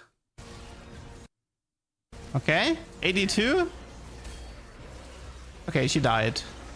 Shen, 70, 68, 66, 54, 52, 50, 48. Do you see how many voidlings are currently attacking Shen? Or is this Shen or is Belvev, right? But the point is, one sec. I'll make a few more examples here. Okay, Poppy with 57. The voidlings attack 55, 47. Rumble is currently being attacked by 4 voidlings. 74, 72, 70. Do you see how many voidlings are on Rumble? It is literally designed to not work with Malzahar. They implemented, like, not only does it have a 0.5 limiter, Malzahar himself is designed to not properly interact with Blighting. So it is beyond useless. The only unit that, in theory, could use Blighting is Annie. But Annie needs so long to cast that by the time it becomes relevant, it's over already. So that's why I'm saying take this item and put it on Orin. I am not joking. I am being 100% serious. Blighting Jewel is a tank item for Orin.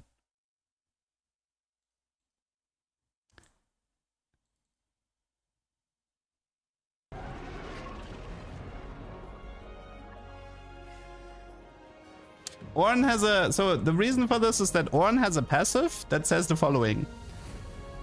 It's Blacksmith right here. Blacksmith. After each player combat your strongest Orin participates, he makes progress towards an artifact. Each item is equipped... each item he is equipped with grants him 200, 400 or 2000 max health. Artifacts grant him 300% more. So I believe each artifact on Orin 2-star is 1200 HP, I believe. An artifact on Orin 2-star should be like 1200. I don't know exactly how they're gonna math this, but yeah. It is like you're giving him a huge HP item. Like a Radiant Vamux, pretty much. So, Blighting on Orin equals Radiant Vamux.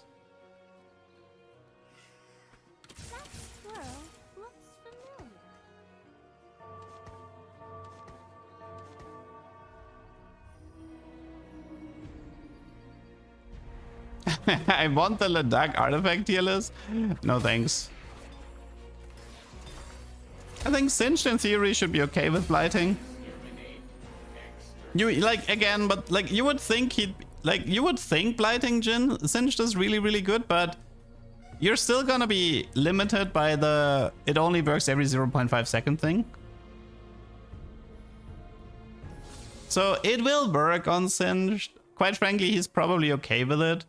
But it's still like, man, like 2 MR per tick and you get max 1 tick every 0.5.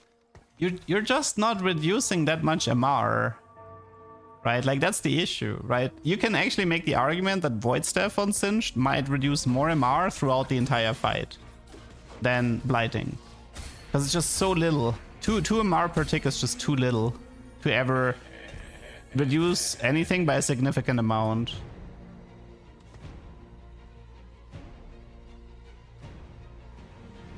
Well, Hull Crusher also got a bit nerfed, to be fair. Noxus is like country trade. Yeah, you can say that. It's like the summon trade.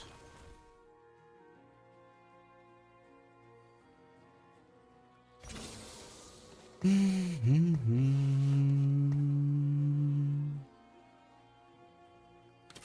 your head or lose it.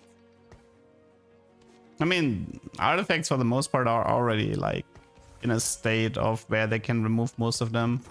Like most artifacts are literally just, I mean, they've reached what Riot wanted, right? An artifact is a stat stick that is 1.5 stronger than a craftable item.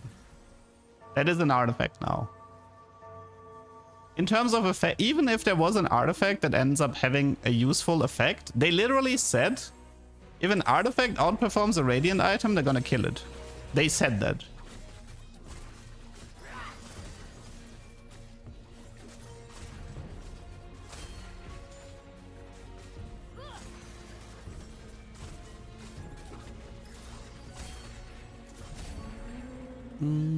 Those who find Ishtal do not leave. I mean, there will be a lot of people who like this change, but I'm not one of them because for me, I don't care about stats. I love artifacts for the weird shenanigans you can do with them. So, like, a lot of people will like artifacts because they're gonna be low impact now. Like, no game will ever be decided by an artifact, I can assure you that. So a lot of people will like this, especially like the ladder grinders, the competitive players. For them, artifacts will be in a much healthier state. Hooray for them. The problem is that my player archetype doesn't care about the stats. It cares about the other thing. It cares about the ability, the effect. And all effects of all artifacts are so minuscule that they pretty much don't even matter anymore.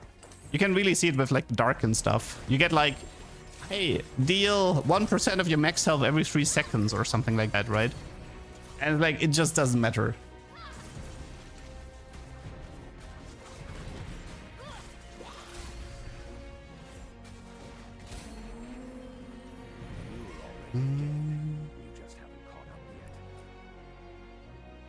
So yeah. And I don't think this is gonna be better, right? Like their design philosophy of how they're gonna approach artifacts, it's gonna continue like this. This is not gonna be a set 16 specific decision.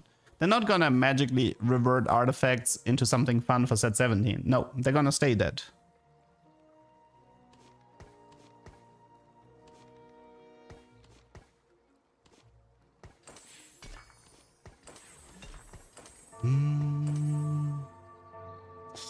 So yeah, that's why I said in my first impressions video, it really just depends on what type of player you are. If you are a competitive ladder grinder, you're gonna have a good time. If you're a wacky for fun combo chaser, you're gonna have a bad time.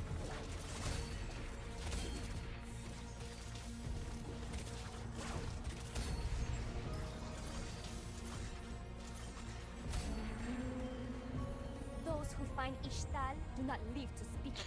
I mean, for me it's a bit rough because like I like utility units, they were removed. I like support items, they were removed. I like artifacts, they were killed off. I like the assassins, they were removed.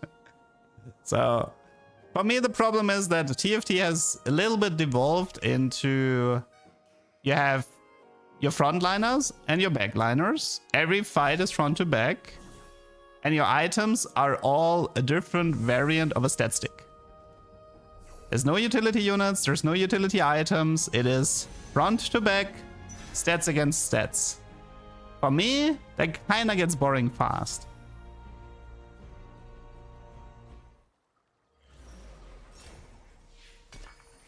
I ain't got time to bleed. Tough luck, Malcolm. Today I learned that Graves is called Malcolm.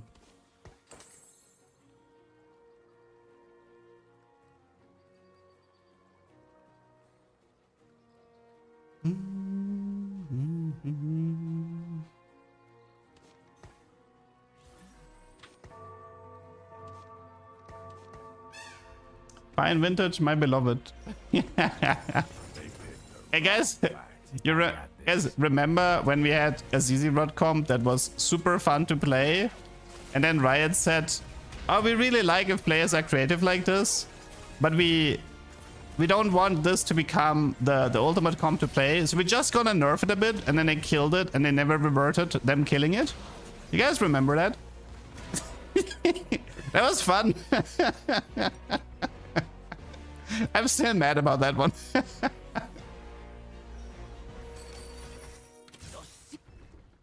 For battle.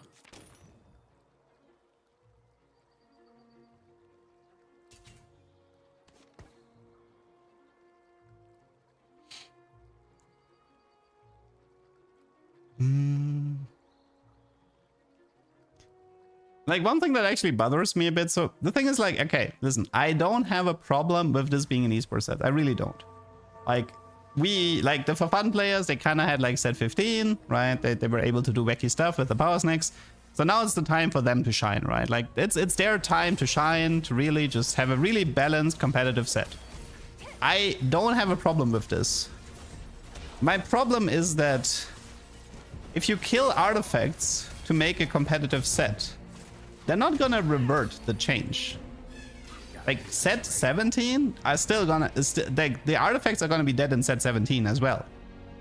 And that is my issue. That is the core problem I have. It's not gonna change. We're stuck with the same problem. Which means the set mechanic in 17 needs to be really good. Otherwise, you know, it's another set of not being able to cook.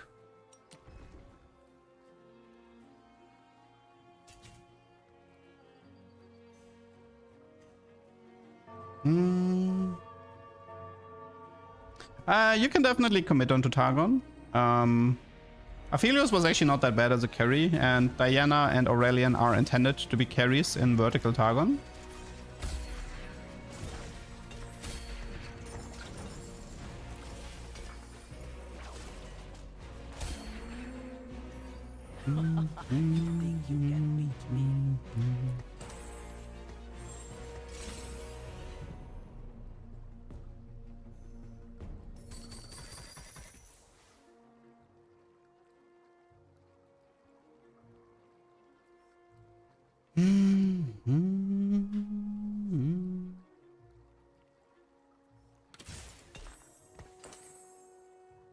It's currently a recording, but from what I've seen, I think this might actually be the last game I can even show you guys. I pretty much showed most of the interesting stuff. So the problem with PBE release is that we thought it was Tuesday evening, but there was a tweet from the official TFT account that says it's Wednesday. So right now we need to wait until Mort confirms that it's actually Wednesday, and or if it was a mistake. If we go by the tweet from TFT, then it's Wednesday. If we go by all the information we had before, then it's Tuesday. Historically, it usually has been a Tuesday, so I am surprised that they're making the change to Wednesday. So it is possible that somebody in the social media department just fucked up.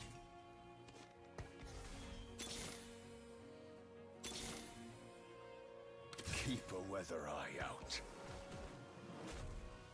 I hope it's Tuesday because I have to work on Wednesday. I mean, yeah, I have 4 months to play the set, right? Follow me, friends. People are not gonna run away. It's not an MMO. You will be able to catch up. It's destiny. Forges my home. Keep in mind, Zutbuff, you can actually play... There is a PBE client for mobile. Although it has like limited slots, I believe. But technically, you could play... You could play at work on your phone. But you didn't hear that from me. Yeah, we got an Orin 3-2.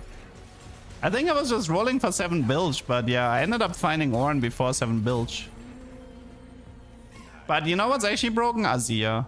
If you have Azir in 3-2, I think you actually, right now, I think you win the game.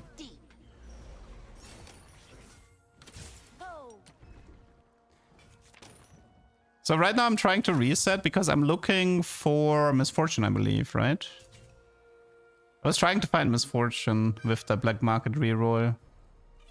And now that I have Orin, it's actually a little bit awkward for me to play 7 bilge, so I kind of have to rush level 8 because I don't want to replace Orin. I already watched the streams at work. Fair.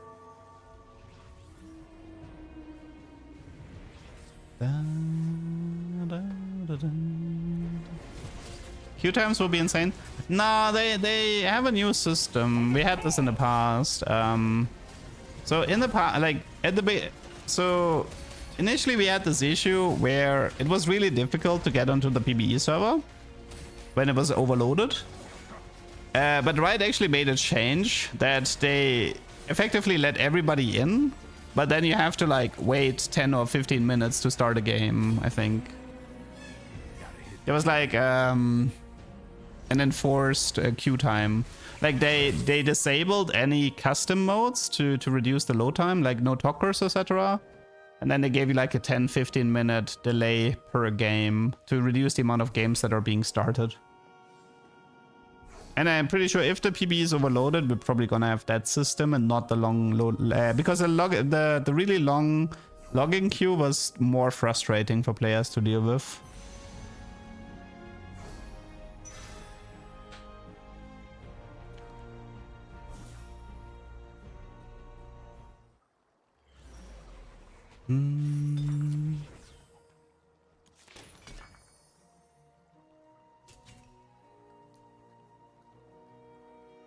Azir is the hardest to balance. I mean, you just make the thing longer, right?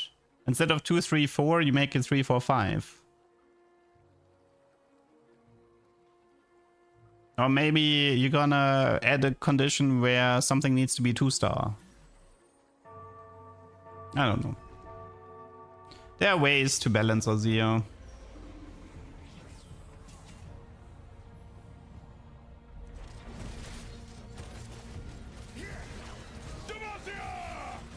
Yeah, the Captain's Brew is... I think it says burn, but not wound, I believe. So Captain's Brew is kind of weird. You get the true damage and you get the attack speed debuff, but you don't get the anti-heal. It's a pretty weird item in that regard.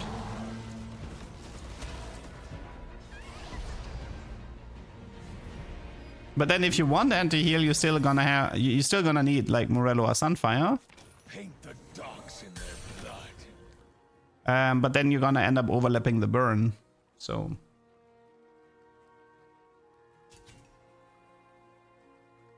last time I tried PBE on mobile, it was a 90-minute queue to enter and then being randomly disconnected after 2 games.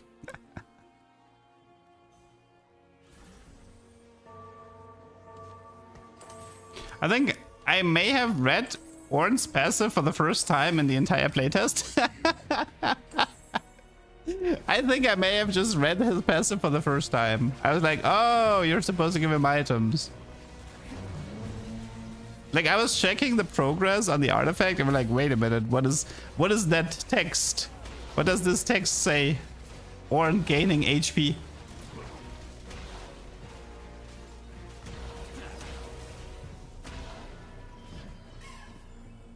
Yeah, TFT players and reading is a terrible combination.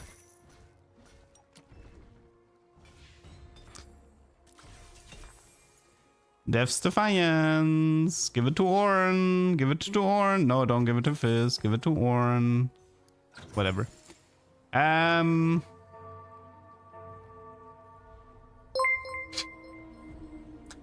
thanks for the raid. Hello.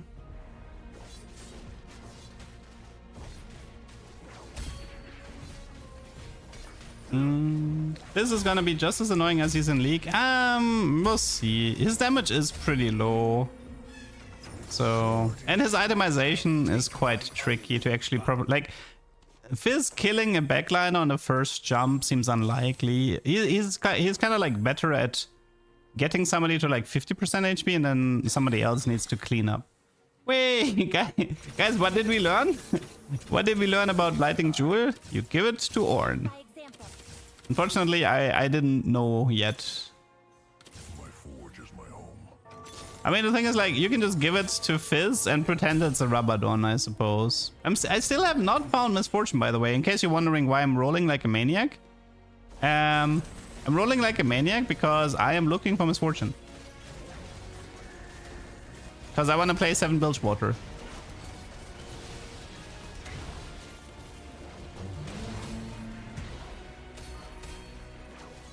Your move, Leduc. There's no more moves, Mr. Mort. You removed all the moves.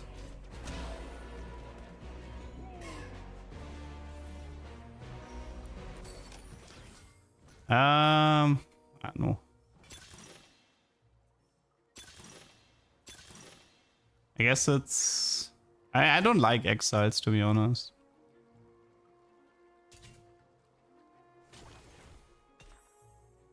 What was this?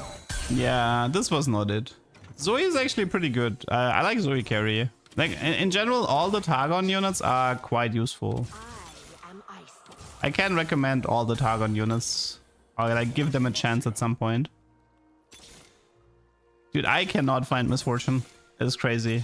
I've been trying so hard this entire game. And finally! That's so late though. I could have had it in 3-2.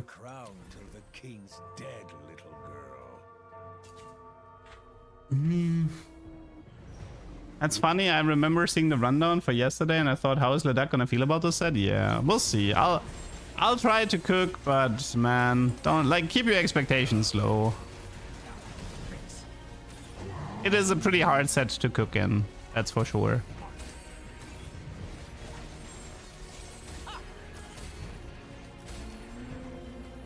One jump ahead of you. Today's the day I find that hero. I don't like it. I mean, I'm okay with the set. Like, it's obviously, there's a lot of cool things here, but you do have to understand that I have a specific playstyle that is tailored towards content creation, and this playstyle was killed.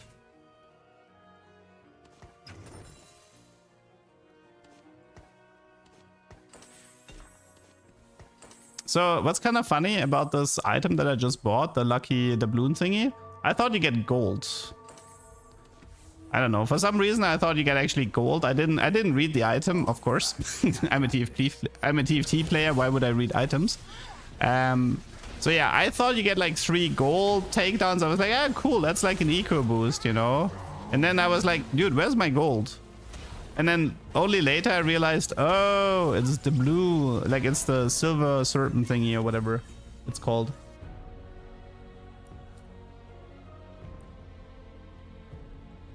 Why was I so commented on Bilge?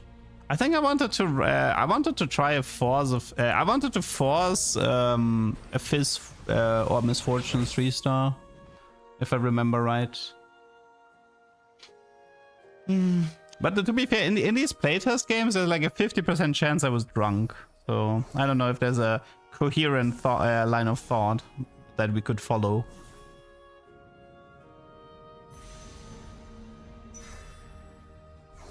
One thing I will say though, I only played Senna in the first game of the playtest, and I actually really liked her. And for some godforsaken reason, I never played her again. I want to play Senna again. I thought Senna Lucian was actually pretty sweet.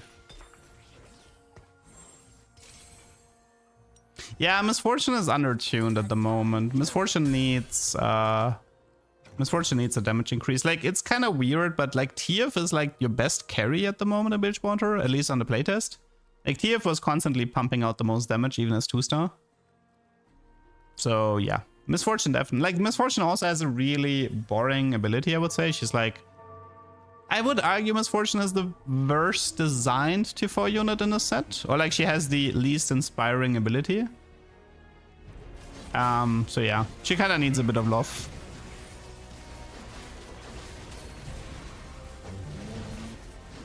I've definitely seen some Graves pop off, yeah. I mean, it is the combination of Graves and TF that makes Bilgewater playable. Gangplank and Misfortune didn't really look very convincing from what I've seen. And Fizz is there. He's a bit useful. If you get lucky, you can actually like take out the main carry, but for the most part, you shouldn't put like too many hopes into Fizz. Yay, it's Hellfire Hatchet.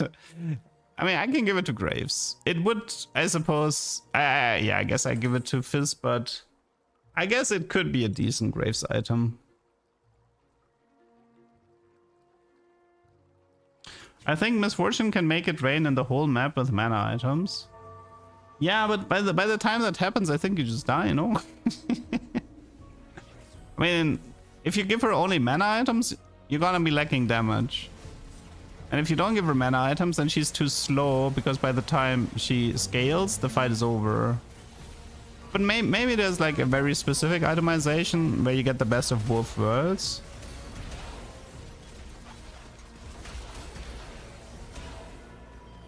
But yeah, I can try playing some mana focused Misfortune.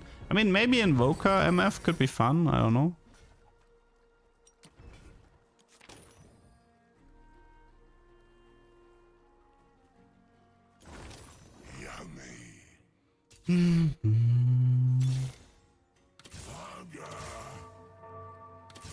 Do I remember to feed him? Yes, I do.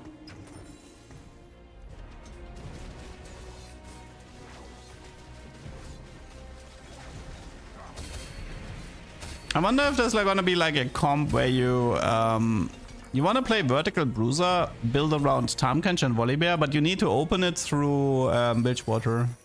I think you might have to, yeah. So there might be a comp where it's like use 7 Bilge, unlock Kench, you go down to 3 Bilge, you give HP items to Kench to unlock Volibear, and then you play like 6 Bruiser, Volley, Tahm, Do carry. I think that could work.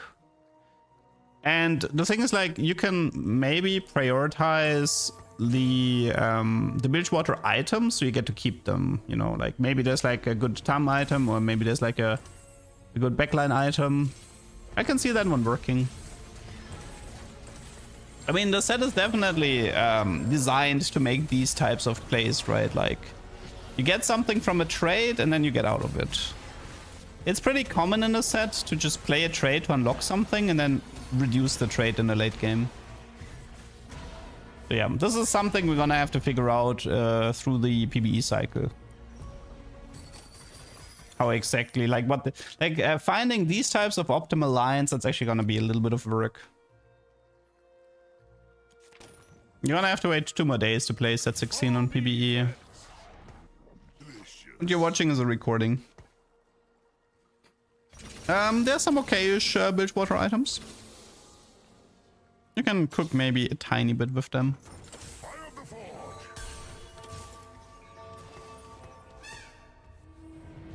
I think Orin is, like, you know, it's lore-wise it's a little bit weird, but Orin is probably the best unit to unlock Volibear, right? Orin gets like massive amounts of HP increases, which then in return summons the Volibear.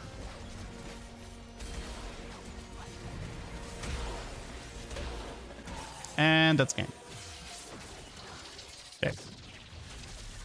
So I think, well, I guess I have like, still have like this game to show. What do boys like? Didn't they say they removed loot sub? I could have sworn I saw in the Mortog video that loot sub is gone.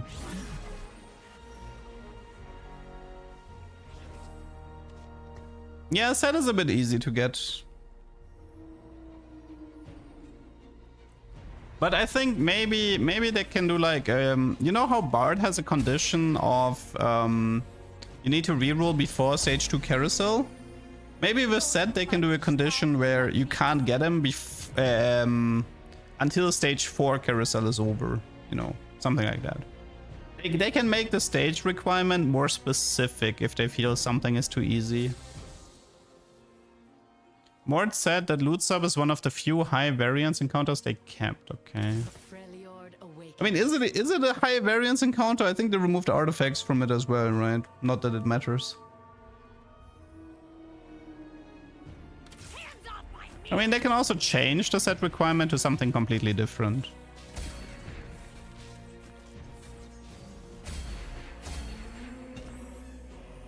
So sad they get rid of multiple Orin.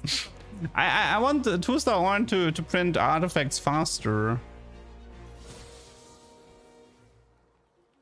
Is it gonna be hard for me to pick TFT up again if I missed out on last 3 sets? No, actually you're in a prime position to pick up TFT again because you have taken no mental damage in the last 3 sets. You're actually really good to go to join us.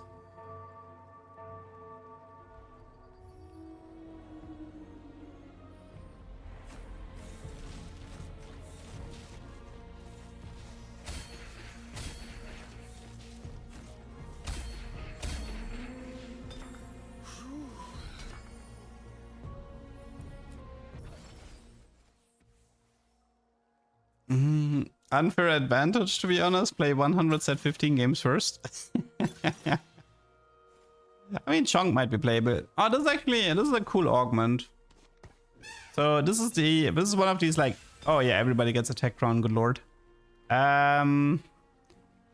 So they brought back, I mean, I don't know if you want to call it the elemental hexes from set 2, but so there's like a wind augment that gives you thunder and attack speed, and this one gave you, it was shred and mana regen, right?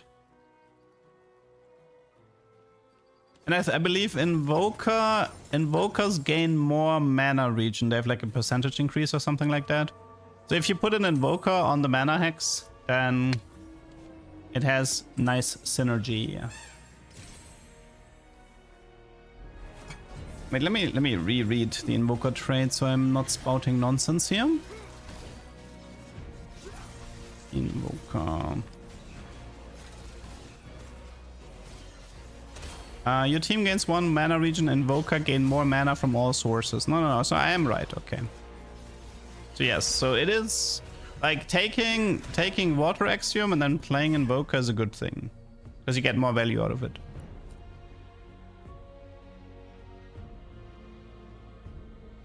How are they gonna make Shurima work in PBE modes? I mean, they've changed a lot of the loot traits and talkers. I don't think there's gonna be a problem.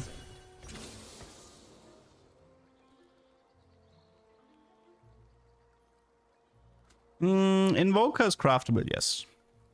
Looks like probably frying pan here from the looks of it.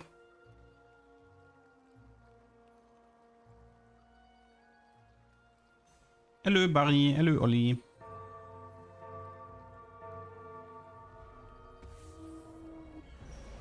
Like what I've seen, let me think. I've seen some of the elusive emblems. What was elusive?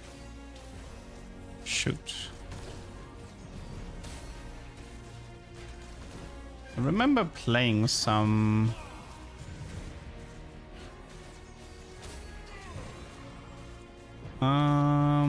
Probably has to be classes, right? Quiet, please. Ishtal is definitely elusive, yes, that's correct. Like the emblem does exist, but you kind of need to get it from the random or you kind of need like one of these augments where you get 2 or 3 random emblems. It's like there's like 3 different augments where you get a random emblem.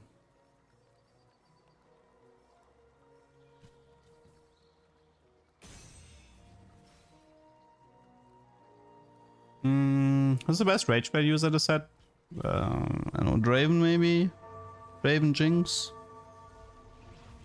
Honestly, Jhin is pretty good as well. Jhin, Draven, Jinx. They should be very good with it.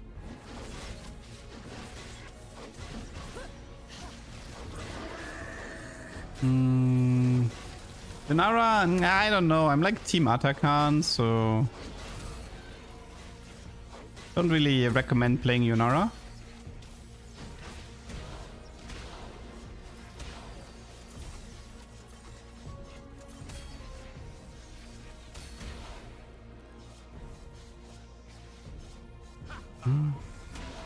Get the Draven, rip.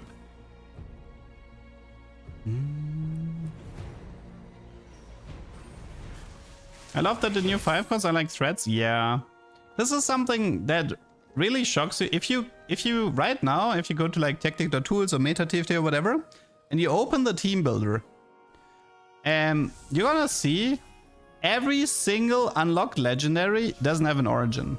Every single unlocked legendary has like their own unique trait to sort of like bring some utility to your board. And if you want a legendary with an origin, you have to unlock it first. That is a pretty wild decision, but it actually sort of like, if you high roll a legendary on 7 or 8, the chances of you being able to use that legendary is super high. Like if you see an early Zillion, oh, that like early Zillion, you take it 100%. Early Orin, definitely take it. Early Lucian, for sure. Fiddle, definitely. Azir, yes. With any kindred Shyvana might be a bit more specific, but we're gonna have to see how it develops. But a lot of these legendaries, if you hit them early, man, you're gonna be happy. Emetso, thanks for the raid. Elu elu. The first augment is called Water Axiom. It spawns a blue field where if you put a unit on that, it gains like mana regen and stuff.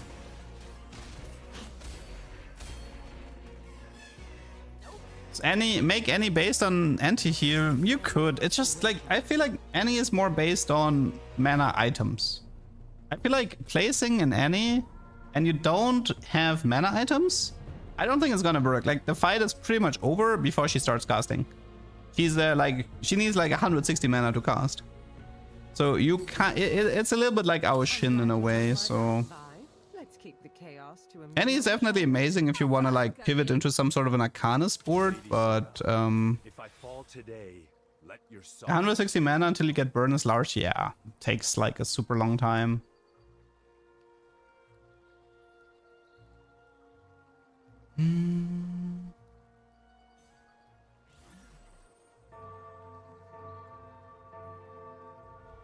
Could Double Trouble and Nivea be a thing with the chill applier? Maybe. I don't know if Double Trouble is in the game, to be honest. Yeah, wait, actually, let me just... one sec. Can I just check the augment here? So, champions within the hex gain 3 mana region and the damage shreds 30%, yeah. And then Invoker gets an additional 25% more mana region from all sources.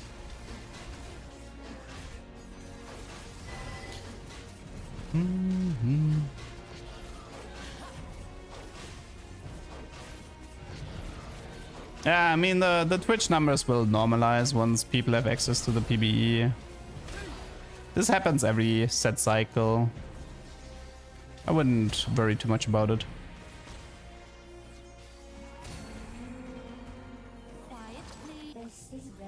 More scouting, what to kill next? I haven't been able to cook in the playtest. I mean, I have some ideas, but man, I'm almost terrified to pursue these ideas because, like, I'm terrified of them getting removed.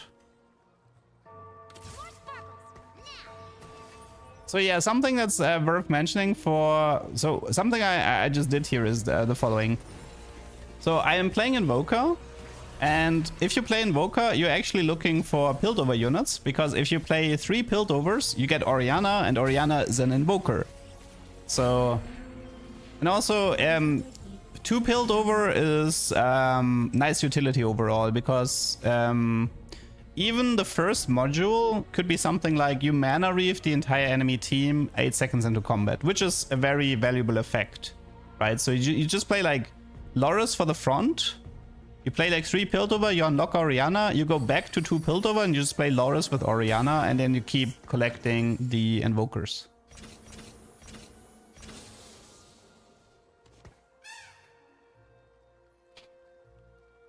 I'm not pretending to be live. I'm constantly reminding people that this is a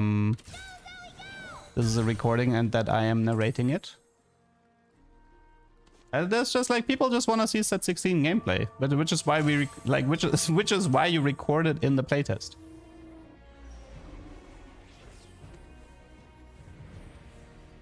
What happened to Crux via Gromster? They changed all the PBE mobs. I am here, but it's a what? Yes. I'm narrating my own gameplay and answering your question if something pops up.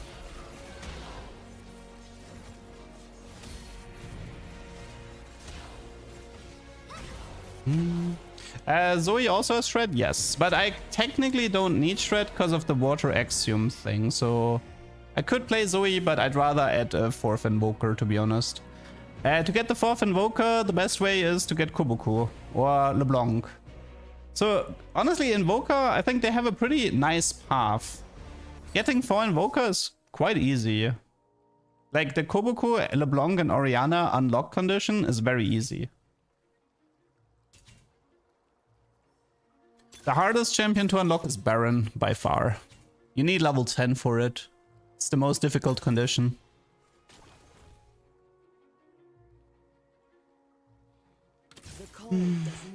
I don't think the devs are at an all-time low. I don't think so at all. See, the thing is, like, they are professionals. And you can see in the dev learning, and more, he said, they're not happy with the bugs they had in 15, but it's, they call it a pioneer price, I believe, or something like that. Or the, it's a price they ended up paying for being innovative, or like pushing the boundaries too far. But that's fine, you know, just don't do it again, you know. It's sort of like, this is sort of like the mindset. If you take something with it, then it can be a good learning experience.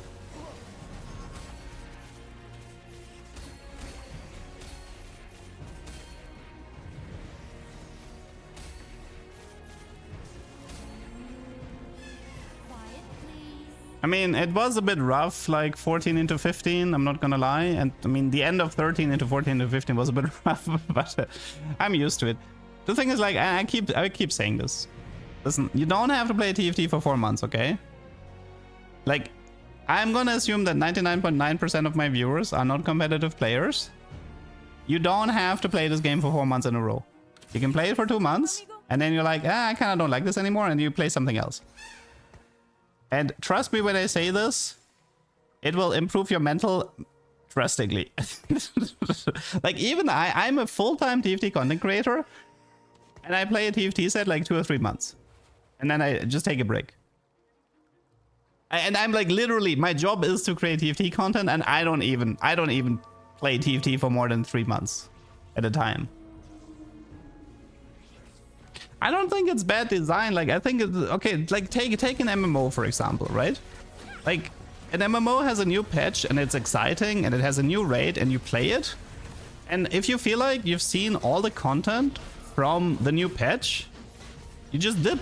You're like, okay, well, that was a really fun patch, but I feel like I'm bored now, so I'm gonna be playing something else. And if you do a new patch, I'm gonna return. That doesn't mean the MMO is bad or dying or something. It just means you play through what they have to offer.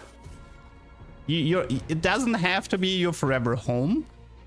There are a lot of valuable alternatives you can play, and you just return. I don't think it's like, I feel like if somebody tells me he plays TFT for 12 months a year, I had probably run. I'd probably be like, oh, this guy, there might be something wrong with that guy.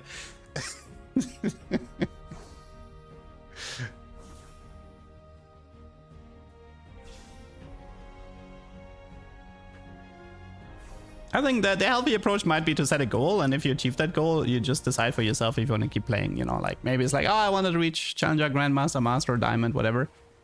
Make a goal. Maybe the goal is to play in a tournament once, and if you're like, I'm not really vibing with this, it's just a healthy approach to go for something else.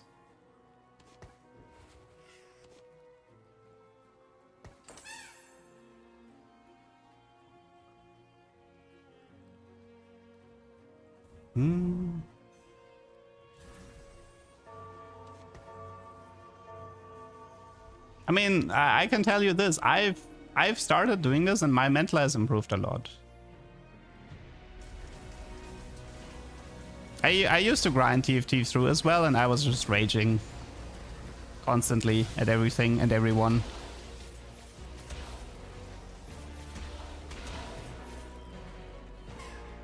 I'm excited to see how you broke the set. Don't get too excited. It's gonna be a hard set to break. It's gonna be very, very difficult to break the set.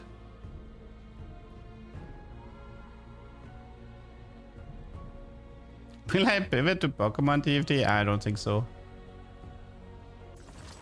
Today's the day I find that hero. I don't think Zaun is hard to get. It's sort of like, it's just gated behind the augment, but once you have the augment, I feel like it's pretty much guaranteed. Finding Xin Zhao 3-star is not hard.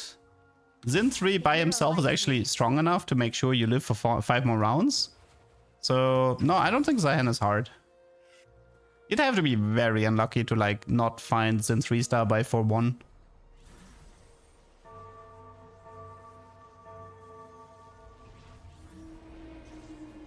Did the guy beat me with Rumble? I mean, I don't have a front line. There's a Xin 1-star, Loris 1-star. I think I started this game with a Loris pair, and I don't think I've ever seen another Loris to upgrade my board.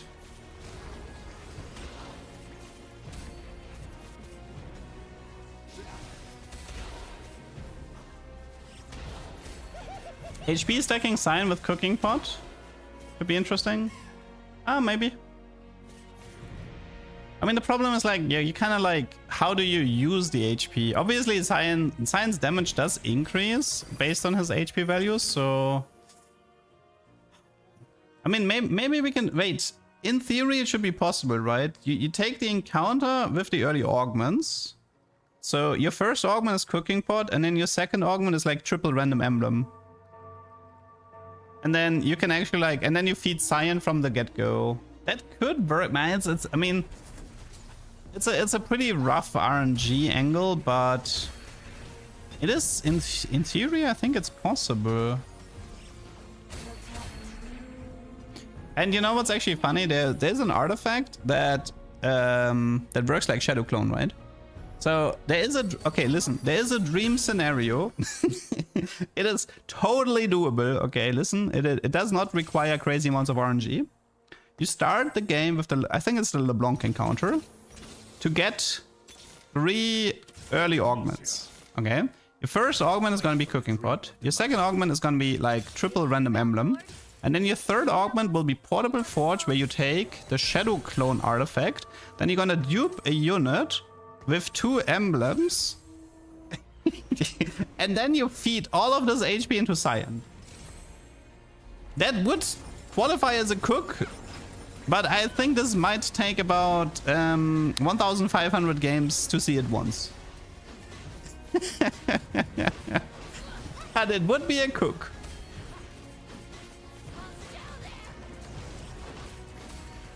And then your opponent has set and he picks up your 15,000 HP Scion and he one-shots your entire team. Rip. Right. Enemies can imagine you're in a 1 versus 1 and your opponent is like, oh right, I can just unlock set anytime I want and pick up this 15,000 HP Scion and auto win the fight. And QSS doesn't even help because if set picks up a CC immune unit, you still deal damage based on the HP value. Yeah, Zilean is also a counter to this. That is correct. Zilean has an execute, I believe, 18 seconds in.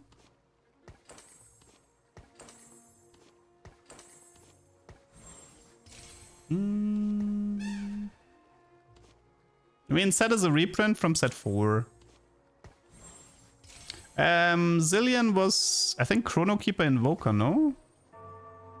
Chrono Keeper is like, well, I think lore-wise he's Shurima, but they didn't put him part of the Shurima trait. His unique trait, like, lets him gather XP to help you level every time he's casting. And his ability is sort of like a never-ending damage dot, or like it's like a magic dot. And after, if a unit has that dot for 18 seconds, I think they just die. So it's like an anti-Exodia unit in a way, or it's like an anti-Exodia tank unit, you can say. Lore-wise, he is Ikathia. Okay.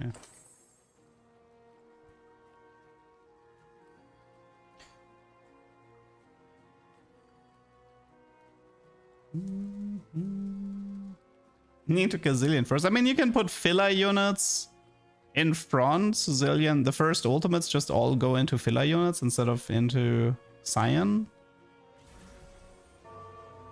What do you prefer for prismatic traits? Reach with emblems or with the quest? I didn't mind all the quests. Some of them were okay.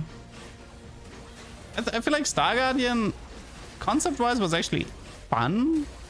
Because you would be like, oh, how do I min-max my board into casting a lot? And obviously casting a lot is also really fun power fantasy. So I think I actually liked the Star Guardian quest.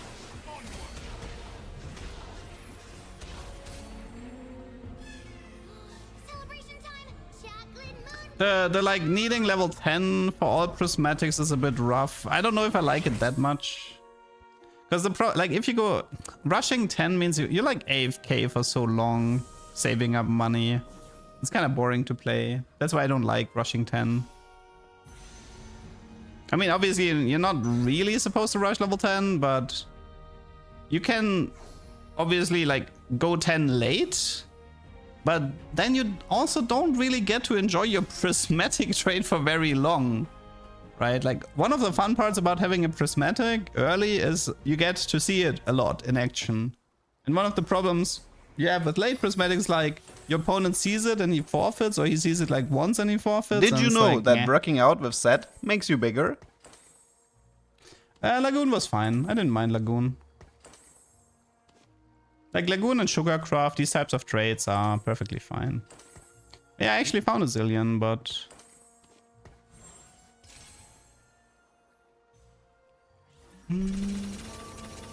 Zilean's model is different, yeah. Yeah, I knew something looked different with Lulu. So Lulu is actually Wild Rift. Interesting. So here you can see, this is Brock, by the way. Wait, let me just pause this. So you can only, like Brock is a unit you can unlock. I think it's a 7 cost, right? You need like 500 Ishtar Sun Shards. I think it's like an 80 Bruiser caster type. So if Zilean puts a bomb on him, and the bomb is on him for like 18 seconds, then he would like die. But unfortunately, I don't think this is happening.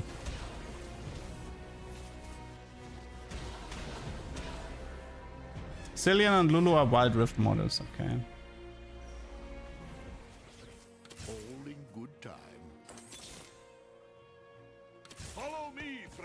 Isn't 18 too long? Well, I mean, he's supposed to be an anti-Exodia unit. Also, I don't know, maybe you can live that with Eon.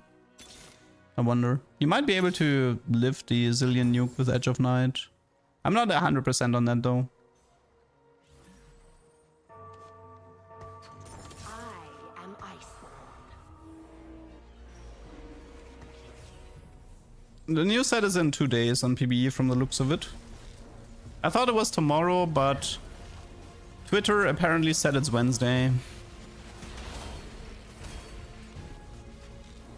But this guy's playing Rumble Hero. Look at him. Rumble Hero. Yeah. No. Veigar looks decent. You're also losing a tank in Yordle by playing Rumble Hero. So you're down an Augment and you're down a tank. Oof, that is not worth it.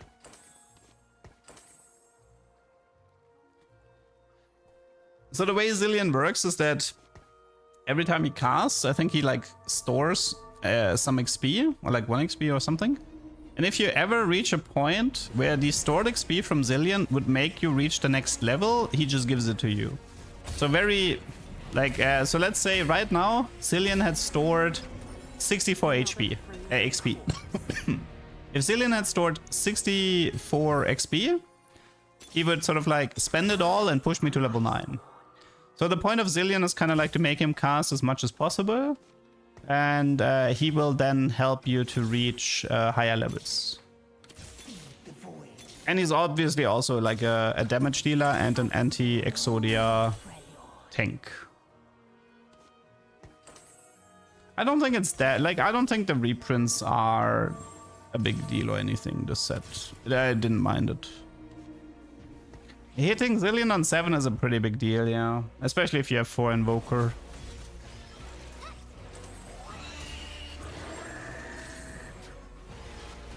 Loris and Braum in same set is funny. They're basically the same. What do you mean? Actually, isn't Loris a counter for Set, by the way? Because like Loris charges behind Set, no? It makes Set ult into the wrong direction. So if you put a Set in front of... If you put Loris in front of Set, you might be able to make Set ult in the wrong direction.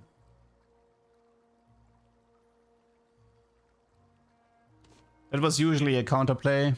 Get somebody behind him.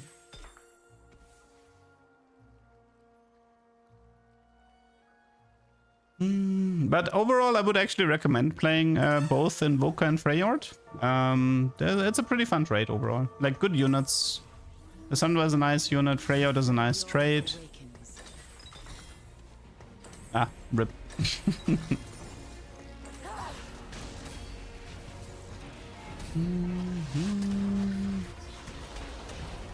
Yeah, unfortunately I just don't have enough frontline.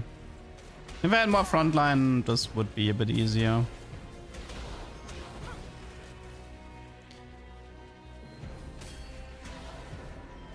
So this guy is like a Veigar 1, RE2 with 6k damage, which is not bad. Singed 4k, Silas 4k.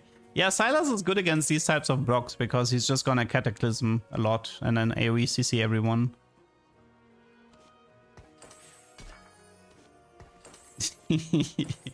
Yeah, I don't know, man. Like, I should have kept the items on Zillion, but I kept getting annoyed with Zillion's performance in these fights. So I was like trying around with different items, but yeah.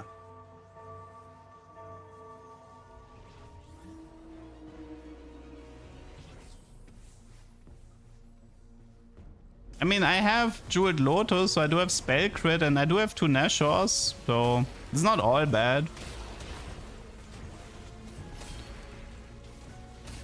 Explain Piltover. So there's a gate at the right to Anivia. After 8 seconds, something will happen that you choose when you select the trade. So there's like you can have up to 3 modules. These modules can be something like deal some damage, or duplicate your strongest unit, or mana reef the opponents. You know, it can be there's a lot of different effects. I only have 2 Piltover, so I only have one module. So effectively what's happening is that 8 seconds into the fight, my module will activate. I think I had the Mana Reef one this game. So yeah. And then like, if you have enough Piltover star levels, you can unlock the T-Hex, who's like a legendary, and he can sort of like be your late game cap out if you want. But yeah. I'll fight if you make me, but we could sing instead. I don't know how long I'm gonna play this set yet. I don't know. This set is really hard for me to estimate. I think Zillion was an Invoker, right? Like Orianna is Invoker, Lysandra is, Zillion is, Anivia is. And Zoe is just Targon, yeah.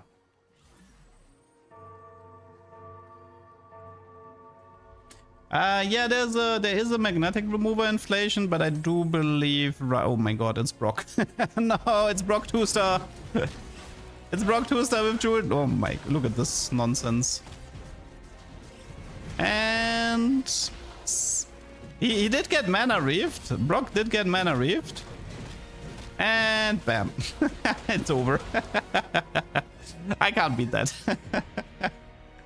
So that's a 2-star 7 cost. He with pretty sweet augments. He also has 2 tech crowns in total from Ishtar. Yeah, not happening.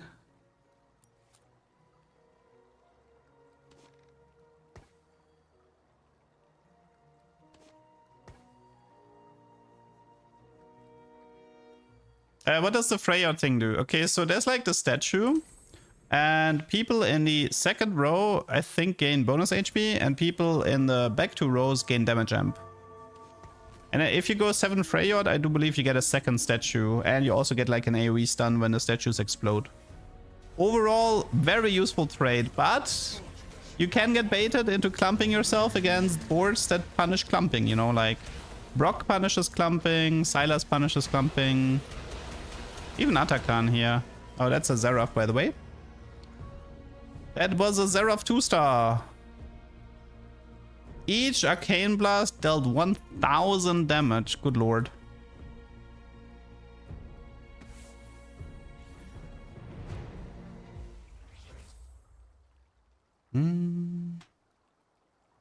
So he unlocked Seraph by alternating the win-losses. He unlocked Nasus by losing 3 combats in a row.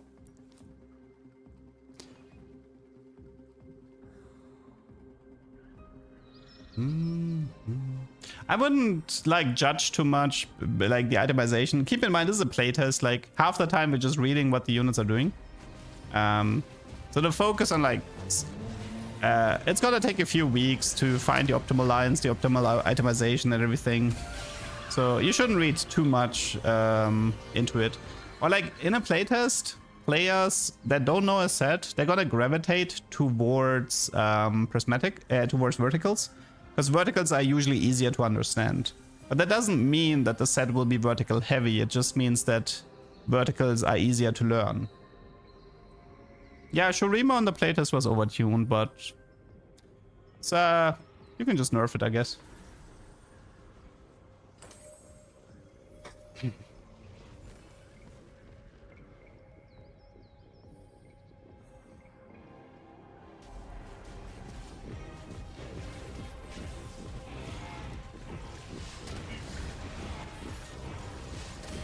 And Shyvana is such a weird unit. You do notice her when she's casting, but you don't really notice her doing anything.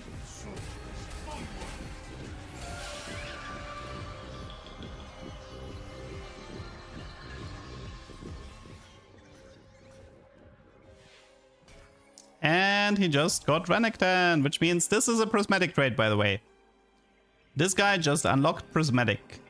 You get it? So you find Azir, and then you unlock Seraph, you unlock Nasus, you unlock Renekton.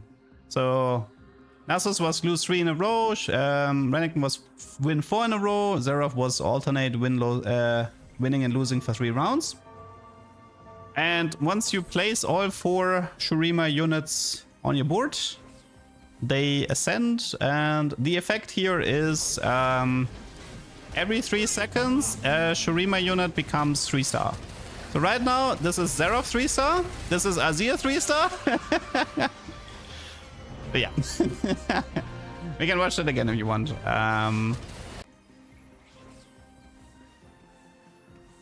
No, hitting for Shurima is actually quite easy. Too easy, in fact.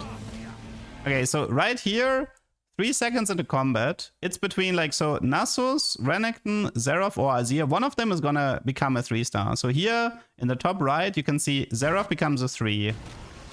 Then Xerath teleports to the middle of the board and starts spamming. Right?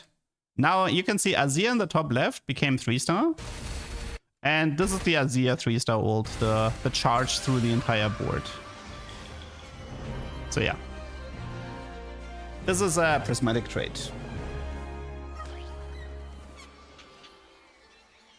So the thing about like Shurima is gonna be, people are gonna figure out like, hey, you always wanna start with the wins, and then you wanna do the alternate, and then you wanna do the losses.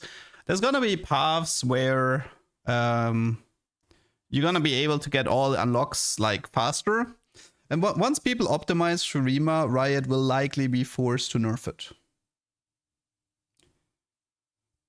One thing to keep in mind is that every time you unlock, the other unlocks become harder.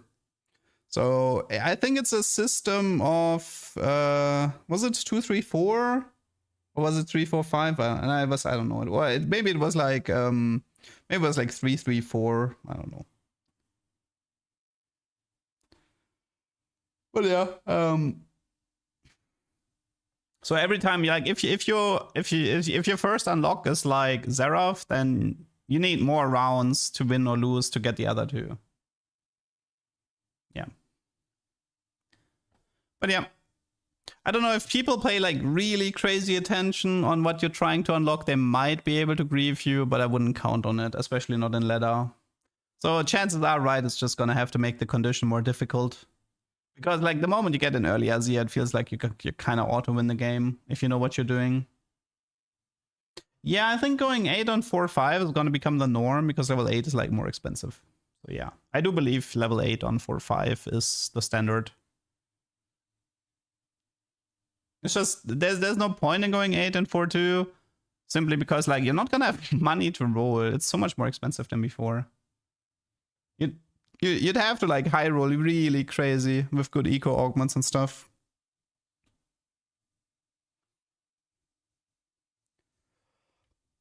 Okay.